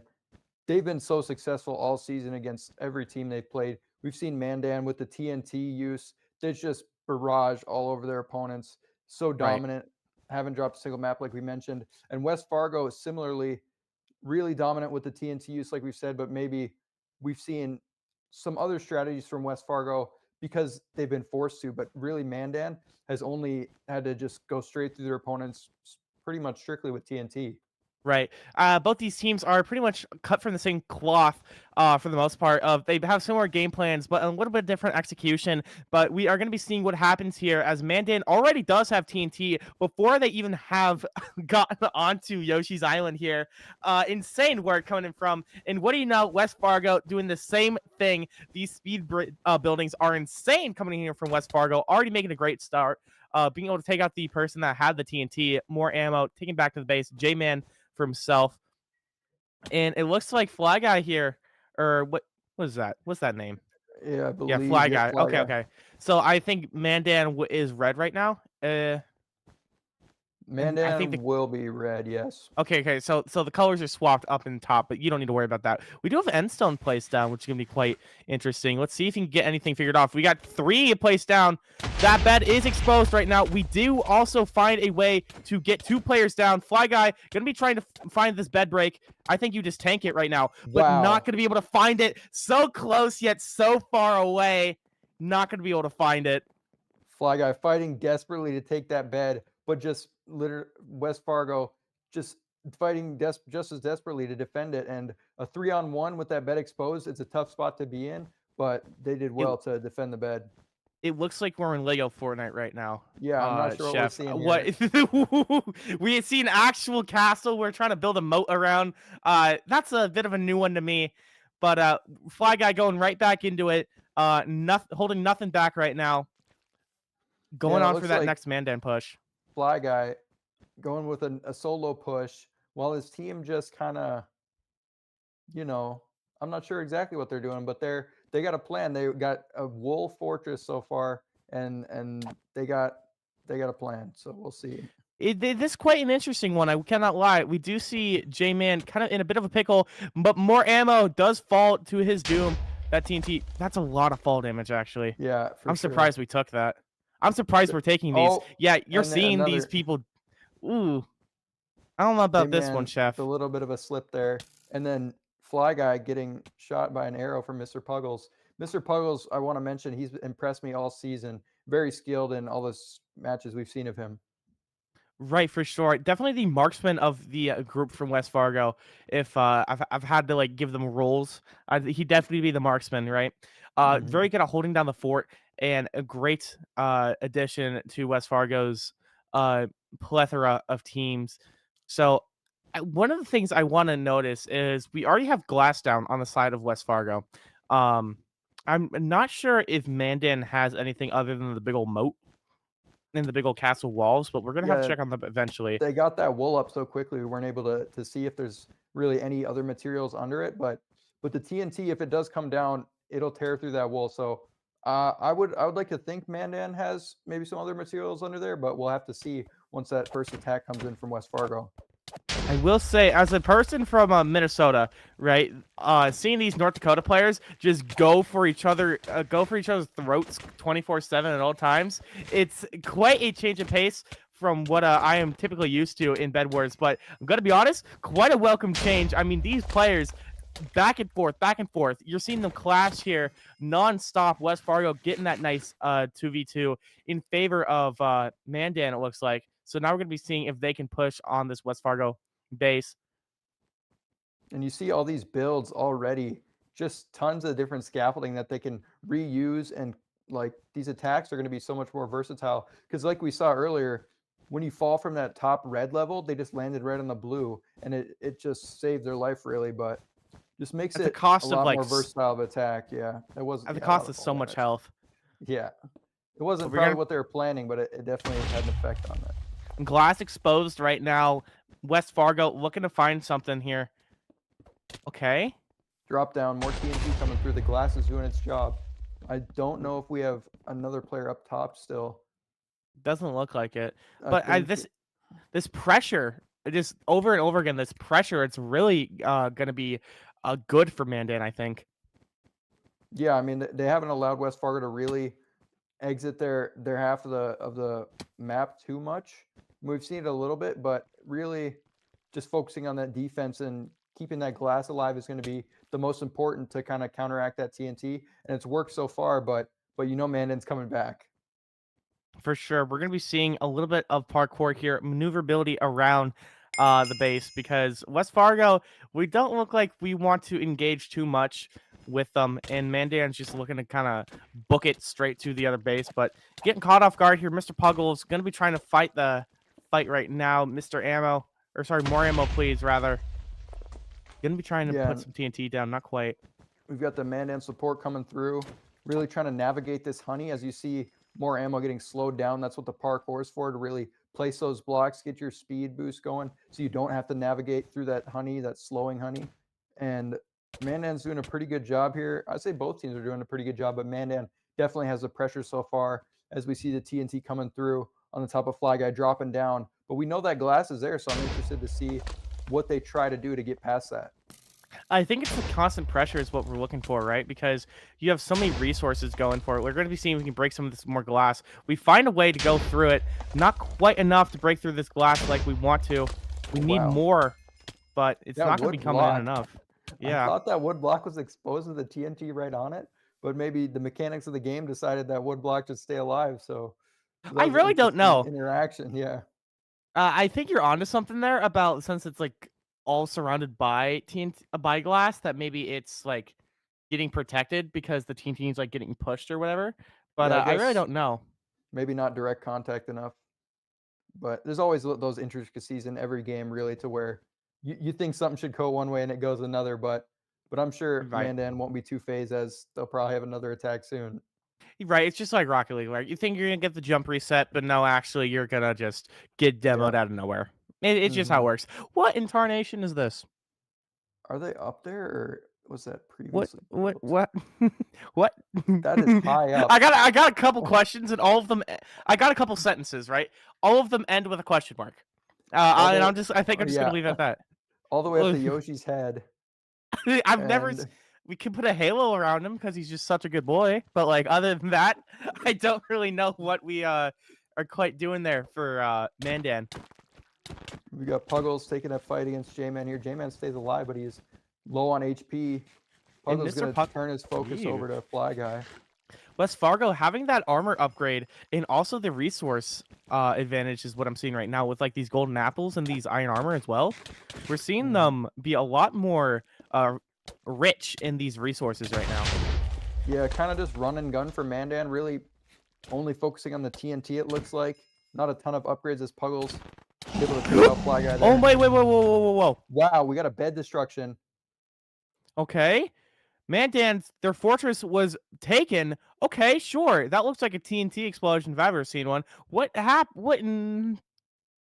Good Lord, what has happened in here? It looks like that glass that I was hoping for under that Mandan bed did not come to fruition. They decided to just have that TNT really vulnerable material, and I mean it looks like West Fargo kind of snuck behind him possibly because I guess most of the Mandan players were in the middle just fighting the battle. Maybe an Ender Pearl was in play there. I really don't know. Or maybe they utilized that massive sky bridge that we saw previously. Maybe, honestly. Yeah, it could have worked against Mandan, but Mr. and we Puggles... also have final kill for West Fargo. So oh, Mandan you're right. down a You're right. player. It looks like J-Man was eliminated. Okay. Because I think Mr. Puggles is just kind of holding ground until we find more teammates coming in up after us. But we do see the TNT coming in play here. Dodging arrows. He gets hit with one, but he stays alive on that narrow platform. And I mean, honestly, this is the first time we've seen Mandan really in a disadvantaged position. They've kind of just been running through everybody, just TNT, guns blazing, just all over him. But Taste their own medicine right now. To him right now, yeah, for sure. Mr. Puggles going to be trying to find something, but not quite. We're going to be seeing the entire side of West Fargo, though, rolling up. The Knights in blue are going to be seeing if we can take down Mandan or if Mandan is able to fight back right now. But it looks like we are not. We do get that final kill. It looks like Jackson here going to be going down as well. Another final kill, and that's the game. Ladies and gentlemen, that will be your game number 1 going on the side of West Fargo, doing a phenomenal job of being able to play for those resources and play for the longevity of the game rather than just gunning it down. Very nice job. But yeah, that will be West Fargo taking it. Mandan did not get that one. That one is deceiving. Yeah, there we go. For sure. But that was impressive from West Fargo. I mean, I think we maybe saw a little bit of over-aggression from Mandan, and I'm sure they might dial it back, or maybe not dial it back is the right word, but change up the strategy a little bit going into the next game to really make sure that they can, I mean, win this championship that they've been looking for, because they've been undefeated all season, and that's the first map all season that we've seen them drop. So this is a big development here with West Fargo taking that map. I really do think you're onto something, Chef, about being able to see if we can find a way to dial it back a little bit, right? Because we committed so hard, we put all of our eggs in one basket. That's really the best way to put it. We were able to just go for the TNT over and over and over again, but it didn't work out the greatest now, did it? Didn't quite come through. And maybe so we're gonna be seeing another thing I'm looking for, is that bed defense, because it didn't look like the glass came through on the side of Mandan. Kind of might have been a little bit of maybe a mistake. I'm sure they had a plan, but it obviously didn't look like it worked out perfectly with that fairly early bed take for West Fargo. And obviously the bed take, once that bed's gone, it's very tough to come back, especially if it's kind of a one-sided bed take, not really a trade. So right. One of the other things that I mentioned earlier during the game, but didn't really say too much longer, is usually these games last a whole lot longer, Chef. We really try to see them go on for about, I don't know, dare I say 30 minutes, give or take, for one round, something around that ballpark. But then again, that's what I'm used to personally from the land of Minnesota. Those kids are vile and ruthless. They will test your patience, right? So, but seeing these okay, thank you. But seeing that these North Dakota players are going cutthroat and right to the action, it's really interesting to see. I'm loving it, and it does look like we're going to be seeing Dragon, which is quite a traditional pick, but it's traditional for a reason. It's because it's dang good. Such a good map. Yeah, for sure. Kind of a little bit similar to where we'll see that parkour coming through to get past those lava pools, in similar to the honey, but the honey is going to be a lot more forgiving than the lava at times if you do end up missing your jump on those blocks. Right. And I'm wondering how this is going to be starting off here. So let's find out as if West Fargo is going to be closing things out in a clean 2-0 fashion, or if Mandan is going to be able to find their way back. Because, ladies and gentlemen, this is the first time Mandan has ever lost a map. Ever. In this whole season, yeah. And we're looking at a best of 3 here. So, I mean, Mandan up against the ropes already. You see that one map dropping, that's kind of it's your one cushion that you have. It's your so you gotta- worldview. Your Yeah. worldview shaking. You're like, these titans, these behemoths of a team, they are mortal after all. It's like Yeah. finding out that who's the guy? Achilles. It's like finding out about his heel. You're like, wait a minute. This guy actually can die. What do you know? Mm-hmm. And what do you know? What do you see? You see Mandan already off to trying to put some pressure onto West Fargo. Yeah, we've got Mandan in the red, West Fargo in the blue again, and we do see someone taking a little tumble there, as I believe this is J-Man along with Fly Guy, just really staring them down right here. We've got those quick builds coming through, as we've seen. They've been pretty successful. We did see a couple falls with the arrows coming through already, and J-Man's gonna have to play a little bit more careful when you're going up this high. Okay, we're gonna He be does- seeing if we can find anything. Yeah, it does get knock ammo off the edge there into the void. Right. You see, I mean, there's no glass down, all right. Okay. I Wait. don't Speaking of believe that glass, so. there's no glass. There's that TNT. Wow. Okay. J-Man, And gonna be that's trying to what we've find something. seen- That's what we've seen from Mandan all season. We see that No TNT way. come down, dropping down, taking the bed, and those 2 final kills coming through. And that's unfortunate for West Fargo, really.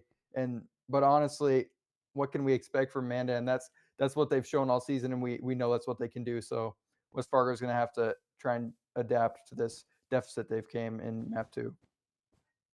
Okay, so if I may be blunt, it does look like we're going to a game 3.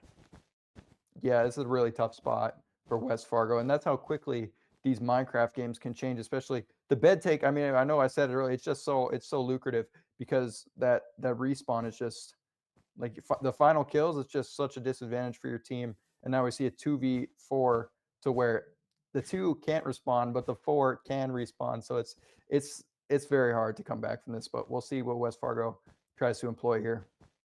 They could maybe turn it around, but yeah, I don't know. We'll find out. How about that? And We'll wow, let. Javel already. Okay. Well, low health and I'm Fly gonna. Guy. I was trying to be a little bit more forgiving on the side of West Fargo, but no, you're done. Yeah, Hey, Puddles- to game 3 we go, fellas. To game 3 we go. For sure. Got match point coming up. Final Do you know game. what would be so messed up if we went to Archipelago? Wow. Now that would be interesting because that map can be very volatile. So for those who don't know, Archipelago is known for being able to kind of be over in 5 minutes.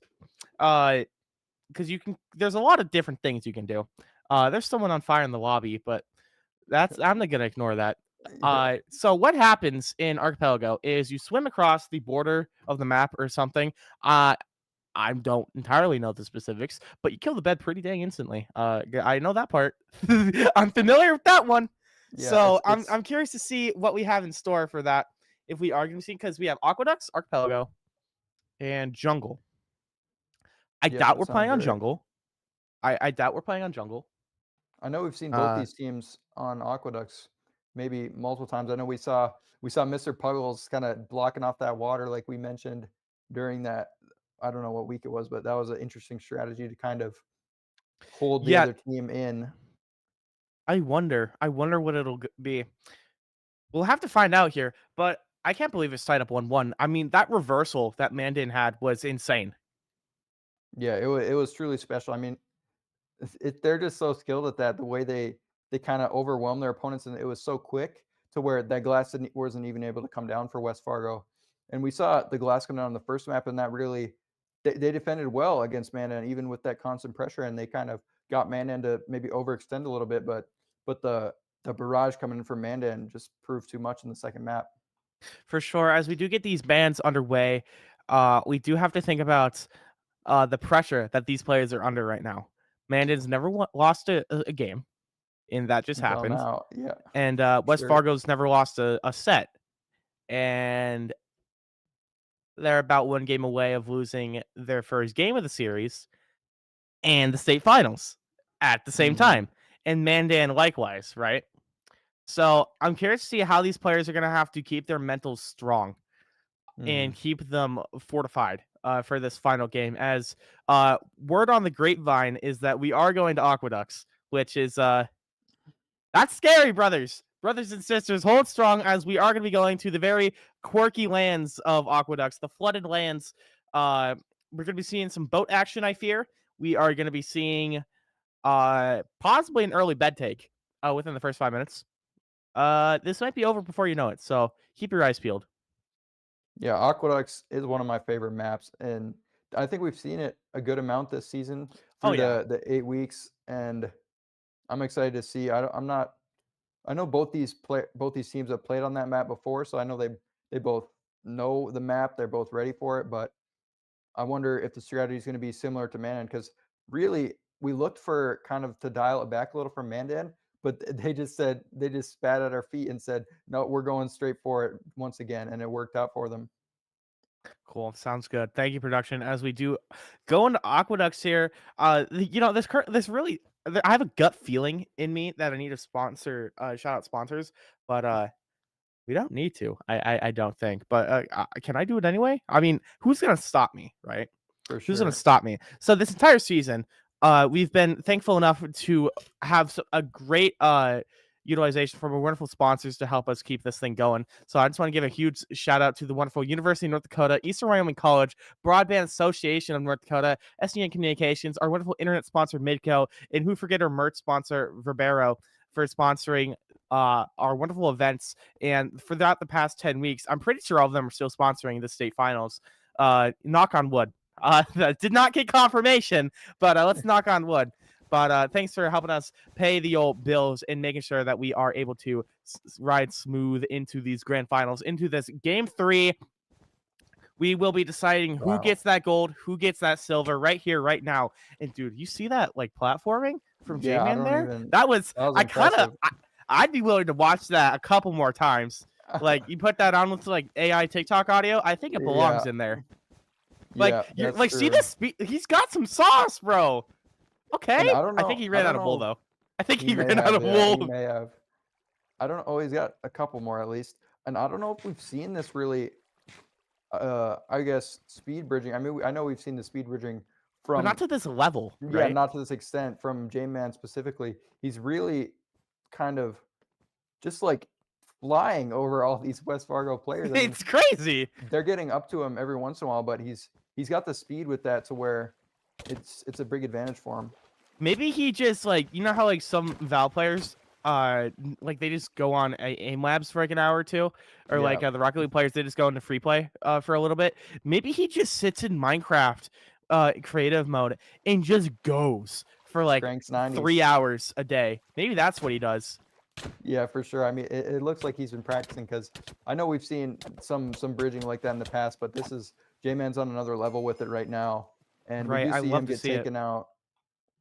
Right. It's unfortunate when you get caught out in the water like that. I really do think he just didn't have enough blocks to continue the momentum that he had, but he did a great job of making West Fargo fear that pressure, right?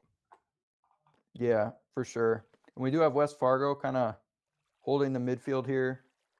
Got that diamond gen, getting those resources like we saw them take that advantage in game 1. And we've got Fly Guy using J-Man's kind of scaffolding to where he's looking at it like, what happened? Yeah. But we're seeing a bit more of a grounded approach coming here from Fly Guy. I like it. But see, it's still great bridging, right? Yeah, for sure.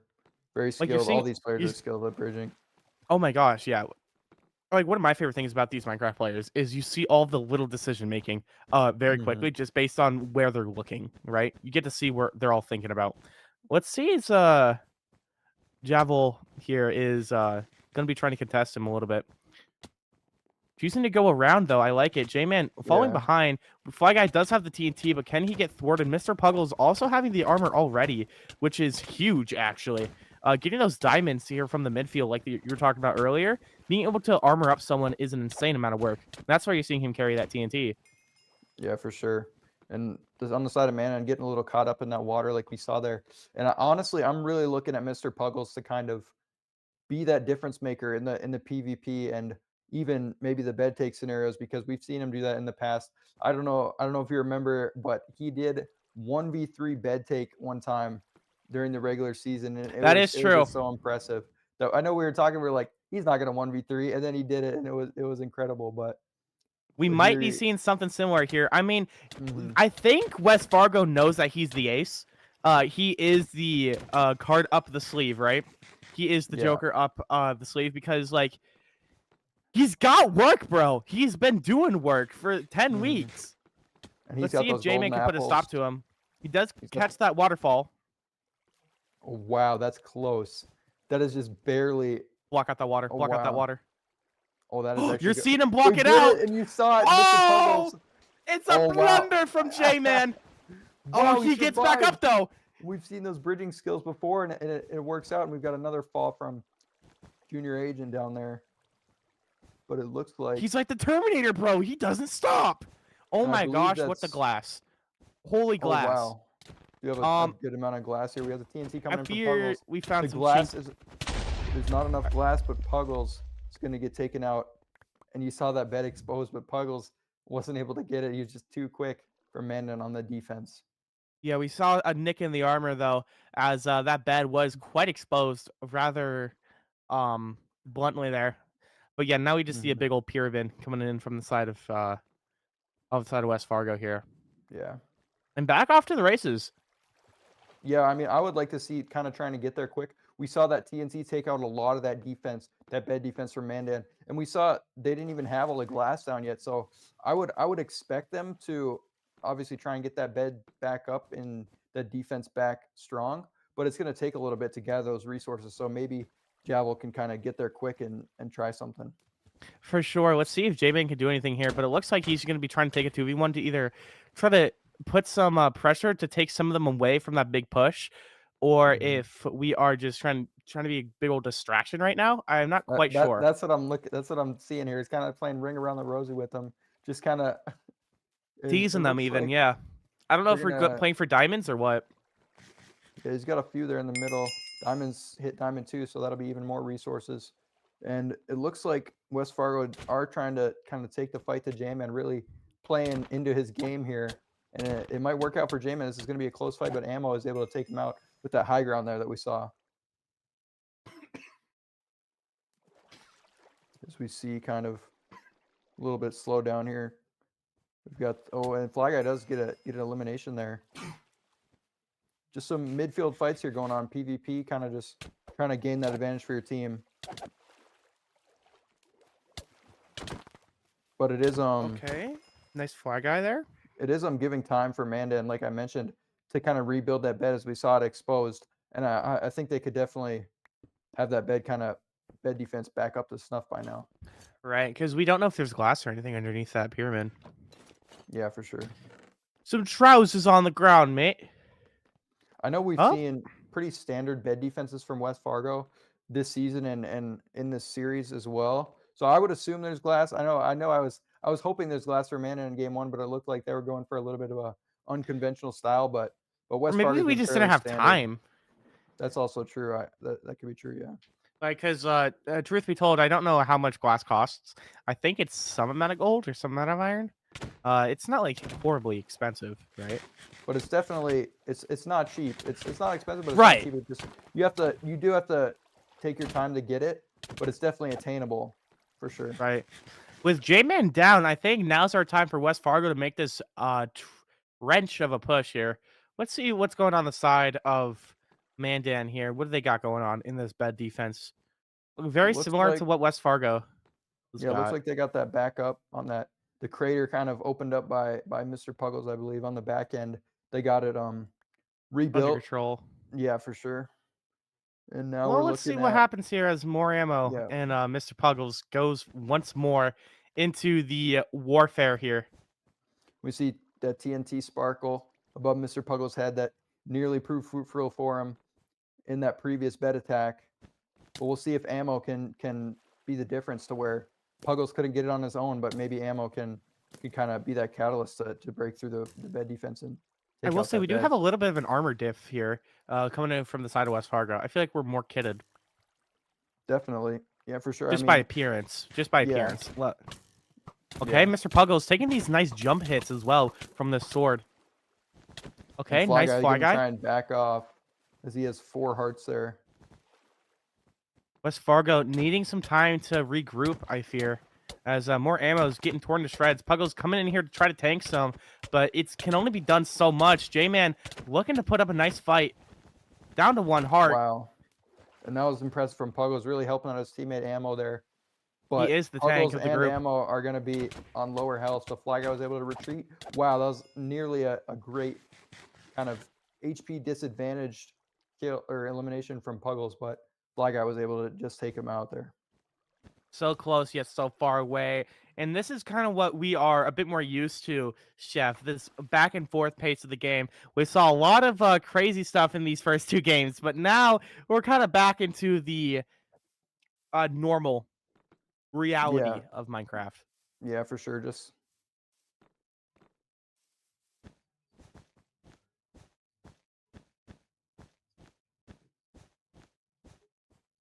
okay, cool.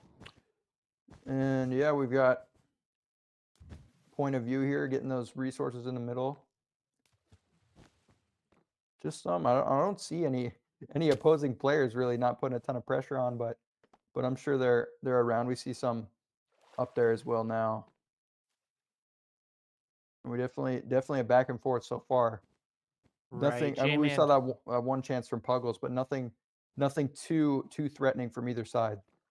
Right, because we keep just thwarting each other so well. We need to mix up our approach options, I fear.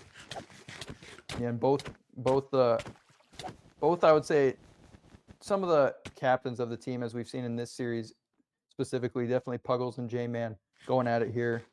J-Man using Right. those blocks on that side of the wall to kind of keep himself Catch up. But himself. Puggles looks like he has the advantage here, and he will take out J-Man. I mean, that armor deficit is coming very strong right now. We do see a golden apple for that regeneration. See if more ammo and Puggles can do it again. We do have West Fargo player up ahead as well, by the looks of it. And both players, Ammo and Puggles, sprouting that TNT spark above their head. So last time they weren't even able to make it to the bed, but it looks like we've got Javel up here using some TNT as well. So we've got a 3-man push here on the side of West Fargo, seeing if they can really get this man-to-man bed. And we saw Action Jackson, unfortunately, or I'm not sure what happened, but he died in the chat. So we'll see. Maybe he should be able to respawn in time, but we'll have to see. J-Man going to be taken eliminated. Junior could be knocked off the edge if we could try to find it. More ammo. We take so many hits. I don't know if we're going to be able to make it to that bed. So close, yet so far away. Mr. Puggles going to be able to break through the action right now. That TNT does get exposed. Let's see if we can get anything else. We do get that glass down. We do find a crater here. Let's see if we can find anything. wow. That was a great end stone block placed by J-Man. But Javel's still alive here. Those respawns coming in from Mandan are going to force Javel to retreat. But that was another close call. We saw him get that glass break to get the TNT to be effective. But that end stone place really just sealed the defense for Mandan. And that was another close one, but it was a good defense for Mandan. For sure. Great try, but going to have to be a little bit stronger on. I feel like we need a 4-man push if we want to make magic happen here. Or maybe we wait for the Ender Pearls to come in clutch here. Yeah, the Ender Pearls, that seems like a good strategy to me, because really there has been some difficulty crossing that bridge and that water bridge and getting to the bed of Mandan. So those Ender Pearls could really just kind of skip that step and really make it easier for West Fargo to get those TNT down, and they would have more health coming into the TNT placement than they did crossing that bridge the traditional way. Because they both got 1 up on the board for tying this series up, right? But now we are really seeing why they are the undefeated teams. They are going so head-to-head. They're going so fight by fight. They're training so well. Doing a great job of showcasing why they are the 8-0s. As we do see West Fargo trying to make some semblance of another push here. I'm gonna assume that's either ammo or puggles. We do see it as both of them, actually. Okay, Yep. well, what do you know? Yeah, for sure. We've got Puggles hide in there. Looks like a gap was going to come through for Puggles. Not sure he's going to try and get the timing right. Duke plays a TNT down. It's More of going a to kind of defensive TNT. Yeah, yeah. I like it. I'm about it. Puggles just really just waiting now that Oh my gosh, that's so much Man- TNT. yeah, for sure. Manon's really going to go in now, and J-Man just gets shredded by both players. Ammo ends up getting the final hit, and then They don't have Junior any Agent- TNT though. Oh yeah, you're right. Hmm. See, every time there's been so much TNT in this series that literally I just assumed they did. I just fully assumed that they had And TNT I'm and they right were there ready for with the you. attack. If there was no spark above the head, I would be lost, brother. I would Yeah. be a blind man. All right, like, what do you do here? What do you do here? More ammo is just making sure that Mandan can't really do anything and go forward and try to pressure out West Fargo. Because outside of like a sneak attack, I would say Wha- TNT is going to really be your best shot at breaking through that outside layer at least, and then usually they break through the outside layer, get the glass through, and then they go back at it with the TNT to get that final layer. So outside of a sneak attack, like I mentioned, that's really going to be their best bet. Right. We did see a sneak attack work there on Yoshi's. So Anything's be seeing- possible, but right. It's going to take some time to build that up because you got to get those resources for that sneak attack. J-Man, we going do to be see pushing in here.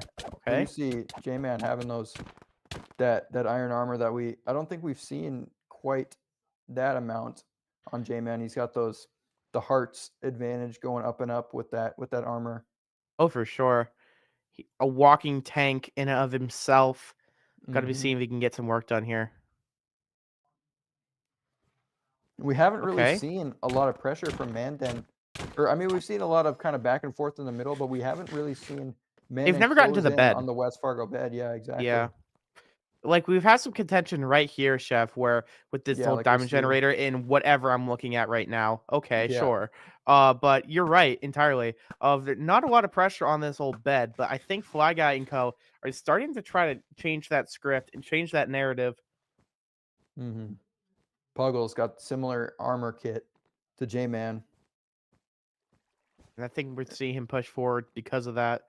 He knows we can take it. And he has the TNT this time. So maybe we'll see that follow up from Ammo, possibly. I know him and Ammo have really been the two attackers. I believe we saw that 3-man attack once, but it's definitely been him and Puggles for the most part. Right. Kindled Salt seems to be the babysitter of the group when it comes to the old bed. Yeah, for sure. Just staying at home, making sure everything's okay. Right. Make sure the kid Wow, didn't tons of throw himself into a TNT. blender. Hello? Hello? Okay. Wow. You are Dead. okay. He went to Valhalla. He's gone. And wow, we do see have one Ammo. of West Fargo here. And look at that Wait. Kindle Salt. Okay. Hang Leaving on. the baby at home. Hopefully it's okay, but for now, we do see TNT coming through. We know that glass is there. There's a little bit of exposure there. Yeah, it looks like that glass they might have missed a block there. Kindle Salt, more TNT coming down. Holy! Okay! Okay! Takes out 2, and he takes out himself. Wow, that was I don't know how many he placed down there. It looked like at least 5 or 6, maybe even more. And he takes out himself, but he does take out 2 man-in players as well. Okay. So we see babysitter leaves the house and they can get crazy. I'm watching the replay right now. I think 8 TNT blocks is what I counted. Wow. Too many. What are we doing? J-Man That's gonna be able wild. to thwart that javel there, that little rodent, sticking around in that base. So yeah, we did see a bit more of a whole team attack from West Fargo there, but now they're all kind of pushed back a little bit. We do see J-Man trying to go fight for the middle. We see that bridging coming back into action for J-Man. We did see it above Yoshi's. Now we see it over here in the waterways.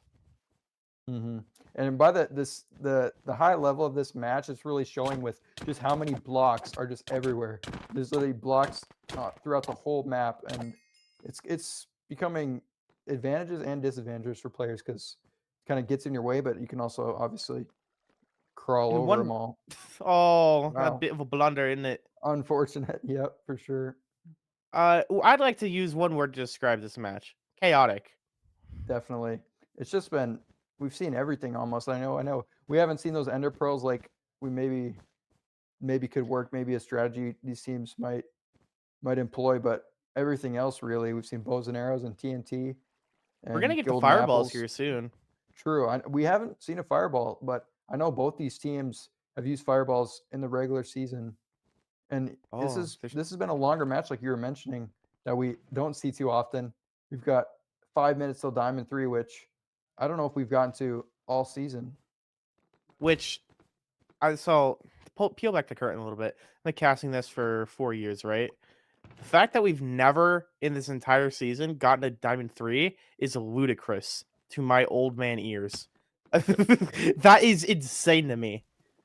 Yeah, I know it. I know it's a rare occurrence. I think maybe we got it once, but I know it's probably we usually see these matches go real quick. Right.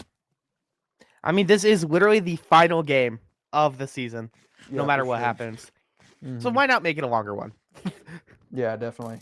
And I'm not sure. I know we mentioned these teams' regular season runs, but also just today throughout the state tournament, both teams undefeated as well throughout the group play and into the semifinals, into the grand finals here. Crazy work from both these teams. Javel going to be caught off guard here. J-Man going to be able to slaughter him.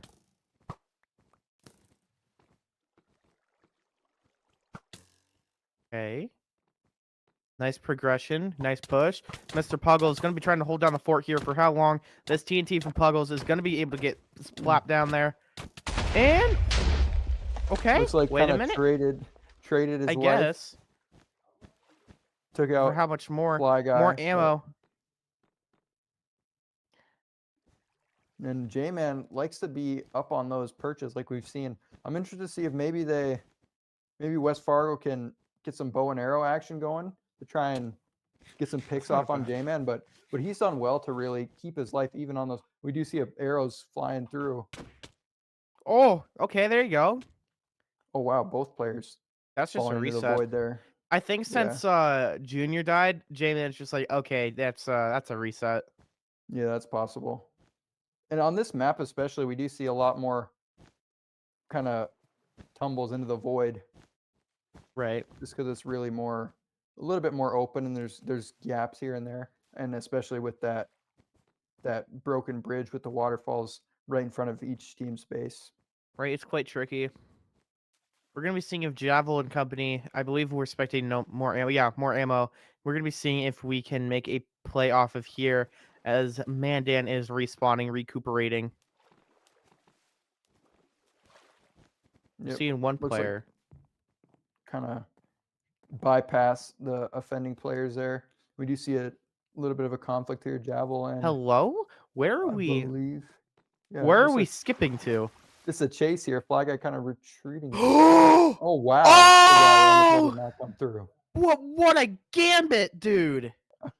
Tried to get to that island over there to really get to the bed there, but looks like he Okay, missed. but that we ender know they're pearl. on deck. We know Yeah, they're for on sure. deck now. That's what's scary, right? Yeah, the ender pearls are coming into play here, and we'll see on the side of West Fargo if they can. I don't know. I believe the player chasing Fly Guy would have seen that ender pearl come through, so I think they'll be ready for it. But we'll see if they can kind of succeed with those ender pearls past that mistake there. You know what's messed up? What's up? We and Jack. Oh, and never mind. Wow. Hang on. Hold that thought. What is going on in here? Hello? Glass Round doing pretty two? well. Round 2 here for more ammo. What is this behemoth of a base? Brother. More ammo. Trying to We take out just J-Man. J-Man slobbered got the glass advantage. everywhere. And that glass, it worked. I'm not sure if there was any gaps in that glass. It's kind of hard to tell. It looked I just think like you there said, are. a behemoth, but the glass did its job enough to keep that bed alive. Dude, West, we have not. This base has not been touched the entire game. Yeah. Look at it's its really- pristine condition. Yeah, it's nice. They And do I'm gotta not- pick up I'm their laundry wondering- though. There's hats and pants everywhere. Oh, and they have another layer of glass on top. Oh my God. Look at that. So that I believe, like we've seen their traditional bed defense, they have a glass layer under that wool. So to my knowledge, there's 2 layers of glass there, and that's going to be very difficult to get through from Mandan. Especially, but maybe honestly at this point, Mandan could be playing for the bed breaks. You are way ahead of the game. I didn't even think of that. I believe it's like 20 minutes through. I'm not sure. Sure, I haven't surely quite we've keeping been. track. I think we've been at 20 minutes in. It might be 30 actually, something like that. I'm not I exactly can actually sure. check. I can check the YouTube VOD actually. Thinking about it here. Because the bed breaks do come through. It's where if the game goes too long, then both teams' beds just evaporate and it's just an all-out brawl. But It we must do be. see- It must be 30 because we're at like the 23 marker right now. Maybe it's after the Emerald. I'm not exactly sure, but You want to find out? We're gonna be finding out pretty quick here. Okay, beds After break the after Emerald. Emerald 3. Okay, that makes logical amount of sense. So yeah, Thank you, we see production. Emerald 3 in 12 minutes. We got the diamond. We hit the diamond 3 mark like we were mentioning earlier. So these resources are going to be coming through a lot quicker for these teams. We see iron armor on pretty much every player, I believe. Right, lot of the everyone's a players, at lot more least. beefy now. It's Mhm. kind of like the end of a league where everyone is like level 18, right? Everyone is so beefy. It's so much more of a different game. Yeah, definitely.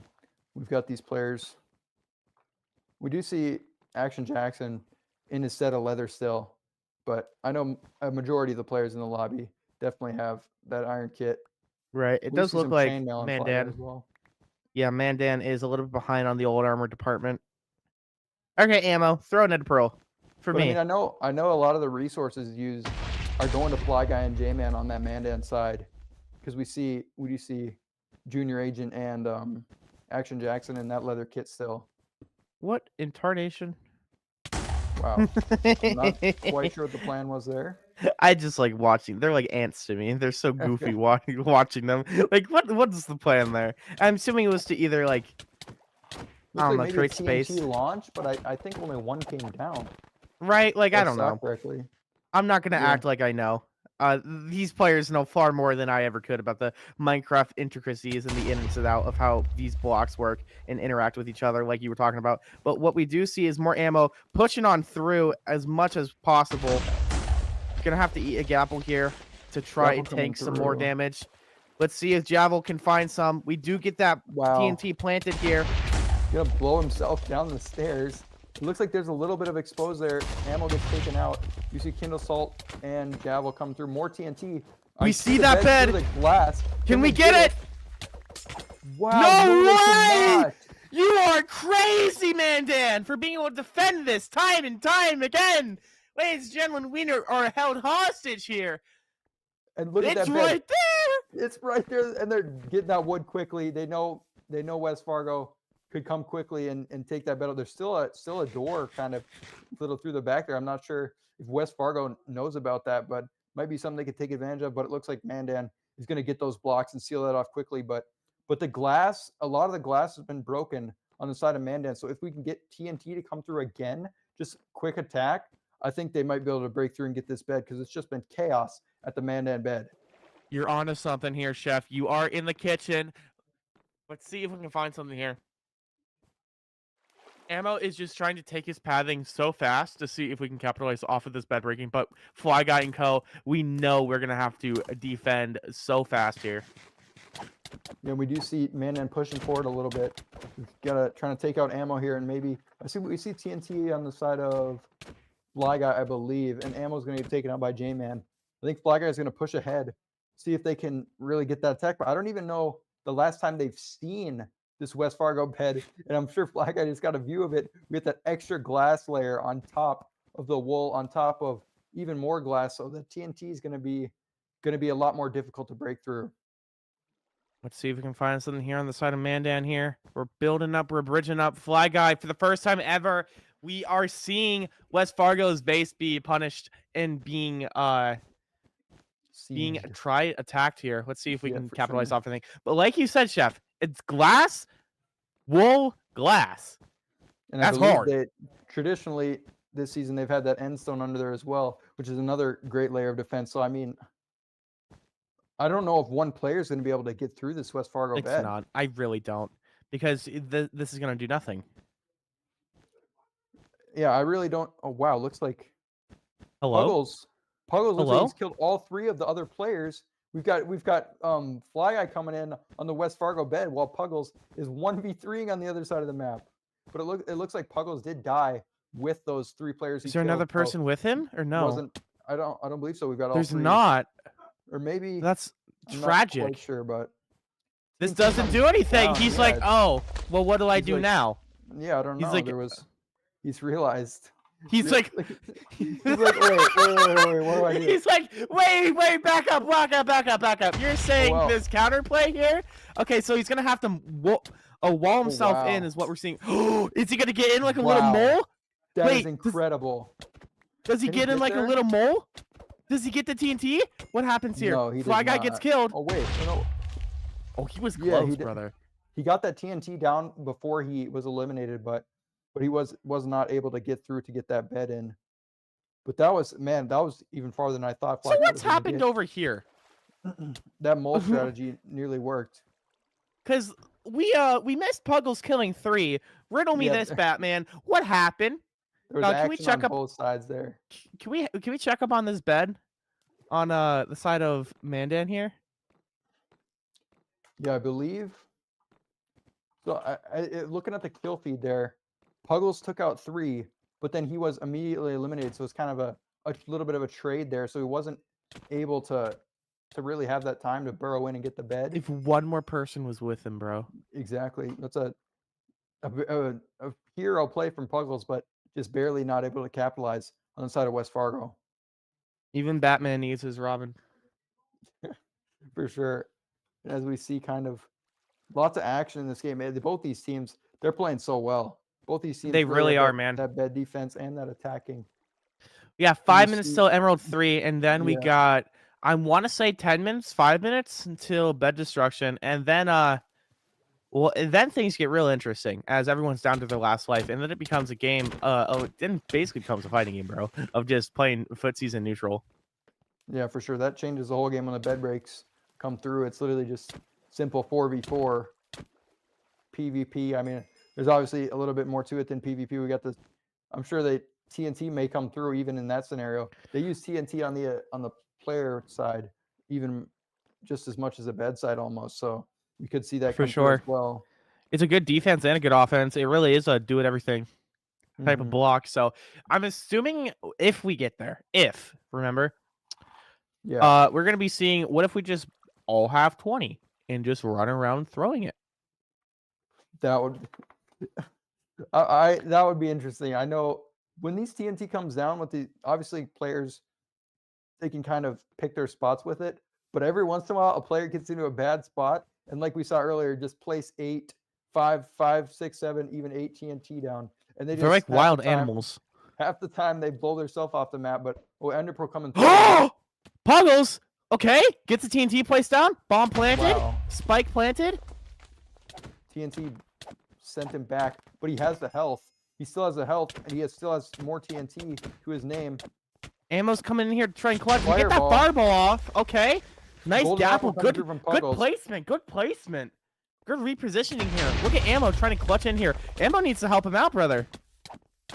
Okay. We have glass there. Looks like Puggles was eliminated. I think that bed may be exposed. They got the wood down just in time again.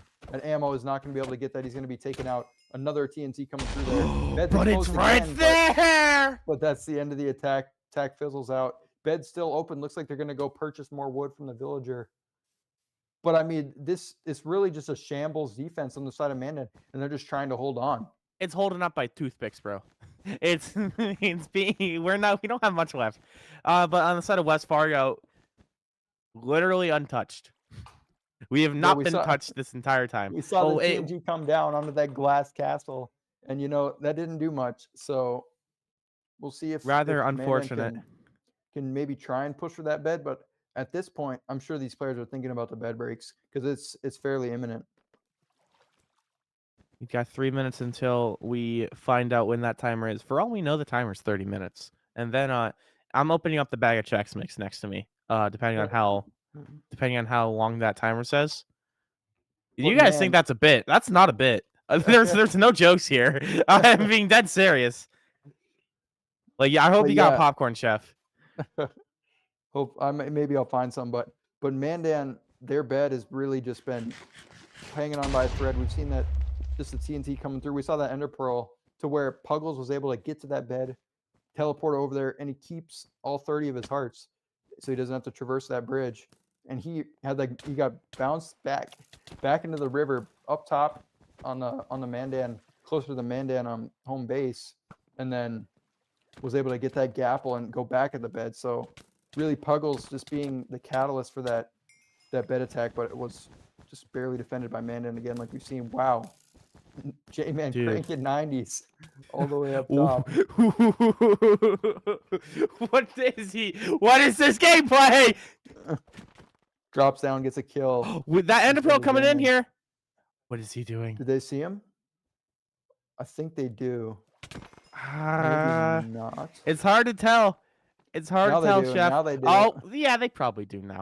And it looks like kind of the TNT came down on the side where the glass, the bed's exposed. Puggles gets he gets the bed, Mr. Puggles! After a long, grueling time, just like Indiana Jones, he finds the Covenant, he finds the Ark, he finds the bed. Destruction, Mr. Puggles is down, but he found the Holy Land. He found the Promised Land of the bed. And now, Mandan it's a whole different game. It's a whole different game, chef. And we see that undefeated season maybe slipping from the fingers of Mandan. They got to go offensive here. If they don't go offensive, they are cooked. You cannot play defensive when you don't have that bed.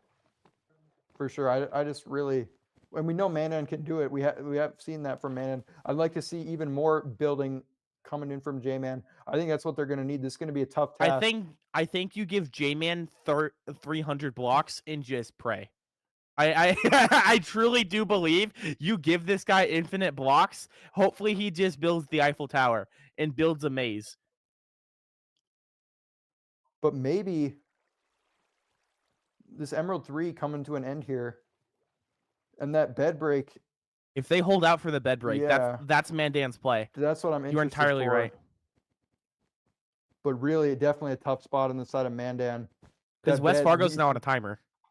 Exactly. You see that bed is just a mass of blocks to where they were just trying to keep it alive, placing blocks. We see all 8 players in view right now. This is a great scene. I love to see it. We got 6 minutes until we are in trouble on the side of West Fargo. We've got work to do, and we got to do it fast. You're seeing us kind of inching our way closer and closer. We have got that the first TNT. bomb planted. There's that spike. And I don't know if backing into this corner is the play for Mandan. I'm not See, sure how I they're don't. gonna get out of this. Can they get in there or no? Is there like barrier block? They can Oh go no, in they there. very well can. No, Okay, not- go in. Why don't you? Full charge, Wow, brothers. this is incredible. I can't believe this.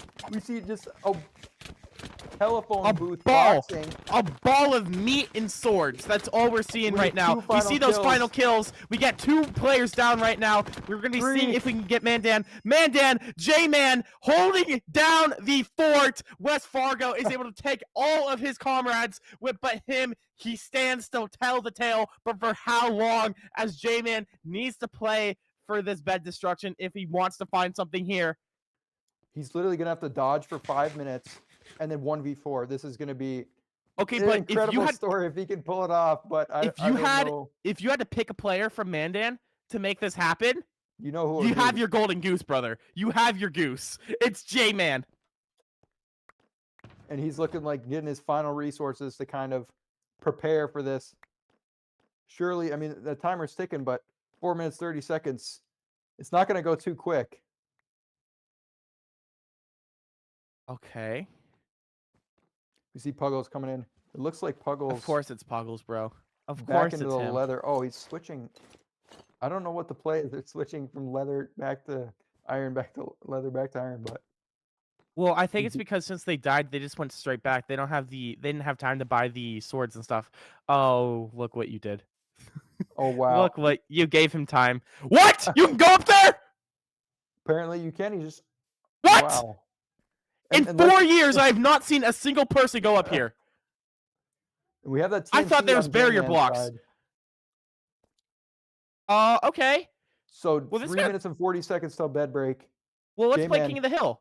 Because you play King of the Hill for 3 minutes and 40 seconds, and then you play a game of Wipeout and see if you can knock them off into the void. That's what you do.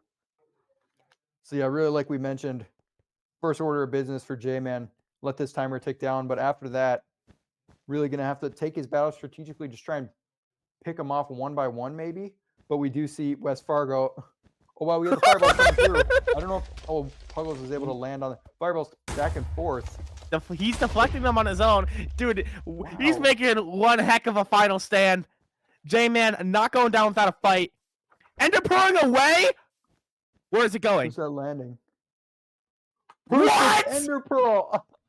That is incredible. You are joking me! And we do see 2 deaths coming through. I'm not sure if that was intentional or not. Kind of maybe. I think it's because you have to reset. You have to Yeah. reset because you are not getting up there. And do they see him up there? I know he's crouched.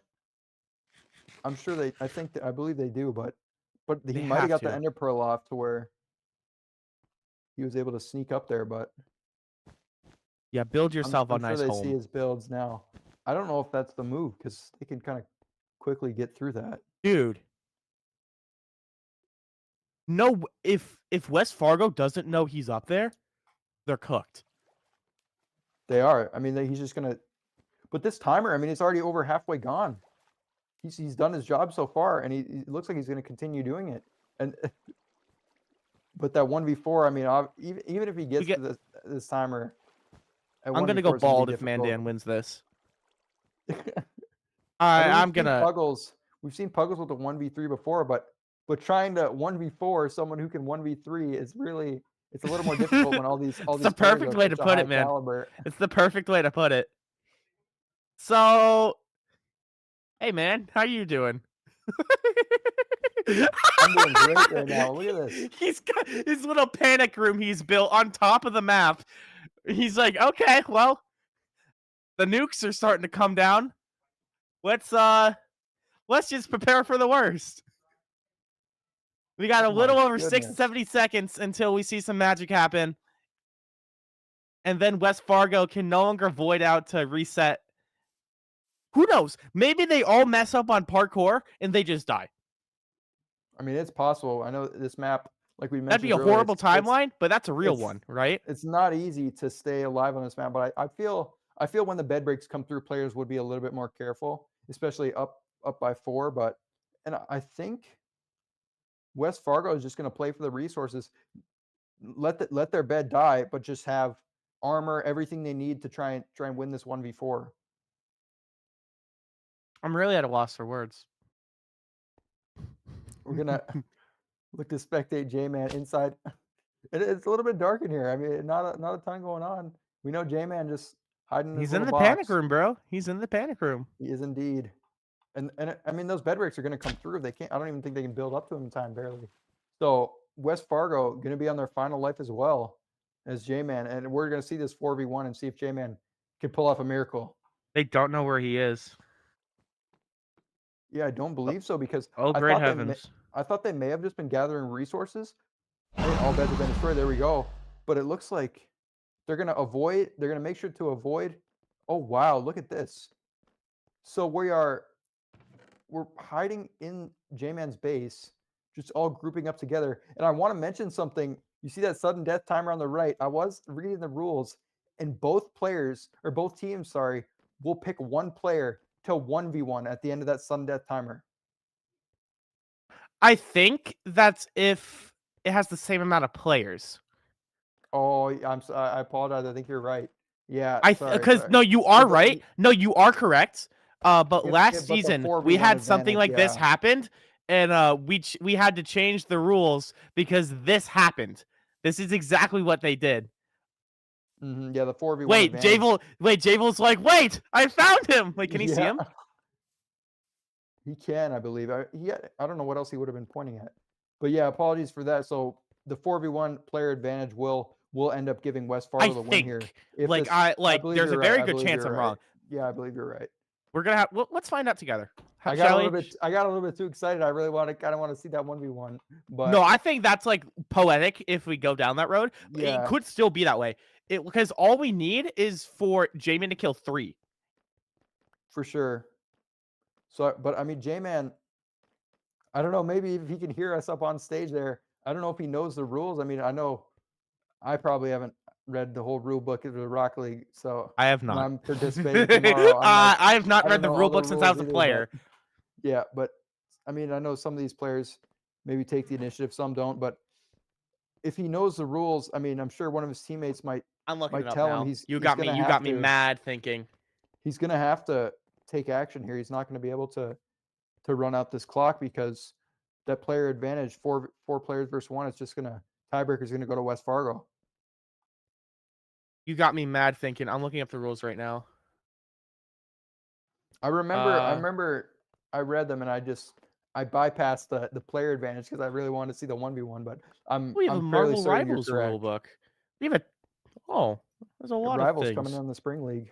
Dude, I need to focus on this, man. Don't get me started, brother. Don't get me started. No. I'm trolling. You're good. Sudden death occurs 20 minutes after. Sudden death occurs 20 minutes after the match starts. After 5 minutes, if the team with more players alive at the conclusion will be the winner. Okay, and then if they have the same amount of players, they'll tie Then we and get do to that the silly 1v1. little 1v1. Okay, so are we just sitting here for 7 minutes? But I Okay. mean, if J-Man has to take action here because if he just runs up this clock, Man is just going to lose to the tiebreaker. Right, but I think he'd. Oh, so here's my thought process, right? I would rather try and lose than to hide and not try and lose. Personally, I I'm would about agree. that life, but maybe we have different morals coming in from J-Man. Maybe we're fine with the silver, and we're just looking to maybe he's trying to whittle down the patience of West Fargo. That could be true.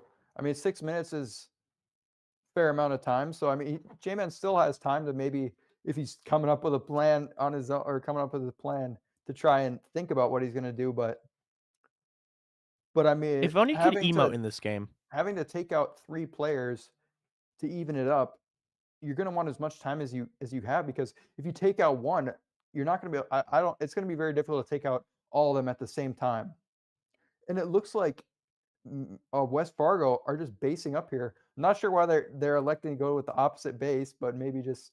I think they're 'cause just they felt having fun. it. I Yeah, think they're 'cause they just felt like flooding. it. But they're kind of boxing J-Man out to where it's going to be difficult for him to even attack these players. Right. Wait. Oh, I saw red and my eyes went red. Mr. Puggles, what are you doing on this fine hour? I'm not. Dare I too say sure. he's been the hero of this story. No, I agree. Puggles has been great throughout this. I don't like to series. say players are the villains, but J-Man is definitely twiddling his mustache right now. Yeah, Like in his I banter. don't like painting that light because at the end of the day, these are high school players. Like they are not trying to take out world domination or any of that. But like, brother's a little evil right now. Can't lie. cannot tell a lie. Mr. Puggles is looking far and wide for What is he this. standing on right now?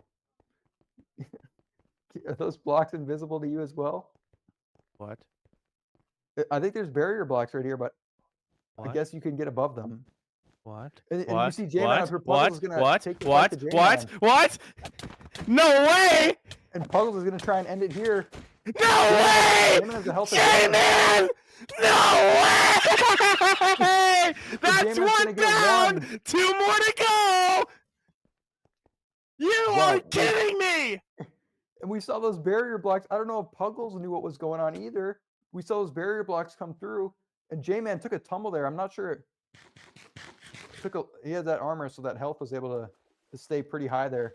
But J-Man's going to need 2 more. We had 4 minutes and 5 seconds to see if he can even the score up, because he's only got to get 2. He's not going to have to get all 3 players for Manon to have a chance here. I'm in shock, Chef. I This is cannot all it's- believe we tried to have a final duel like Star Wars, and we got struck down like Obi-Wan, bro. That was incredible. I mean, Puggles, In the respect to Puggles nicest for going possible for it. way, we got folded. And we have the 3 on West Fargo, maybe not as courageous as Puggles to take that first J-Man. No, I am not. No. You I'm not saw sure many players he would took be. down 1. Why would you go after him? You saw what he can do. He took down your best player in the matter of moments. Why would I push him? But J-Man's going to have to, like we said, take out 2 players. So, I mean, think he can do it. I had my doubts, but I think he got a pretty good opportunity. But the Can you, timer is ticking. Aeolus, spectator, could you please go to J-Man? Where is he right now? We got to find out what he's planning here. Because, like we saw, obviously, waiting up there did work because Puggles was able to push him. But it doesn't look like that's coming from the rest of these West Fargo players. Oh, no, they do not have the courageous. They do not have the Triforce of Courage, bro.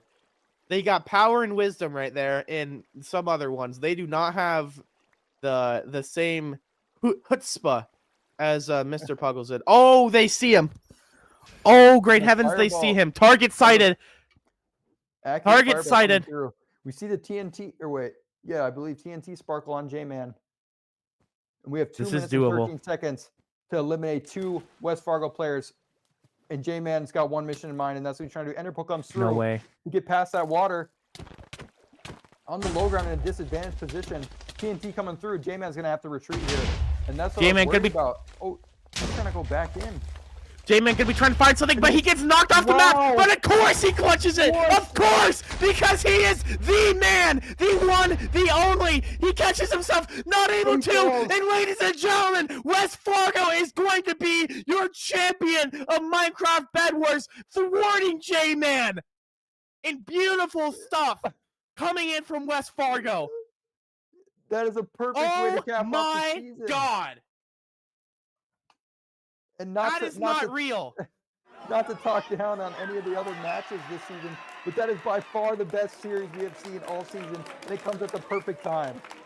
I don't think I will ever see a better Minecraft Bedwars game than this. And I'm being dead serious when I say agree that. with you. I fully agree. I with you. felt That was like I just incredible. watched a movie. I watched a movie, brother. Holy James Cameron, get in on this. Holy Christ. Okay. Well, shout outs to West Fargo for taking that championship. And J-Man, what a demon you are, sir. I salute you. 07's in the chat for J-Man and for Mandan as a whole. They put up one heck of a fight, but West Fargo will be your victor of Bedwars, ladies and gentlemen. I have no idea if you're on me or if you're on the... okay, you are on me. You're watching... Yeah. Dude, that's not real. That is crazy work coming in there. But I'm so glad that we were able to spectate that beautiful game. Again, cinema. But ladies and gentlemen, we will be going to League of Legends here after this short break. Thank you so much for watching this Minecraft portion. But do not go anywhere. We will have more matches quite like this one in the League of Legends portion. Don't go anywhere after this break.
Ladies and gentlemen, please turn your attention to the main stage as we conduct the award ceremony for Minecraft Bedwars.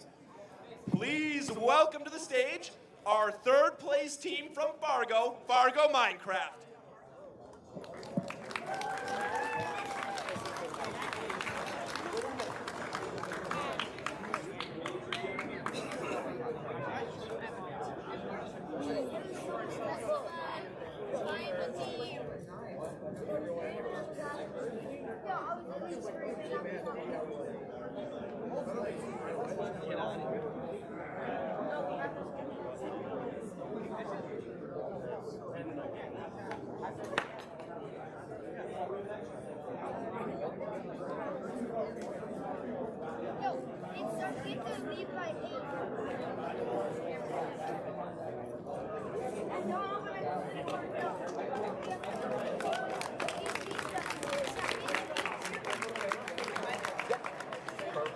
Please welcome to the stage our second place team from Mandan, the Mandan Bedbreakers.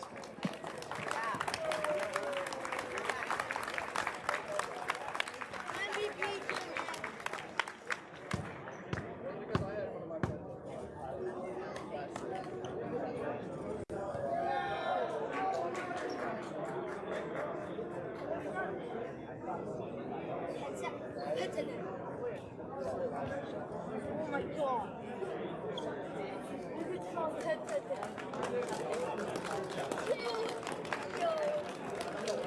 Now, please welcome to the stage your championship Minecraft Bedwars team from West Fargo United Minecraft.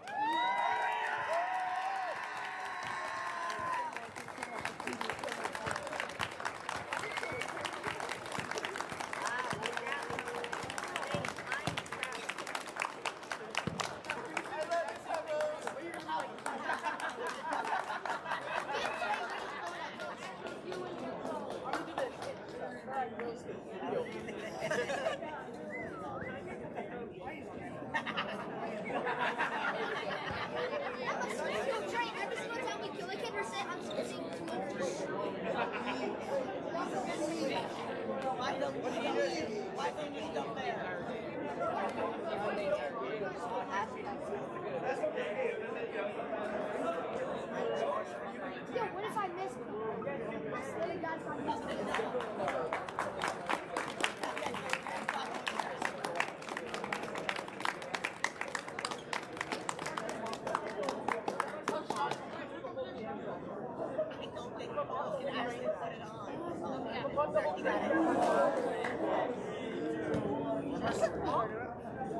David, what are you doing?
Hello, everybody. Welcome back to the North Dakota High School State Finals, bringing you some League of Legends action. I'm going to be your host, LaFever, joined by the one and only Skepticon, as we are going to be seeing some wonderful pool play action here from Northern Cass in West Fargo.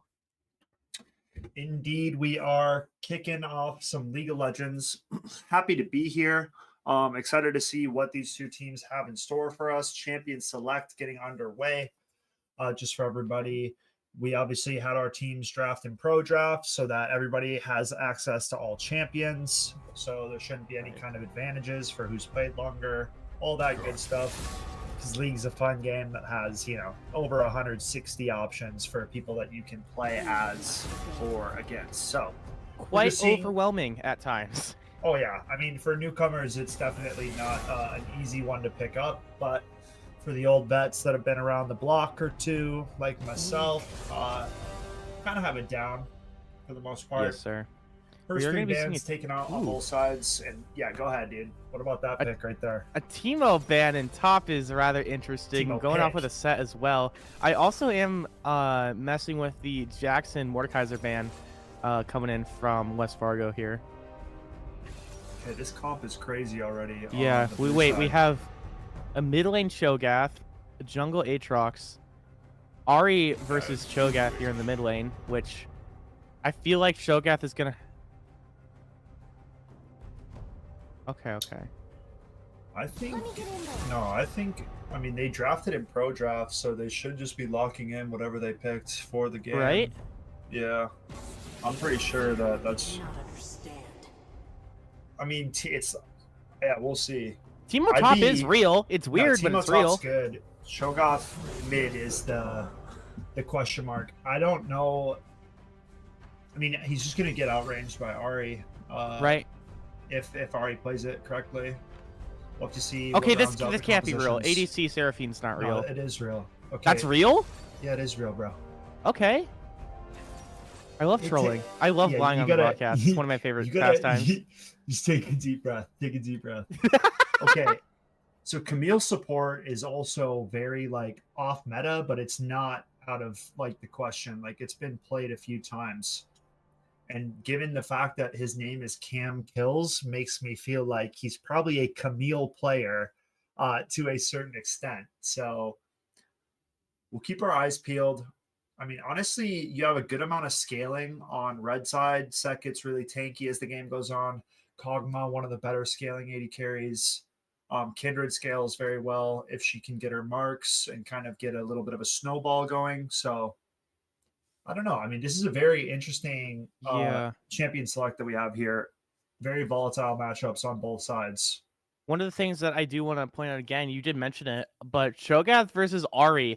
Ahri's just going to be able to bully Cho'Gath from afar, and I feel like Ahri's going to be able to pick more fights more safely in the laning phases of the game. So we're going to see how that plays out, but I'm assuming Cho'Gath isn't going to have a fun time, but maybe as the game builds on later and later, when we get a couple of those Drakes, things will play out, but I'm not too sure how this is going to go. Cho'Gath has a decent amount of sustain from killing minions, so could technically survive well as long as he's dodging Ahri's skill shots.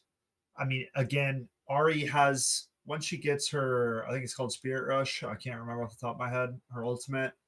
Once she gets that, Cho'Gath is frankly never going to actually be able to land combo on her. So the early stages of the game are probably the best time to make a play on this. Oh, interesting. Just because she doesn't have that level 6. Yeah, there's no mobility for her. She'd have to burn flash. Otherwise, Aatrox and Cho'Gath would be able to combo their abilities just perfectly. If Cho'Gath was able to land Rupture. Sure, I get that. I mean, I guess Foxfire and Orb's Deception is what come to mind when I hear Ahri mid lane in terms of volatile. It's just so oppressive for a lot of champions. I feel like we might be seeing it, but yeah, again, that does make sense of what you're saying of where it's not great no matter where you go. But Cho'Gath, the best time would to be in the beginning without her Spirit Rush. Seraphine Kog'Maw in the bot lane is going to be an interesting matchup because we do have some sustainability from Seraphine with stuns and getting in, and same with Camille being able to get those shields. I mean, they both have, like, they can chain CC off each other pretty easily. So if Camille lands her stun, Seraphine would be able to land her root immediately following that up. And both Kog'Maw and Xerath are very squishy targets. So they're going to have to be very careful of that Camille early on in this one. I think, if I remember correctly, most Camille supports ran Hail of Blades to kind of have that extra burst ability early on in the game. You do a lot more damage. I mean, the 3 rapid auto attacks definitely helps her out. She has that true damage in her Q. So, I mean, a very scary situation for the bot lane of Northern Cast dealing with this Camille and Seraphine combination. Right, and then you have Aatrox in Teemo, which is a whole other can of worms, I feel like. I don't think I've ever played against a Teemo in top, but like I've heard the horror stories. I've heard them. Yeah, you either dominate the Teemo or you have one of the worst times of your life playing League of Legends. It's so like in this game specifically, we have the melee versus ranged matchup of Cho'Gath versus Ahri, and it's the same thing in the top lane. Kindle Salt on the Teemo and our $2 bill on set. Great. Camille did go Hail of Blades too, so interesting definite kill threat in the bot side of the map. I like how we are at least familiar with it. Maybe the camp kills, because I feel like I've seen West Fargo play before, and the Camille was not out on the field. But I could be misremembering, or maybe we got a little bit more comfortable throughout the past couple of weeks leading up to state, so we're changing up that comp a little bit. Who's to say, really? But we do know that camp kill is already going in. So blue side getting control of bottom jungle here. Now they're hanging out. So, I mean, red side definitely aware that these players just snuck into this bush. Right. This invasion is really scary for Northern Cast right now. They're playing it smart, though. They're sitting back. They just dropped a couple wards. They know that they're sticking around, and they're most likely starting on this bottom half of the map. So, could look to see if Kindred tries to vertical jungle here, takes her red buff, and then tries to invade. I think Teemo's going to ward blue buff as we speak. So it should have somewhat of an idea if Kindred does try to come over to this buff afterwards. Sure. Yep, does drop a ward on that. So solid work from Teemo, helping out his jungler.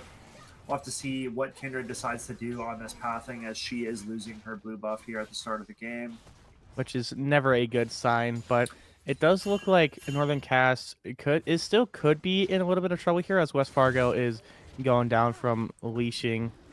So the other benefit here too, Fever. Sorry, I wasn't trying to cut you off. No, you're good. You're good. I was rambling. So Hit me.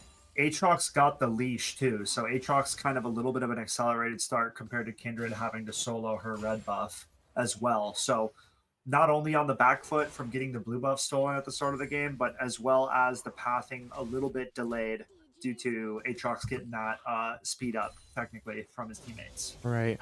There's a Kog'Maw B skin. Oh, yeah. He doesn't look repulsive anymore. Yeah, no, there's a couple Kog'Maw skins where he doesn't look that bad. It's just default Kog'Maw is one of the most hideous I want creatures. to punch him like a football. Yeah. Yeah, he's just one of the most hideous creatures, but that's okay, right? Like, he didn't choose to look like that. Well, he's just unlucky, It's the Riot very designer's unlucky. It's the Riot designer's fault for creating him like that. Okay, Camille diving in. The root comes through, or at least the first wave. Barrier pop for the Kog'Maw, flashing away, solid damage output, and I mean that's the kind of burst that we were talking about available for this blue side bot lane, Fever. One of the big things that I really liked with that, one of the big things I liked with that Camille is that we went behind him, so we had to commit one of our abilities or one of our summoner spells to get out of there, like that flash that we did see Kog'Maw use to get out of there. I really like that positioning awareness from Cam Kills there. It was super cool to see. That was solid play. Knowing their stuff. Rupture going to connect onto Ahri. Good trade. I mean, so the other thing about Cho'Gath mid is if Cho'Gath builds a fair amount of HP, I mean, that Rupture will do some ridiculous damage. And Rupture sets up Cho'Gath's entire kit, right? Like the Silence follow-up, East Void Spikes, or whatever it's called. Not Void Spikes. I think that's Kha'Zix. I'll you keep talking, I'll correct you. There's the Rupture, there's the Silence. Yeah, Void Spikes has to be Kha'Zix. Vorpal Spikes. You are pretty much dead on, yeah. Pretty close. Yeah. So Aatrox got his top camps as well. Camille dashing back onto the Kog'Maw. No summoner spells available, but Seraphine low on mana, so not really going to be able to follow up to what they wanted. And but she doesn't have that passive. Yeah, Aatrox got that extra buff, right? Because Kindred didn't end up going over and taking that blue buff. Now looking for somewhat of a play in the mid lane. Cho'Gath's just going to silence and walk away. So Aatrox will have a slight advantage due to this first clear and Kindred missing out on her own blue buff. A real negative side already coming in from Northern Cass. I will say this, Ahri is not looking as lethal as I was thinking about it in my mind, but I'm assuming that's going to be changing here. Woo! Look at this Camille damage. That's not real. That's scary. That's Hail of Blades, Camille. I mean, that's like, it's just a top laner being played at support, and most top laners are mean and scary, as you've come to find out the hard way. Yes, She's jumping onto the jungler. I mean, yeah, Cam Kills is living up to the name. He's looking for blood already. Yeah. I mean, I would too. Another great thing about West Fargo is we are double CS on the Seraphine Kog'Maw right now, which is never a fun time. Yeah, it's actually really funny. Look at Cho'Gath's CS compared to Ahri's, and then look at Set's CS compared to Teemo. Both of the champions with a ranged matchup advantage into the melee are kind of getting dominated in the early stages of the farming, which is not something that you would expect. You would really expect the opposite, just because they feel like that you could be pressured a lot more from a lot safe distance. But you're dead on to hear something here, Skep. Like, because you're seeing Teemo just play under turret right now in top lane. Yeah, not really applying any pressure to that set. He's got a level lead right now, so we'll have to keep our eyes peeled on how this plays out. But that's one of the biggest things of having a ranged versus melee matchup advantage is the early game ability to poke and chip away at the HP bar and also still get minions and be safe. But here we have Dragon being started up. Cho'Gath showing up to the party. Rupture going to land onto Ahri. She will connect Camille. with the charm. Aatrox into the back of the pit. Low HP bars here on Northern Cass. This is looking deadly here, Fever. This is looking terrible for the side of Northern Cass. It's going to be a complete team wipe. Only Set surviving. And a first Dragon going over to the side of West Fargo United. What a team fight that was. Well executed. Very dominant performance there from West Fargo. I love the synergy of just being able to trickle in slowly but surely. Cho'Gath not being able to start up anything until we saw the Camille just dash in. Then we go, okay, time for the Vorpal Spikes to come out and pop everyone up. And then we saw the Ahri get low, and then it's just curtains from there. And now the best thing about this Scap is we get so many great advantages from that. We get Dragon Buff, which is should need to be said, it's just a huge perk, right? Then we get some nice tower damage from West Fargo and bot lane. We're seeing some very nice lead in gold already. He'll jump it back on a Kog'Maw. Not out and of here the we go again! Yet. Xerath flashes out, should be able to survive, trying to take down the Kog'Maw. No way! Auto attack will do it. Gotta run from that B. Coming out from the side of West Fargo United. I mean, dude, you saw how quickly they got turned into a bounce house, right? Oh, they're diving to Xerath too. He's dead. I think she dies, though. Yeah, she does, but support. I think it's worth. Yeah, it's okay. More plate damage coming through for the bot lane. But I mean, dude, the combination of Aatrox landing the sweet spots, every one of those will knock you up. Rupture comes through from Cho'Gath. AoE silence. There was no getting out of that alive for the side of Northern Cass. And you can see the gold lead already skyrocketing in favor of West Fargo United here. Aatrox is not a fun character to fight. If you don't know those sweet spots and know how to play around them, it's pretty it's a learning curve, dare I say. Big old learning curve. Because I don't think there's a whole lot of champions like him where he has those like 3 different auto attacks with individual sweet spots. 3 different Qs or whatever it is. The only other champ that's exactly like that is Riven in the top lane. She can press Q 3 times, and each one is like a shorter little dash. But the difference with Riven is the final Q she kind of does a front flip and lands with her sword down. That one knocks you up. The other 2 are just little dashes that do damage. Sure, okay. So that's like the only one that's similar. But Aatrox is completely different because, yeah, each one is a different hitbox. And it's just messed up. If you aren't familiar, like if you're not comfortable, you will need to either pretend you're comfortable and exude that pressure from Northern Cast here, or you just got to play really safe. In trouble. Has flash this available, Kog'Maw's dead. but not going to use it. Yeah, it goes down again. This is a tough start here for the bot lane of Northern Cast. We're spraying this beehive down right now. I mean, Kog'Maw having a really hard time of just going in, death, going in, death. He's meeting his maker right now. Last point about Aatrox, and then we can move on.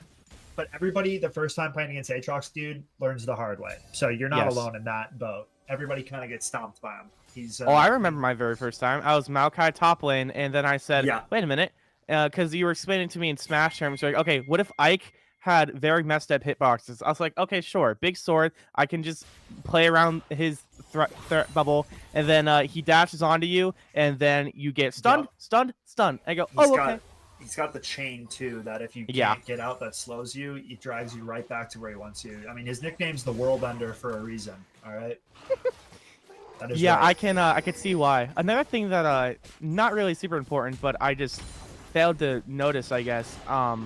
I'm not used to looking at Cho'Gath not dapper or not looking like a toy. Him looking like a lizard is different to me. Well, this is like the T-Rex. This is the prehistoric Cho'Gath skin. So they just took out Xerath as he channeled ultimate ability. Had a chance to get one back, but yeah, I mean, this bot lane is absolutely steamrolling right now for the side of West Fargo United. We talked about the kill threat that was available, and I mean, look at the kill participation. 6 for Camille and 7 for Seraphine. That's nuts. Like, Seraphine's missed out on 1 this entire game, and that was that Aatrox kill. Rupture onto Ari. I mean, look at how much damage AP Cho'Gath does. Charm will connect, but I mean, he's a big dino. He's just going to walk away, brush that dirt off his shoulder. For sure. He didn't even notice it. He didn't even feel it. Now we're just waiting for these minions to either crash into the tower, or just waiting for Ari to push up. Kindred trying to farm up. I think we're trying to get in position for Grubs here, if I had to take a guess. Yeah, Grub spawning in about 30 to 40-ish seconds here. Dragon 2 will also be on the chopping block. Camille clearing out some vision towards bottom side river. But I mean, bot lane is in a state of these guys will die anytime Camille wants them to right now. Ultimate is available as well. She can isolate one of them. Free follow-up from the Seraphine. So we'll have to keep our eyes peeled. But right now, for Northern Cast, you have to stop the bleeding in any way that you can. Nice rupture onto the Ari. Silence will land. The flash, munch, munch, munch. Solo Bolo in the mid lane. Cho'Gath picking that one up. Very nice job. I love the use of flash there and getting that execute. Super well done by that Cho'Gath. Something that I'm noticing from this Xerath is we could, since we do have ult up, we could try to bait them into overextending a little bit to try to ult them, but like that's like the best I have. Second dragon's about to get picked up. Kindred trying to steal, but must have been on vision. Camille just knew she was there. Gonna go ahead and isolate her with the ultimate. Seraphine with the follow-up, and right now, the bleeding is not being stopped. Dude, the wound keeps getting bigger and bigger, brother. It's looking hard. Mountain Drake coming in next, as this Kog'Maw might be seeing his end again. Gonna have to back up here. No, it'll be... Barrier popped. Follow-up roots from Seraphine. Oh, couldn't quite get it. Damage. Super close, though. Yeah, Xerath had to pop ult there to just get them off so Kog'Maw didn't die again. Yeah, that's tough.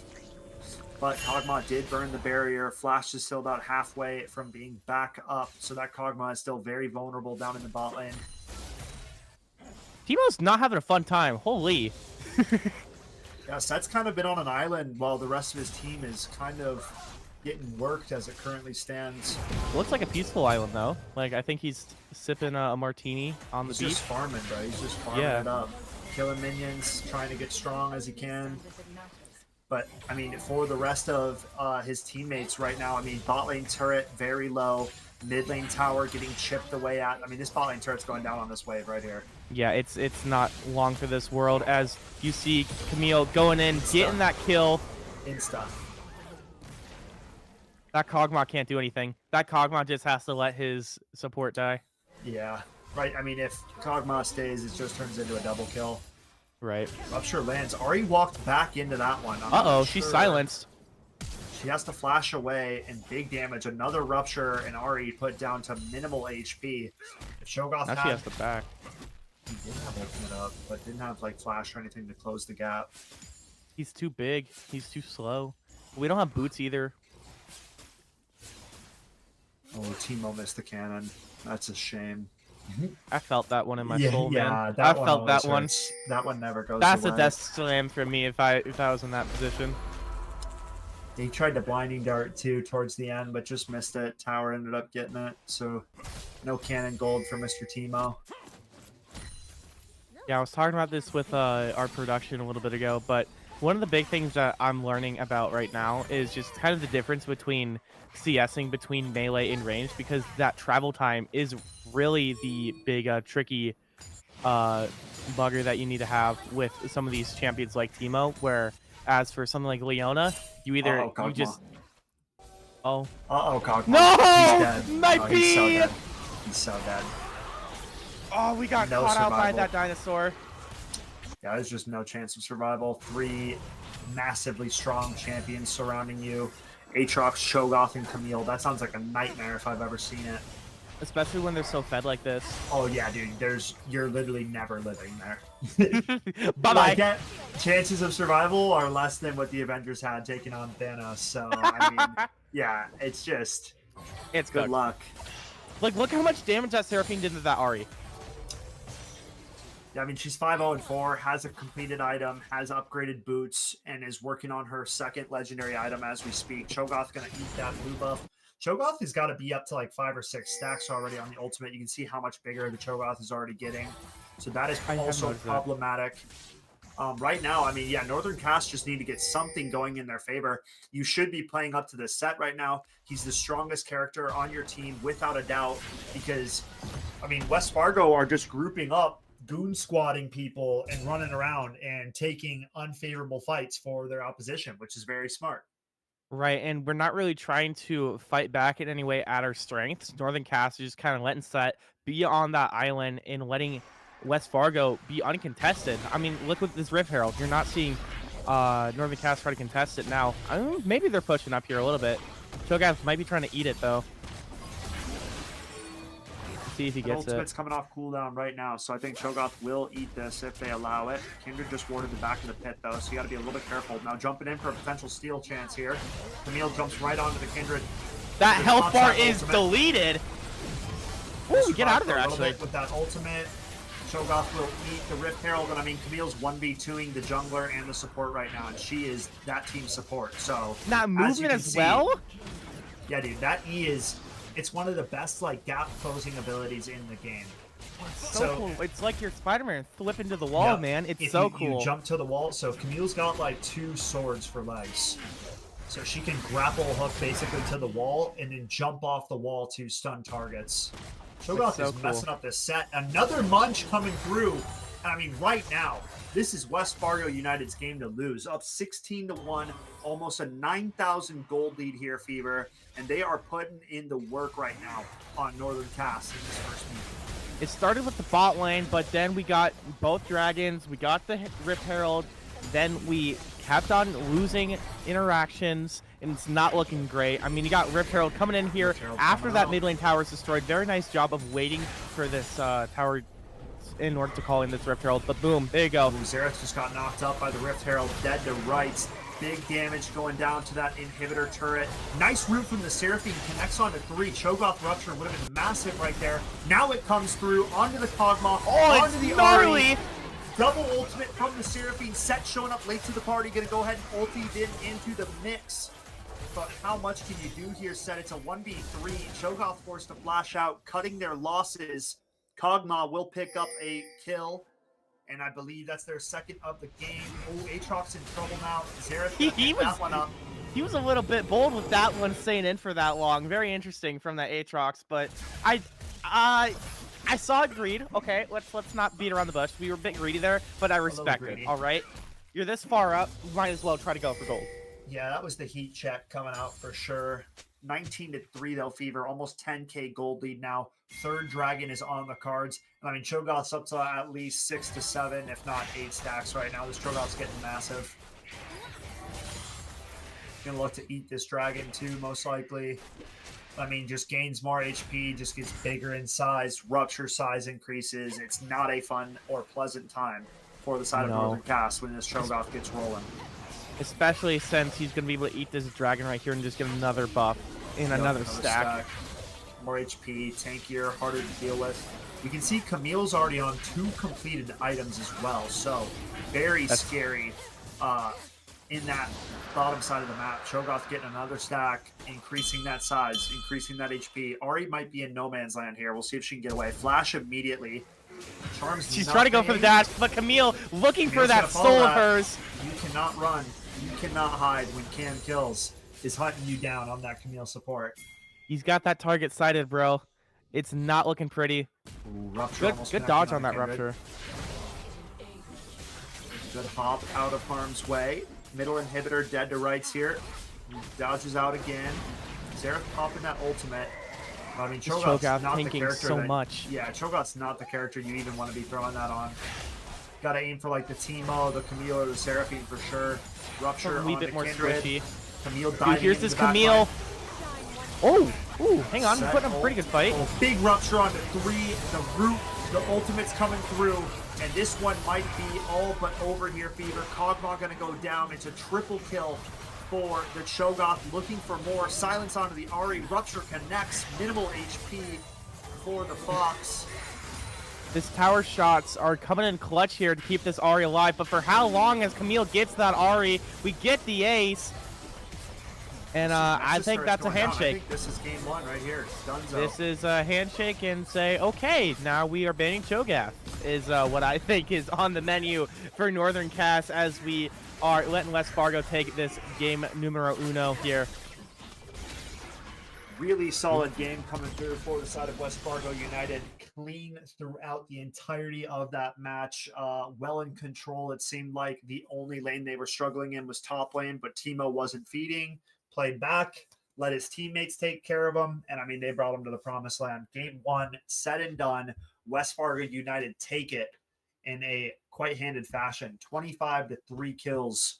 So Northern Cast definitely going to have to go back to the drawing board, Fever, and rethink some of this pick ban strategy going into the next game. For sure. I think we're going to be seeing some different strategies right after this break as we are going to be coming back right into game number 2 here. So do not go anywhere after this break. More League of Legends actions will continue after this break. Life isn't one size fits all, and college shouldn't be either. The University of North Dakota is consistently ranked the best value in the Midwest. That means whatever you decide to study, you know it'll be worth it. A better job, less debt, and ready for whatever comes next. Because there's one thing we all have in common. We lead our own way.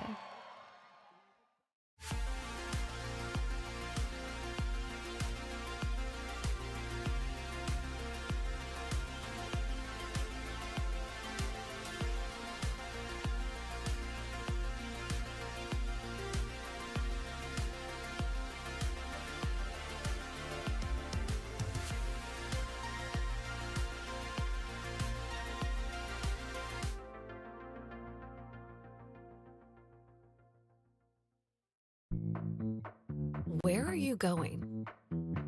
Or maybe a better question is, how far do you want to go? And how fast do you want to get there? Now we're getting somewhere. So let's go. Let's go faster. Let's go further. Let's go beyond.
ladies and gentlemen, welcome back to the North Dakota High School State Finals. I'm going to be your host, Lefevre, joined by Skepticon, and we just saw a very nice and competitive game one with West Fargo taking that dubski. Now, we're going to be seeing if Northern Cass is going to have an answer for West Fargo's a little bit of an unchecked demons running the lobby that last game.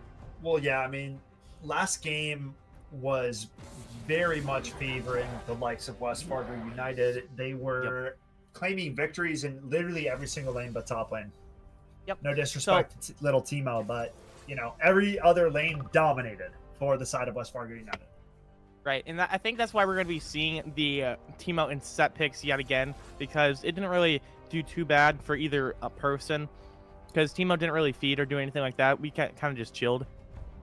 Yeah, that's about what happened. I don't think. But Cho'Gath getting banned, so the Victor coming out with Aurora to meet him. Interesting. Yeah, I personally love Victor as a mid laner. I think he's one of the better mage-style champions of the game. Granted, he doesn't have a lot to offer his teammates early on. He's kind of a champion that scales up as his abilities get augmented, and he gets stronger as the game progresses. So we'll have to keep our eyes peeled on how Mr. Puggles does in the mid lane. But from what we saw last game, a very, very solid showing coming through on the back of that Cho'Gath mid, which is what we were doubting at the start a little bit, right? Not knowing how that matchup was going to play out. But boy, did we get a showing from the big Dino. Ooh, Cam kills. Oh, dude. They swapped. Okay. Cam Kills was the support last game. Now on the Draven this game. And Jorgen going back to that support, which honestly, based on what they were playing, this seems very up the alley of what we saw last game, because Jorgen was on that Seraphine, which is a very supportive style champion. Did a lot of damage, but basically is like setup, right? So the fact that we have Jorgen going to the Lux and Cam Kills playing the Draven here, this makes a lot of sense. I'm not against it. Yeah, I like what I'm seeing here. Because we do get the similar play style of Jorgen, going to be able to find those roots and those stuns on that Lux a little bit more consistently, if I'm going to be honest, opposed to Seraphine, but it's not really that much of a difference. I'm like picking hairs. But Cam Kill is going to be the person to engage a lot of these fights. So switching to that Draven, going to be trying to engage that much more on this Tristana and Xerath here. Xerath? Which one? Yeah, Xerath. Xerath. Yeah, save yourself the trouble now. Yep, I'm on it. Yes, chef. Give you a talking to. All right, 3-minute spectator delay as per usual. So what do we think about this Skarner? I mean, I don't think it's a problem. I mean, we just saw the Aatrox last game. This is a little bit tankier of an option than the Aatrox. Still brings a lot of CC and lockdown potential for their teammates, which seems to be the kind of play style that Coach Ethan, #1 fan, is looking at. Right. Shout out to Coach Ethan. Yeah. When I was casting the Valorant games for I saw for Coach Ethan's #1 fan, Ethan gave me a good old DM say, "Hey man, I just want to thanks for casting by just shortening it to Coach Ethan." It made me feel like I was playing out there. It really brought me to my roots. I was like, no problem, man. Shout out Coach Ethan. Can I be his #2 fan? Is that allowed? We got to check in on the list. We got to see what it's looking like, because I think it's starting. The list is starting to fill up. For sure. I mean, I've seen the Fenworks chats. There seems to be a lot of big fans of that Ethan. Sorry but about I'm also that. a big fan. No, you're all good, man. I mean, we've been casting for what since? I mean, 10 hours now. I've been here and there. I've been around. Yeah. Granted, I've been around. I've been casting. I've been trying to win Valorant solo queue rank games, so that's also that takes a lot out of you. I hope you get better soon. But I've been winning, bro. I've been winning. Oh, we get those. Let's we get go. those. We get those. Let's go. Okay. I took a nap personally. Nice, I keep booting up rivals, looking at the click to start screen, then Alt F4. I've done that 3 times today. I like that from you. That's character building right there. Is what that is. I do not play giving League. in to the demons. I want my Leona. I'm gonna be so honest with you. Yeah, we'll have to see, bro. I'm down for some League of Legends. I'm down. We can get the Aeolus production member Cho'Gath or Gnar up in the top lane. I forget who was running the Cho'Gath, but production was a big fan of that one. Mr. Puggins. I think that's what it was. That sounds about right. Something like that. It's something around that ballpark. I think I will that's say like, the multi-athlete players from West Fargo is really impressive because Puggins was also on Minecraft, if I'm not mistaken. So it's cool to see. Multi-esport gamers. Yeah, I think very cool. a lot of gamers kind of have that under their bag.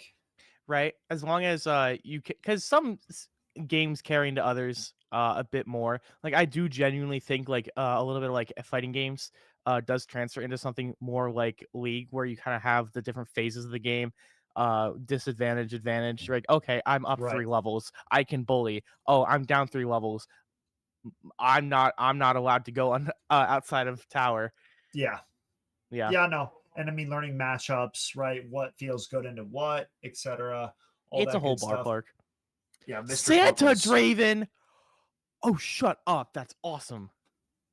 Yep, Santa Claus is coming to town, and his name's Wait, Cam I didn't know Kills. he had a Santa skin. Yeah, I think the Santa skins in the game are Draven, Gragas, Braum. The Brum one makes sense. I hope I his think that's it. shield is. I think his shield's like a sleigh. No, Or a it's sled. it's a chimney. It's like a That's fireplace. better. That's better. So when he loads into the game, though, he rides a sleigh. I think with Poros to lane. That's Match awesome. pause timer. Somebody may be disconnected. Bit of a blunder. Get that figured out, sort it out. It's okay. I I'll think step in. Cam Kills is going to be a nasty Draven, though. I'm scared. I'm excited for it. We saw the Camille do dangerous and dastardly things. Small pause for audio issues. Sounds all good. Cannot be an esports tournament without some issues every now and again. Just how it works. Yeah, that's the way it goes sometimes, right? Yep.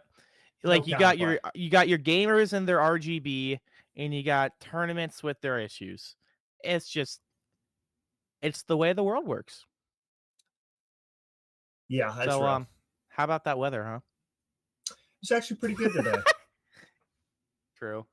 Hey, Oh, awesome. I think it was colder over in the North Dakota lands. So apologies. I'm to not. I them. don't go outside. I'm not allowed. My You're mom not says allowed? if my mom says if I walk too far away, I'll explode.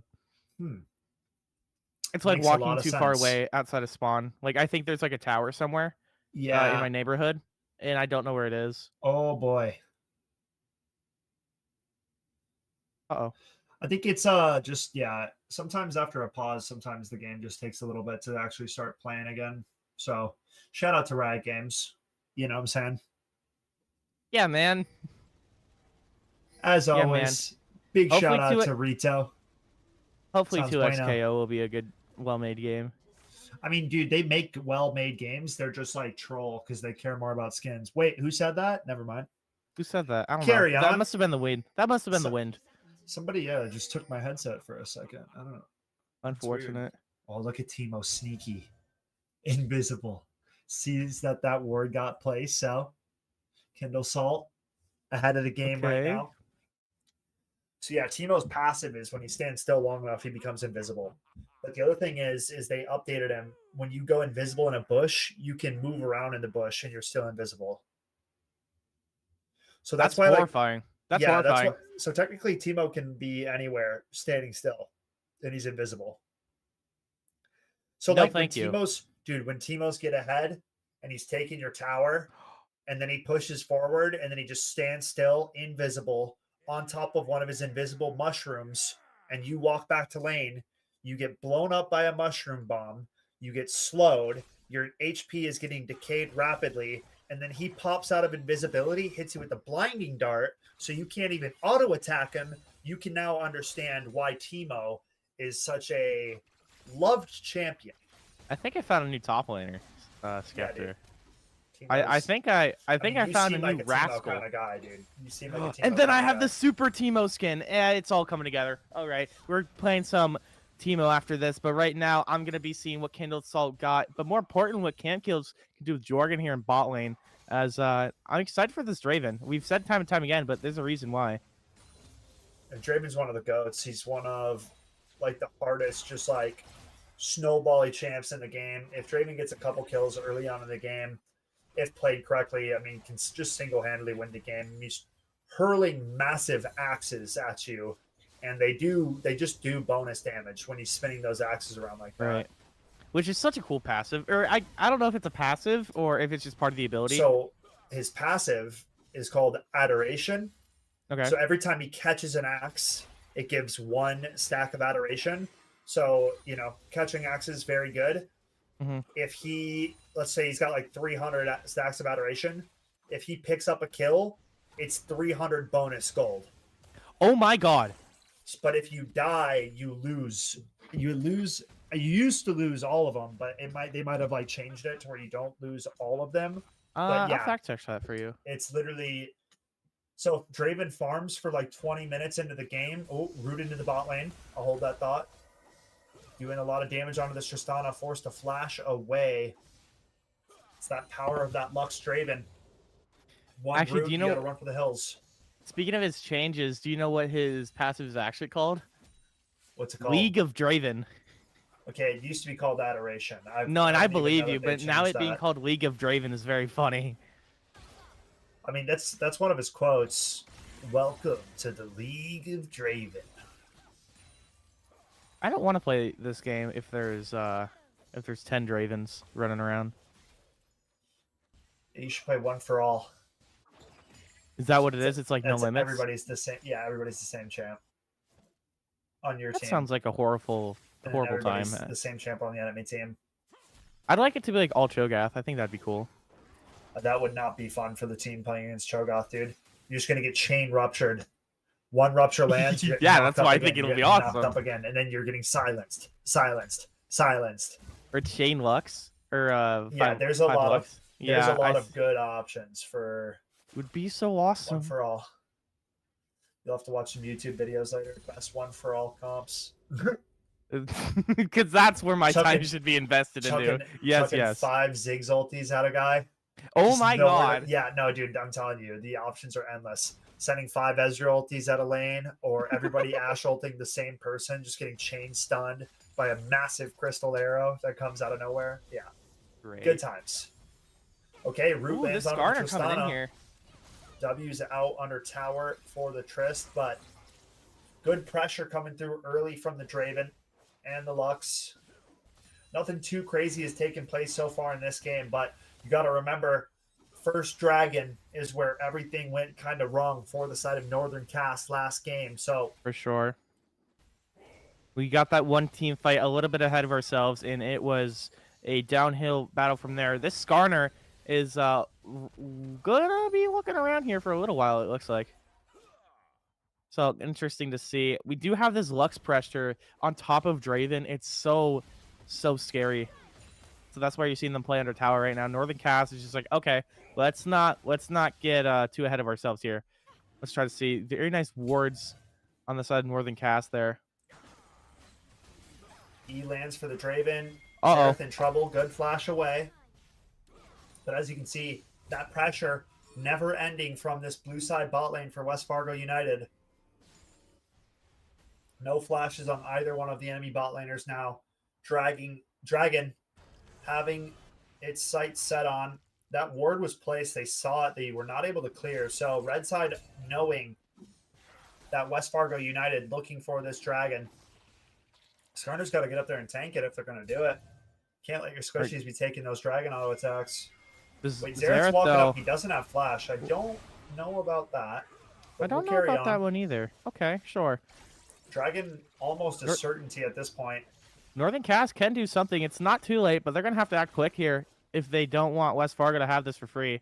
Yeah, they're calling off. They don't want to do this. Too risky. I like There it. are other teams trying to start it up, though. Hold on a second. Might have a little bit of a fiesta in the bot lane. Okay. We did get Mr. Puggles to recall, though, fully. Skarner's Bot still lane close by, returns. but Skarner returns. Are we just going to let them have it? they don't know that they're doing it. Meanwhile, Set soloing the grubs. Oh, he's so low. Oh, Timo, get him! Get him, bro! Get that blind dart! him! Yay! Opa! Okay, well, a little unlucky. Set gets 2 of the Void Grubs, falls insanely low on HP, was trying to go pick up the fruit in the river rather to heal up a little bit, but Timo, right place, right time, picks up a freebie, and now it's the side of West Fargo United up 2 kills to 0. Good damage going down to Mr. Puggles. Just gonna Good back back out off of the mid as lane well. for now. I like that we were just saying, nope. I'm going back to tower. I love that we didn't even overextend or didn't even think about it. I like it. Okay, so really good thing. Heckram's picking up this last Void Grub right now. Victor and Skarn are trying to go up there and contest, but it might be too little too late. Root lands onto Xerath. This is a dead... I don't even know what he's called. Oh, Heckram's in trouble. Void Grub gets smited away by the Skarner. Lux dies in the bot lane. Tristana looking for more. Draven flash forward. One more auto will do it. Picking up the Tristana. And just like that, it is now a 5-1 kill lead favoring the side of West Fargo United. Not too shabby. Nice. Not too shabby at all. I like what we're seeing. Timo choosing to flash in there. Ah, what? He did not mean to do that, bro. He put his finger back down on his keyboard on the wrong key, and he just flashed. That was hilarious. That's a bit of a head smack if I've ever seen one. Yeah, that's a whoopsie. Or an oopsie, whichever way you go. Or a blunder is what I like to go with personally. Or an oofta, if you're really... Ooh, okay.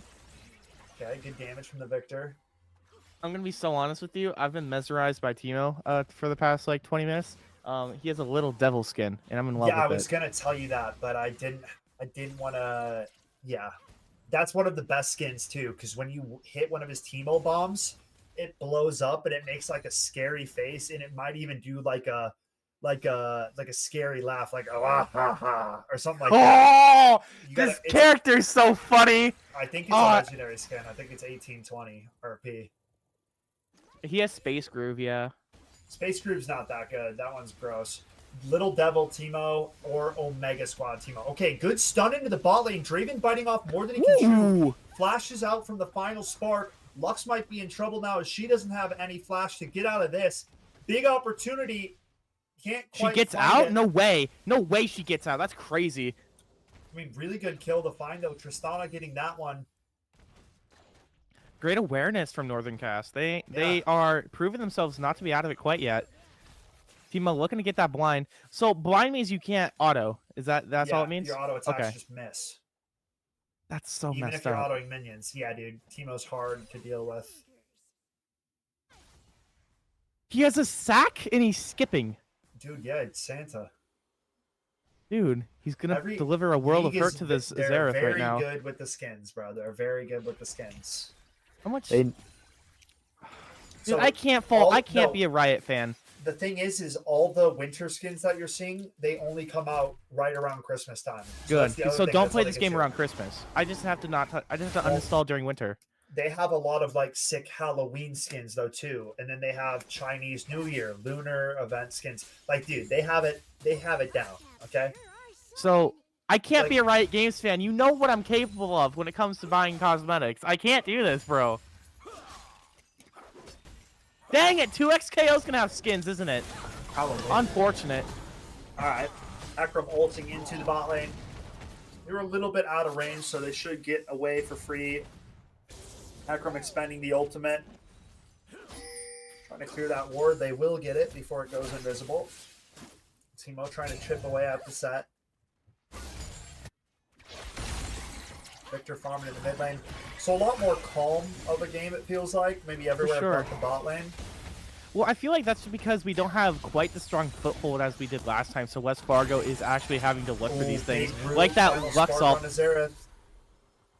Using a flash. Okay, sure. Why not?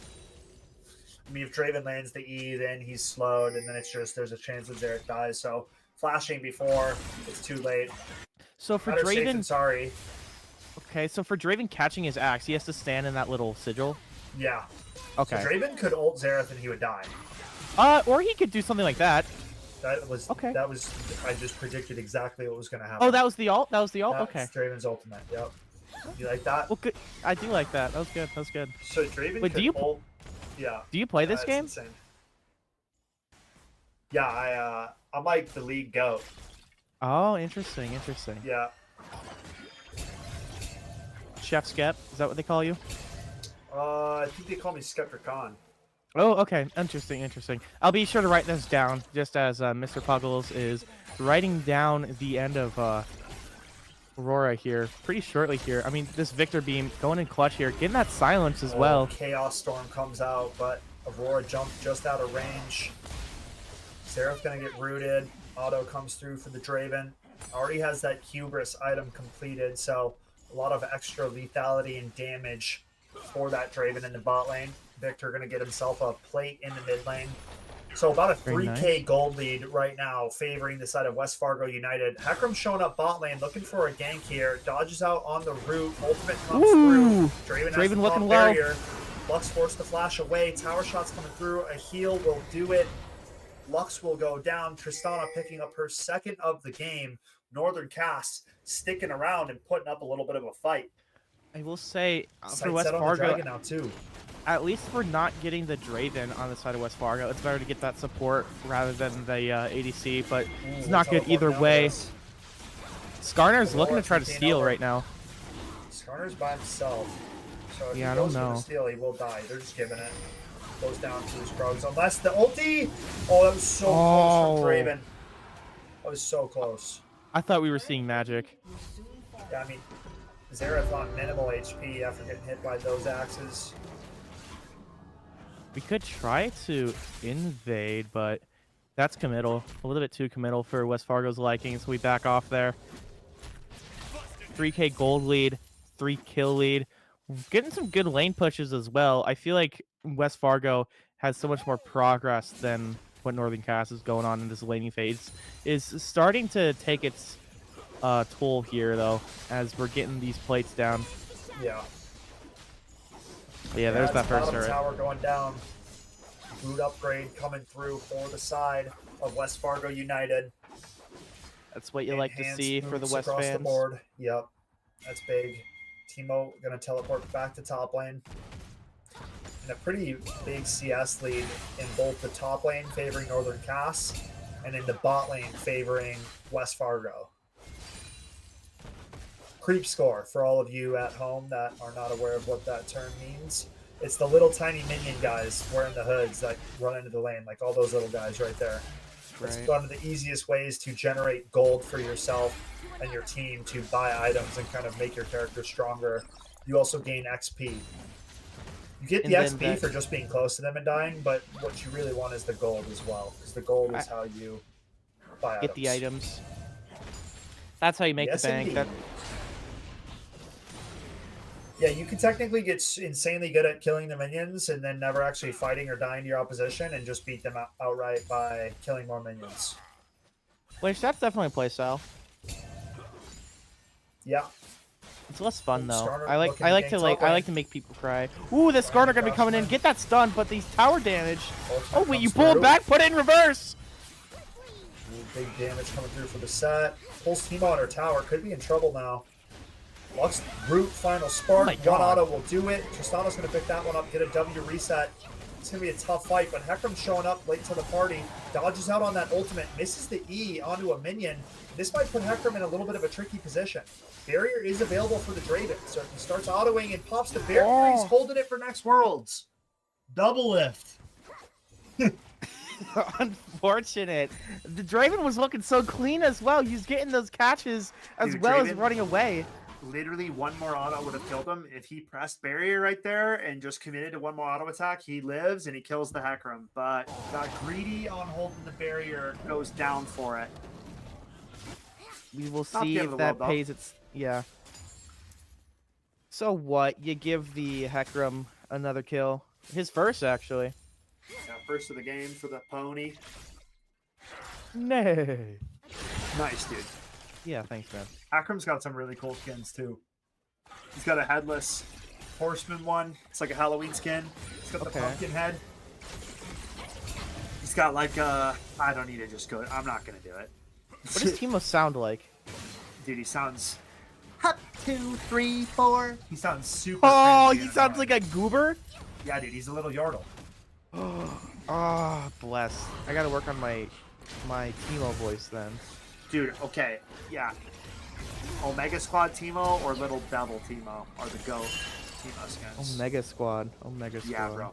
Omega Squad. Oh my gosh, he looks like out of Dude, Rainbow he's Six. He's Special Forces. Yeah. Yeah, he When looks out of Rainbow recalls- Six, bro. That's crazy. When he recalls, he's got a little knife out and he's like looking around. He's like hiding in the marsh, and then like a chopper comes over and drops the rope down, and he grabs it and he goes back to base. Akram pulling up the So bot lane. good. Tristana Wing on top of Lux. Lots of damage going down onto the mage. Ooh, Draven goes for that ultimate, not going to connect onto the Hecarim. Tristana going to buster shot him away, push him on back.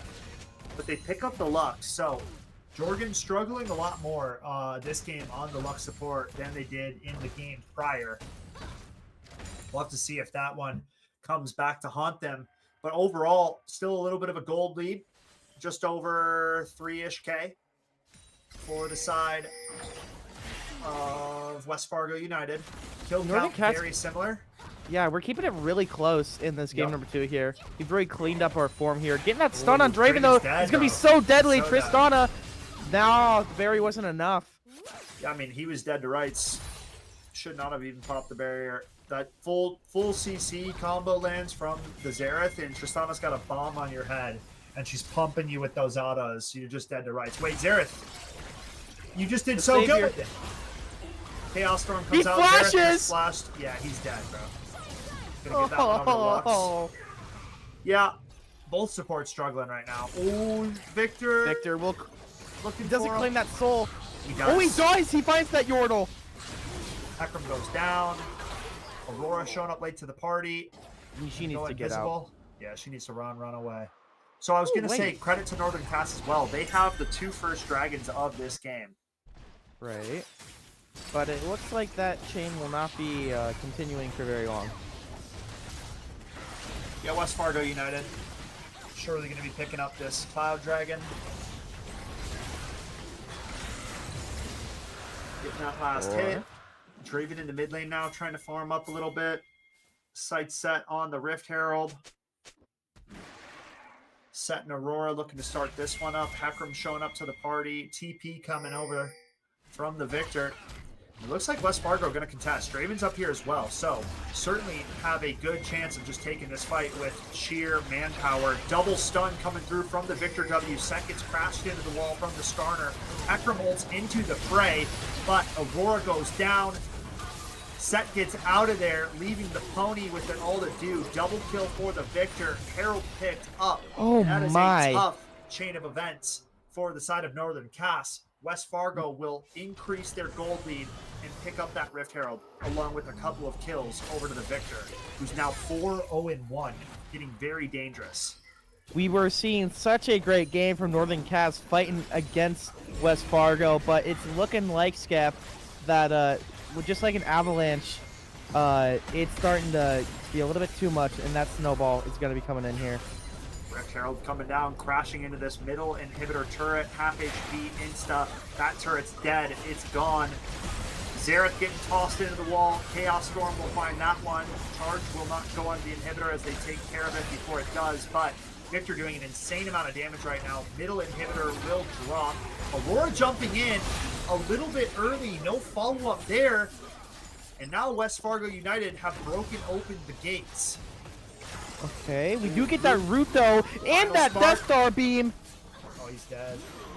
Unfortunate Lux finding that one very nice. It's looking like a little bit like you can see those curtains, yeah. No minions right now, so it shouldn't be over just yet. But the staggering of deaths has been very tough for Northern Cass. You're going in one by one, not really giving yourself a chance to fully reset and get things right. And now, I mean, it's just a very tough situation. They are doing such a great job of not overextending too much, though. I really like it. Dude, I want to hug. Dude, I can't like Riot Games. I can't. They're gonna steal my money just like Square Enix does. They're gonna steal my money just like West Fargo stealing the second game away. It can't happen. I have to be like Northern Cass. Not out of it yet. We hold strong. Northern Cast is like my wallet. We're fighting back. Fighting on back, huh? Yep. Otacon is spawned in the bottom river. Oh, this could be trouble. Skarner waited a little bit long to go for it. Won't quite connect. Boulders out. Oh, Slows it might the not Xerath. matter. Oh my gosh.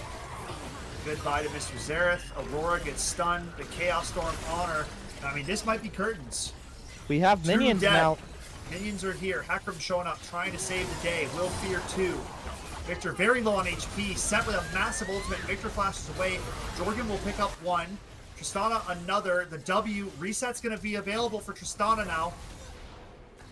Okay. But can for Skarner more. get this? Yordle. Victor's low HP, brother. Get out of there. He can't stay around for the party for too long. He's worth 900 gold right now, 300 for the normal kill, and then 600 bounty on his head, and that is not a little amount of gold in this game. It's about half an item. We need to be seeing his life be prolonged. But the old 8 and 9 is a hard one to get up on when you are getting pressures like this from West Fargo. It is looking rather dangerous. 18-9? What'd I say? The old 8 and 9? Yep. I said 18-9 the first time. Yep, You you misheard did. me. You I got misheard you. me. I got you. Yes, well, for yes, a second, sir. Yes, I was sir. confused because I was like, what is the See? 8 and 9? Is And I he go- trolling? I was like, oh, I see. Otacon being looked towards. Akram's going to walk into a death trap here. Sorry, Horsey. You're dead. Back to the stables for you. Yeah. Ooh, Aurora. Big laser damage from Mr. Victor. Chaos Storm comes out. Aurora running for the hills. Tristana now with him. Victor doesn't care. Victor's looking for this Running one. at him. Oh my goodness. He's going to get her. Goodbye. Big laser. Big laser. Hey, lasers are scary, man. Yeah. Otacon picked up. This is the one that gives you that resurrect. Back at Fountain. Tristana running. Laser connects again. Forced to flash. Victor now targeting Nexus turrets. Stun onto the Xerath. He's eating Dude, this that Victor laser. is deadly. That Draven ult Akram's not here. going to be quite connecting, though. I love the attempt, though. Gets that and gets withdrawn from the combat. Set now having to recall, go back and try to save this base. But everybody pushing in right now from the side of West Fargo United.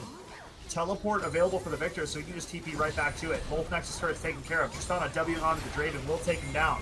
Buster Shot comes through. Hacker Ultimate into the backlines. And now this is not a good fight for the side of West Fargo United. Victor shows up late to the party, TP's in, takes down the Tristana. But now in on his lonesome, looking for this Nexus, trying to backdoor a little bit. Aurora trying to stop him. Could still try to find it. Victor just rotating around, ring around the rosy on this thing. Woo! Okay. Good damage. We'll find one more elimination before getting shut down, but it is Xerath that picks up the shutdown. So the best person you could ask for to get that massive injection of gold and the shutdown from taking down that Victor.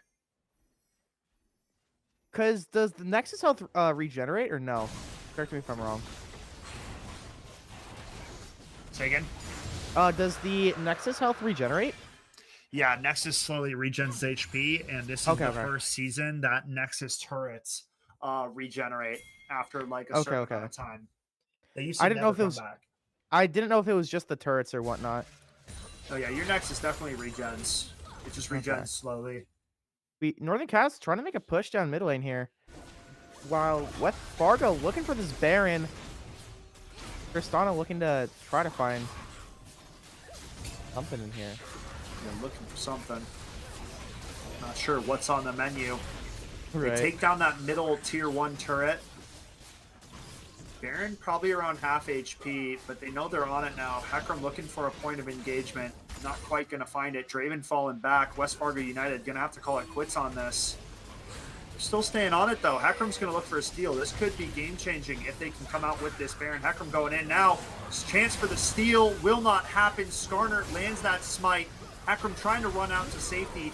Ultimate comes through from the Draven. Chaos Storm tearing up that backline right now. Aurora in some trouble. Flash forward from the Draven. Not going to be able to connect. Xerath forced to cancel that ultimate. Now running for the hills. Doing a great job of trying to find some of these things. Throw onto the Xerath. Just gone. Obliterated. 2 down. Pressing forward now.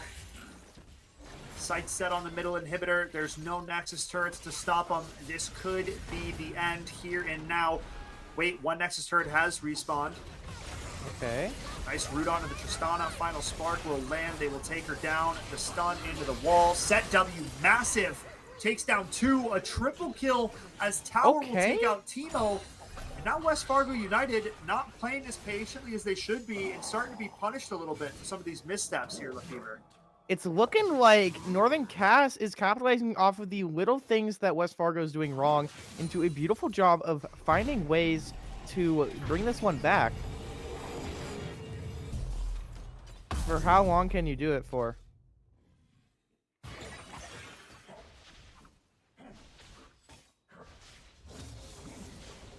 mean, they're starting to close this gold gap. They're still not in like an ideal situation. Victor's still insanely fed. Because we have so many dragon buffs as well. We're that tied Northern at Cass 2. doesn't. Oh, never mind. Yeah, I'm trolling. Okay. Like they're in a decent Winnable! spot. Yeah, it actually is winnable. They need to stop getting picked off as much as they have been. They got to take fights around Set and Tristana 100%. Akram just needs to follow up on the Set engage. Set needs to ulti probably to Skarner back into the middle of them because the tankier the champion you grab is Set, the more damage that is dealt to the backline if you crater into the backline with a super big fat tank. Sure. Does bonus damage. And then Set's like, when he takes a lot of damage, you see his bar kind of filling up. He kind of goes Super Saiyan and his hair kind of sticks up and he's like glowing. Right. His W does true damage in the middle. So I've seen Set's W do like 1,200 damage and just kill like 3 people straight up one shot. It's because like if you ulti a tank in the back line, okay, I just smack my desk so that everybody could understand like the impact that Set has when he ults. Okay, they're running down Lux. She's just gonna die. Yeah, bye-bye. Or not. You know, you're talking about we need to stop getting picked off and going for the one-on-one and Well, this is good for Northern Cass. I was saying right. Cass needs to stop getting picked off. Now they're doing No, the what I was opposite. gonna say is that it seems like West Fargo is taking the turn now. Draven ulti trying to connect onto the hacker and won't quite. Set's very strong in this game.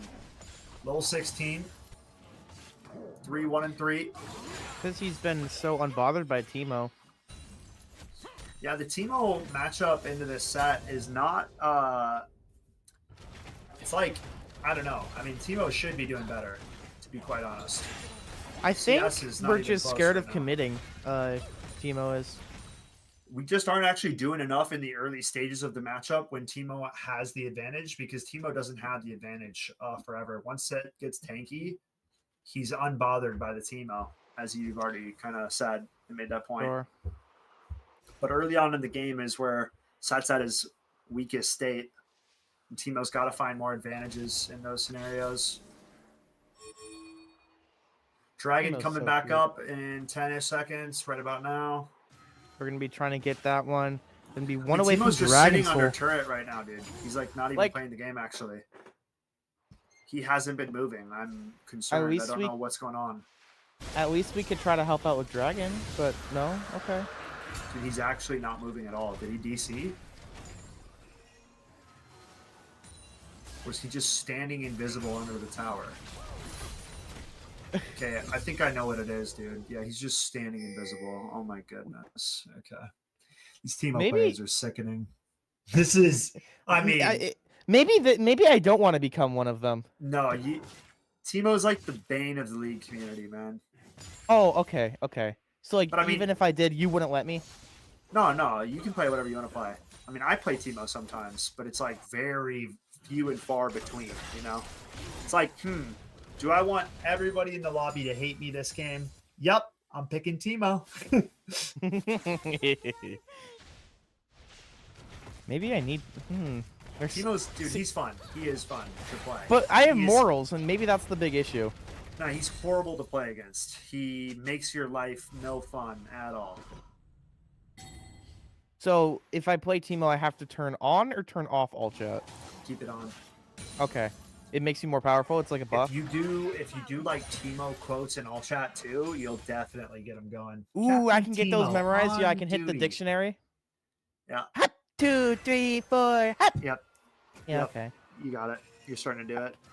How's Let's save the impression? Timo voice for later, maybe. Yeah. How's the let's- impression? I think you're gonna scare the viewers. Okay.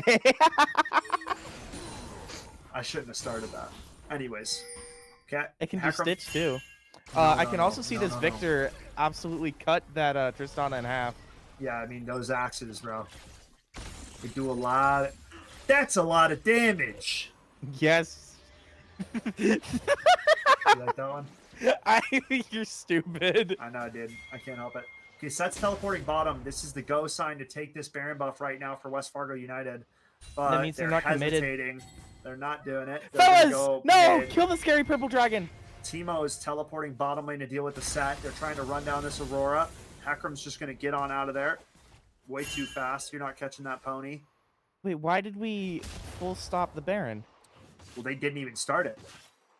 Set teleported bottom lane. That's your go sign. Set can now not get to the Baron fight unless he recalls and runs all the way there. He just burned his teleport. Now they're going for Right. it. But the I'm thing just is, so confused because that was Northern Cast's big heavy hitter. So when the heavy Yep. hitter's not there, why not just go? Beaver, you understand. Okay, so I'm All not right. wrong. Okay, cool. No, you weren't wrong at all. They Okay, cool. know that they're on the Baron. They just got a ward in the back of the pit, but they're going to be out of the area to even be able to contest. So Baron Nasher picked up scot-free for the side of West Fargo United. Tricky position now for the likes of Northern Cass, as this one just got a whole lot more difficult for them. Yeah, they were in such a better position about, I don't know, 20 minutes ago. Ooh, Hakram looking to flank this Victor. Has the Baron empowered recall. If he channels now, he should be okay. Hi, Set. Would you like to get stunned over and over again? No? Okay. Victor fell back, so should be safe for the time being. Now Xerath isn't moving. Something's in the water. Like, yeah, because I don't know what's going on. Is he typing? He's I actually not don't. moving. I don't All know. right, now he's moving. I don't know, man. It's been a These long Teemo day. players. These Let's leave it Teemo at players. Okay, Skarner looking for a stun onto the wall, not quite going to connect. Skarner putting the bomb on him, but it's a tanky Scorpion. Xerath trying to commit the ultimate. Not quite going to find the shots they were looking for. I feel like we shouldn't have committed that Xerath ult. It might have been a little bit antsy. Better be safe than sorry, though. Better be safe than sorry, especially when Northern Cast is down like this. I mean, they haven't even seen the West Fargo Nexus. Yeah, we're still working on a lot of our tier 2 turrets for the side of Northern Cast right now. Lux pushing that bottom lane up. Gonna get some support from the remainder of the West Fargo United players. Another turret goes down. That gold lead up to about 9-ish K, give or take.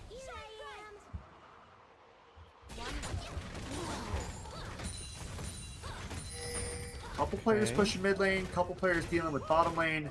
Xerath up there dealing with the Victor will not really be able to keep him at bay, so he's going to require some assistance if they want to keep that Victor from tearing up that base. Timo running forward. Big damage on the Xerath, dude. You can't even stand there. I don't know. That's a bit suspect. Yeah. Ooh, big turret shots coming through, and that's going to secure that kill onto the Victor as the terror, or the fear, puts him under the tower. Draven and Skarner pick up Dragon Soul. They are all going to be quite fast now, moving around out of combat. Draven running towards this set. Has Aurora nearby, so should be safe for the time being. And yeah, got to start seeing this Baron get utilized a little bit more here. We need to be seeing West Fargo push. I feel like we have such a great advantage with this Lux Xerath running being on down. up. Wait. Root onto the set. On that Super Skarner coming Saiyan. in. Yep, trying to dive into the back lines. Ults 2 of them. Gets ulted back into the mix by Set. Now Has it's a flash available, so should be 3v1. able to get out of here. Trying to go through the wall, gets knocked out of that one, and this is a dead Skarner. I can't believe it. Shutdown, picked up. Oh my goodness. That's not Skarner great for the just- side of West Fargo. That was Yeah. like their ace in the hole. That was a misplay indeed. Like, Set was rooted alone. Everybody else had run away, and Skarner's running into the back line. If Set is the target of choice right there after he was already rooted, like, they would have just picked him up for free, and then it's no more front line for the side of Northern Cass. Chemo Bomb's doing some serious damage on the back line. W comes through, the slow onto the Xerath, and Victor just blasts him into the next dimension.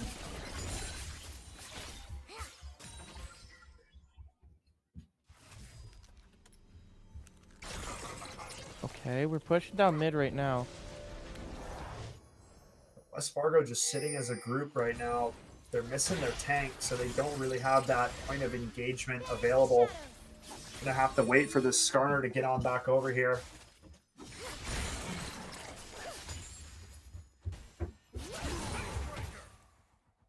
Trying to press forward. We'll have to see how this plays out.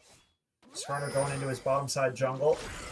Good laser damage onto the Tristana. Final Spark will not connect. Skarner trying to get on over here. Gonna be trying to find something here. I mean, we do have the Skarner coming in here as well, trying to go for a pick if they overextend.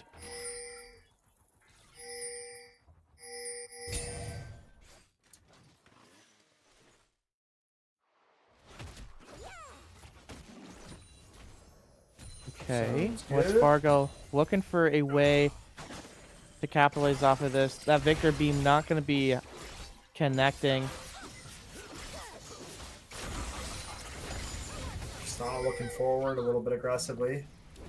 Force the W away. Victor running forward. Will blast that Xerath. Lots of damage coming onto the back line. Victor's in trouble. Tristana Bomb will secure that kill. Set now pinned into the wall. Running lower and lower on HP. Ekram shows up late to the party. There's only 2 players remaining on the side of Northern Cass. This might be the end here and now. Lefevre double kill for the Draven. Inhibitor goes down. Skarner puts him forward. The triple kill for the likes of Draven. And West Fargo United on the verge of closing this thing out in a 2-0 fashion. Very nice job from West Fargo. Going to be able to close that one out. I mean, it did seem like Northern Cass was going to be able to find their way back, but at the end of the day, West Fargo going to be claiming that 2-0 very prominently. Very nice job from them. I love that we were able to see that kind of back and forth a little bit more during this game too, but results stayed the same. Very nice job for West Fargo, and good attempt there from Northern Cass. It definitely had merit, and not to discredit them at all. Very good stuff. Yeah, I mean, they battled back. They looked a lot better in game number 2 than what was shown in game number 1. It was a very close back and forth game there in number 2. However, West Fargo United just getting a little bit better, right? Kind of had that edge after game number 1, and they end up taking it in a 2-0 fashion, Fever. Very nice stuff. And I believe that is going to be the end of today's stream, if I'm not mistaken, as we will be back tomorrow for more esports action for the North Dakota State Finals. Thank you all so much for watching day number 1. It's been such an honor casting all these wonderful games and hanging out with you wonderful folks. But again, I've been Lefevre. Thank you so much to our wonderful cast, those being Brooklyn, Luke, and Starseed. Very nice stuff. And of course, who could forget Skepticon coming in here with hanging out with me for the old League of Legends. But ladies and gentlemen, that'll be it. We will be continuing Valorant Grand Finals early in the morning tomorrow. Don't want to miss that one. But we will see you tomorrow. Thank you, everyone. Take care.